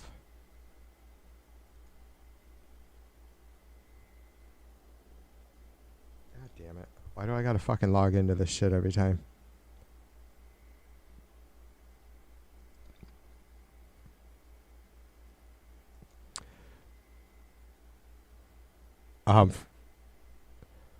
Trump as Herman Munster.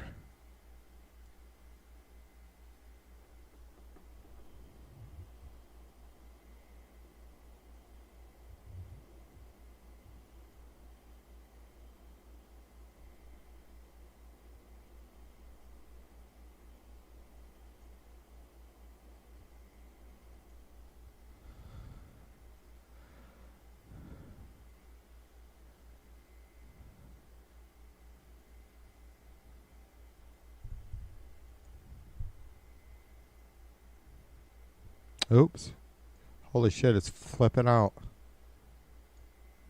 There we go. Nope, it didn't. It did not save it.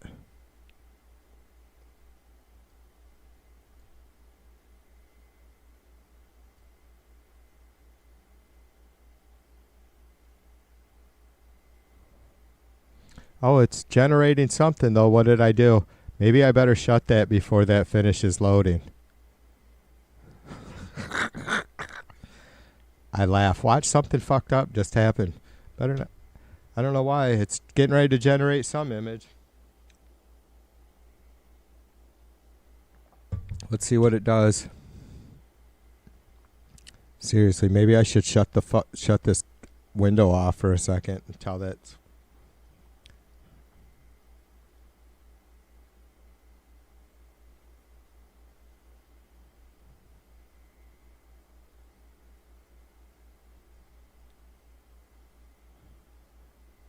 I got my finger on the trigger.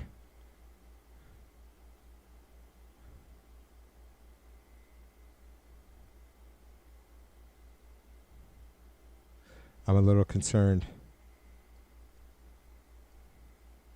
Oh. Yeah, I don't know why it generated that. That's not... So you can't do free AI generated videos. I mean, you got to pay for it. This is Sora. I don't know. Dave probably knows all. I'm sure a few of you guys know all about all of this shit.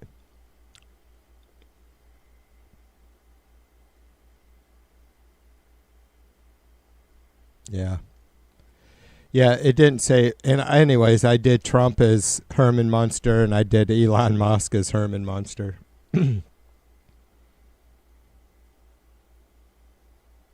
Those were the different versions. Some of them, they gave me really fat face. And they, for whatever reason, they made my fucking beard and mohawk blue. In one, I don't know. In this one, they got, that's almost exactly what this, that's my compulsive disorder skull. on my old band tee. It's almost exactly right. It's crazy. I mean, the picture I used, you guys have seen, it's not very fucking clear. Anyways, I thought that shit's kind of cool, you know? Sadly, I kind of enjoyed it. Because I may fuck around with it some more.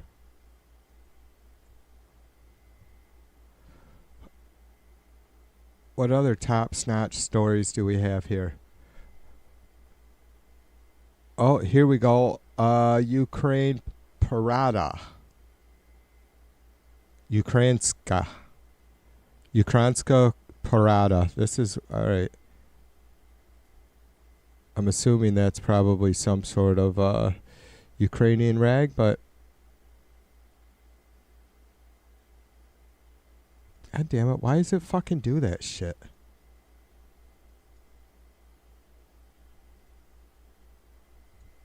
I don't get it.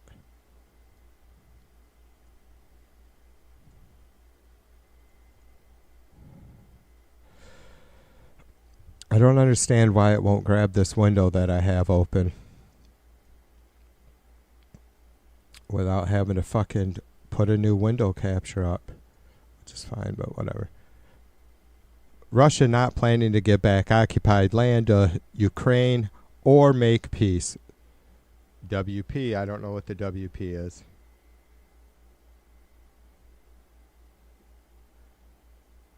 Kremlin leader Vladimir Putin has no intention on giving back the occupied territories of Zaporizhia or Kherson Oblast to Ukraine in exchange for the complete withdrawal of Ukrainian forces from Donbass. I don't even imagine that whole flaky deal right there so that's, I read that article a minute ago and it mentioned Zaporizhia and Kherson, but it didn't say what that was all about other than it was a complete misunderstanding about Putin's forces withdrawing from those two cities. So I guess it was supposedly Ukraine was going to give up Donbass for Putin to relinquish control of those two areas, which sounds like complete bullshit, right? I mean, is I wonder where that information had to be solely from the Trump administration, which makes it pretty much 100% verified bullshit, right? Like you can fucking shit in a box and put a guarantee on it, and it's a guaranteed piece of shit.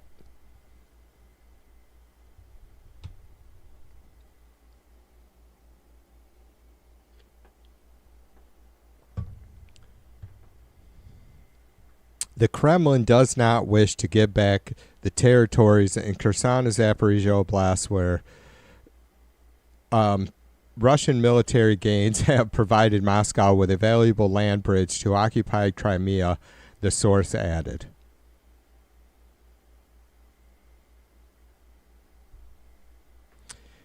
Yeah. This is bullshit. It says a former senior Kremlin official has said that Russia is moving toward a compromise, signaling a willingness to agree to a ceasefire. But it's gonna... I believe that. I believe that Putin would agree to, like, we'll just say, wherever the fucking lines are, the battlefront, the front line is right now, I can see that Putin would be like, yeah, let's all stop ceasefire. We'll just whatever, where everybody's at right now, that's where we're at. Give them time to, however long the cocksucker's going to live, give him time to rebuild his military and war chest, and he'd be right back at it. The thing is that it doesn't look like Ukraine is going to compromise. They shouldn't. Again, that can't be an easy decision to make when you're sick of fucking people dying, when you're sick of running to a bomb shelter. We have no idea. I have no idea. But I know enough, thank whoever, that I feel like I understand well enough. That's got to be an impossible, next to impossible way to live. It's not living, it's surviving. They lose everything if they give up, if they make any sort of deal. They lose any sort of traction, momentum, stalemate that they have. They lose it all. They lose the most important thing, their will. They lose that drive. They lose that. There'll be a feeling of defeat.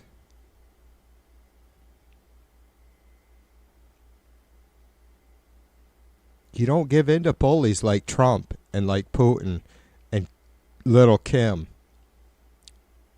You don't give in to bullies like Stalin, Mao.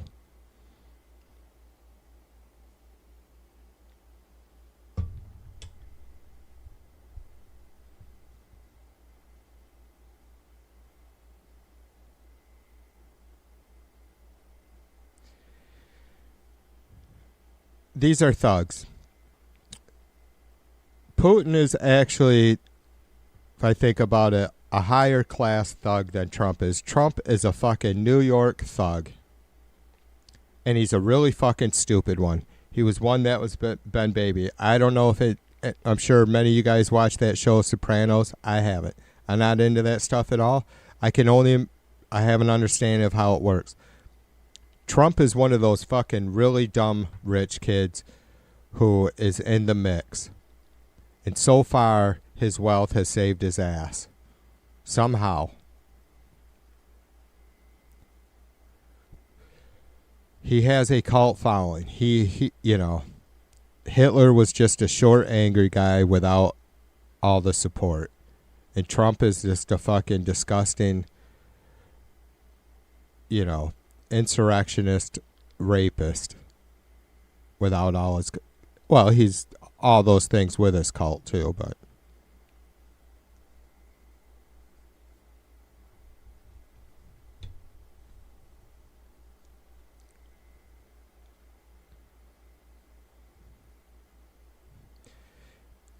Jay says I was wondering about that. Israelis are protesting Bibi massively with his saying the IDF, the Israeli Defense Force, was going to take over Gaza permanently, like Trump did, but without the white nationalist resort.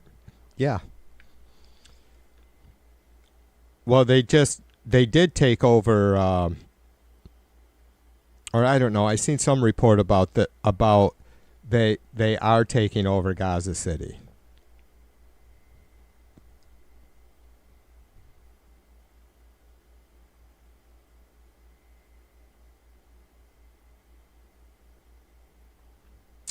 Yeah, Darlene, that is a reference from Tommy Boy. I'm not a big movie fan, but yeah, I thought that was pretty good.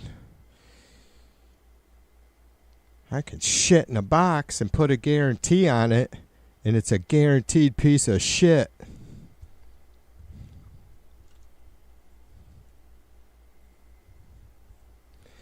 Yeah, just like with Trump's mandates. You can mandate it. You can say it's a mandate. It isn't. But all you did was fucking mandate a fucking pile of fucking shit.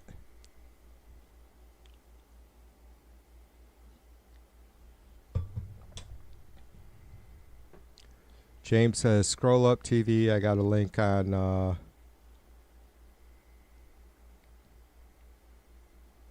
I didn't even see you slide back in, James. I don't see it, brother.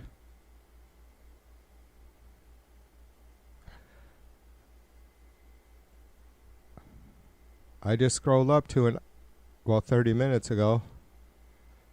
Oh, there it is. Sorry, it was at the bottom of your comment. Derp. I got it, James. You good?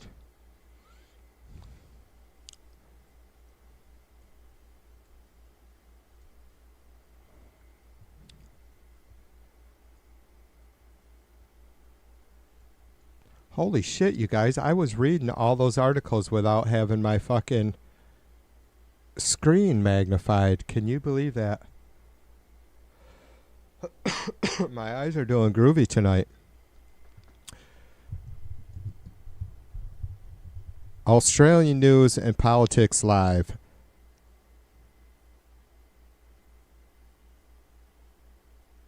Albanese. Wong announces Australia now recognizes Palestinian state. Did I get that name right? Prime Minister Anthony Albanese. The PM of Australia reveals has received assurances from the Palestinian Authority. Anthony Albanese says Australia has received assurances from the Palestinian Authority that it will recognize Israelis' right to exist in peace and security, commit to demilitarization, and hold general elections as part of plans for a future Palestinian state. He said President Mahmoud Abbas also pledged to end payments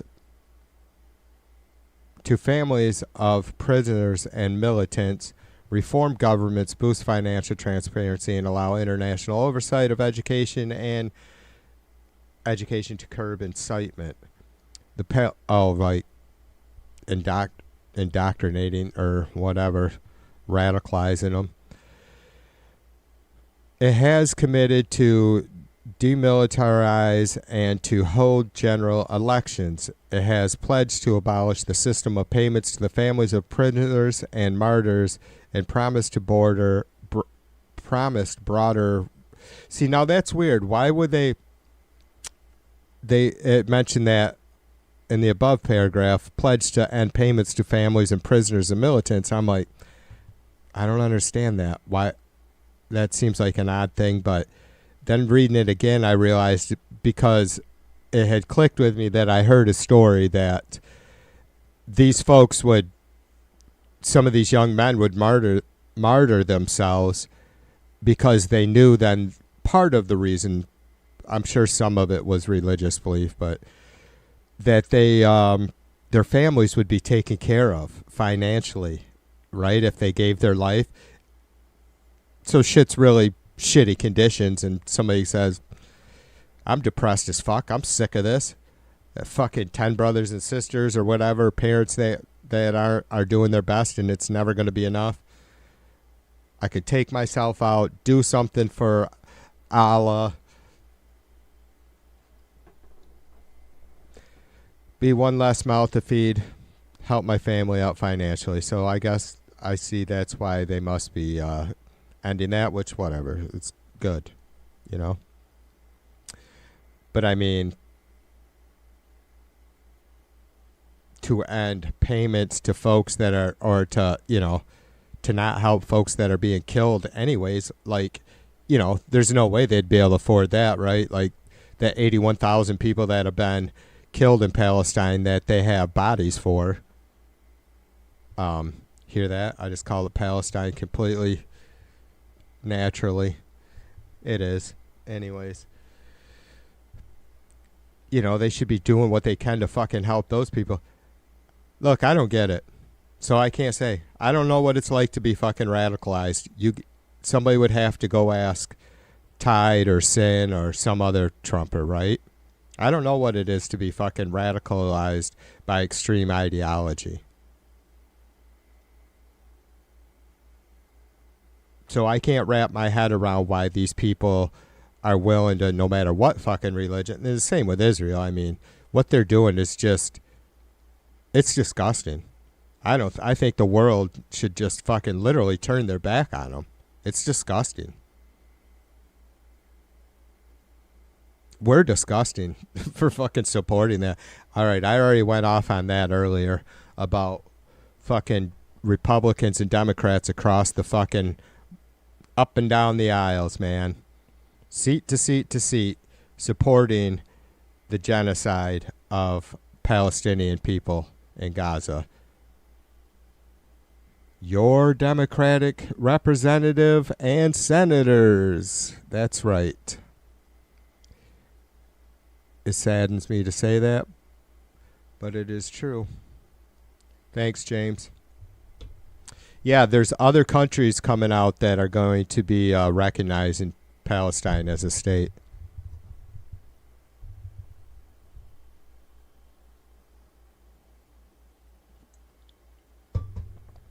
Aaron says, oh boy, he's keeping quiet about the peace and security. And I'll speak up, brother. I'm not going to chew you out. I want to hear, I hope it goes without saying that nobody condones the attacks on Israel on October 7th. I hope it isn't necessary that I have to say that. I've said it several times, literally a half a dozen times on streams, and I'm really like intent on purposely not mentioning it anymore because I think it's gross to have, and not that Aaron was questioning me about that. I'm just saying.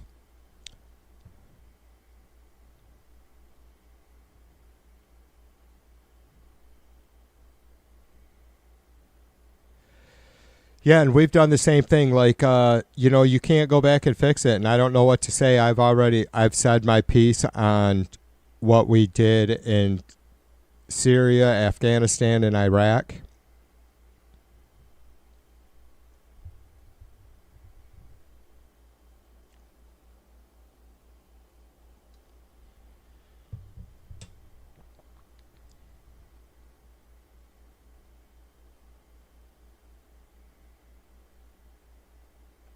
Yeah, James. No, I got it, brother. James says it was directed in regards to Hamas. Australia recognized Palestine, not Hamas. Yeah, and what I was saying is France, I believe, also, right, James? Well, is it not, was it France, Italy, New Zealand, Australia, and the UK? Did I remember that right? I did just see something on that late last night. Hey, hang on a second, you guys.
All right, there we go.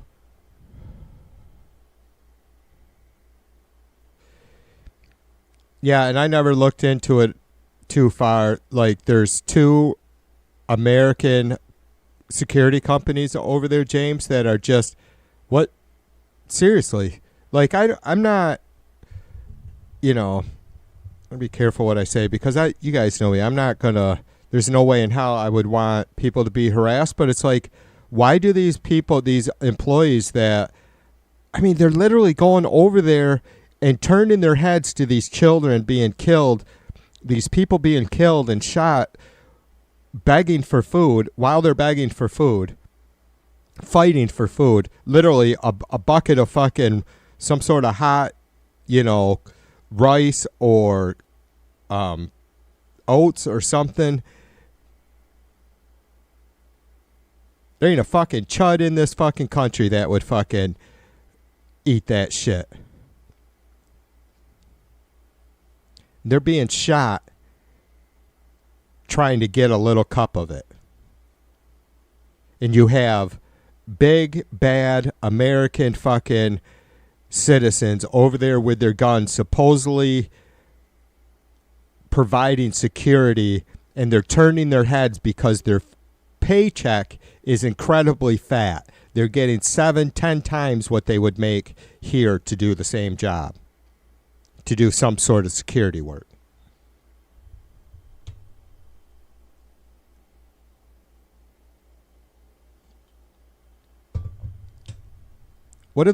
What's wrong with every one of those people's family members? How are they not saying, get your ass out of there? You're not my dad, my brother. You're not my son, my husband. Get your ass out of there. We don't need a fucking bigger house that bad. If you can't stop it, don't be a part of it.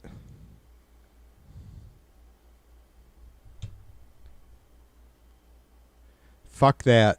If you can't beat them, join them bullshit.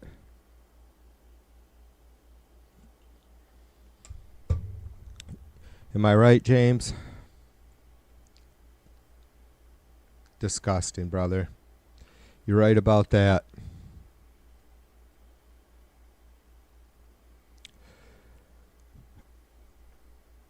I'm getting warmed up. It's taking me a minute.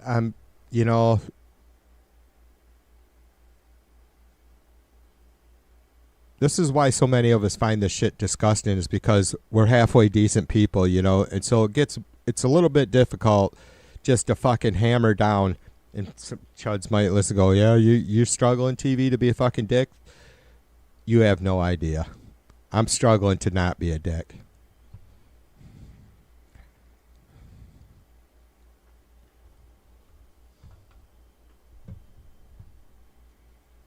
Cowards. Disgusting cowards and bullies. It's an absolute mindfuck what tens of millions of people have become in our country. Do I think we're better than anybody else? Of course not. But this is the kind of shit that has always happened other places. And I've said, look, we fucked up and we blew it. We didn't see the fucking signs, and here we are. But here we are still now in 2025 dealing with someone like Trump, and not just deal with him. He's a fucking president, for Christ's sake.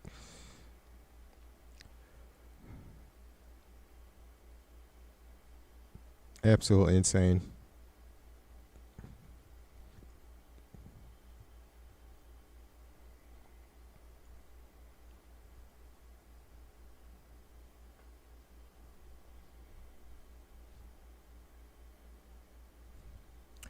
All right, it's 11:46, almost midnight here in West Michigan, East Coast time. Coming up, actually, James is already there before us. Coming up, August 11th, Monday, August 11th, tomorrow, 8/11/2025. We have 449 days and 1 hour, 13 minutes, and 33 seconds until the midterm elections. 62% of the seats, Senate seats up for grabs, are held by Republicans. We only need a couple. We'll see the gerrymandering and remapping of districts is going to blow up in the Republicans' face. Not only there in Texas, but anywhere that this shit tries to happen within the next year and a half. So I'm not too concerned about that right now. They are, and they should be. I know you can't take anything for granted, but I'm expecting to win back the House of Reps, and let's make that Senate take back happen too, huh? All right, James and Aaron and Jay and Darlene. Laura was here, and Dave Oz, and B was here earlier, and Human, and all kinds of other good doobies. Patty Whackers doing some streaming.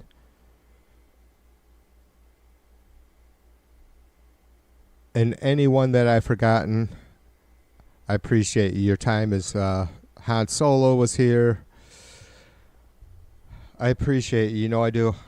I'll see you as soon as I can for sure. All right, you guys be good. Peace and love. TV2 out.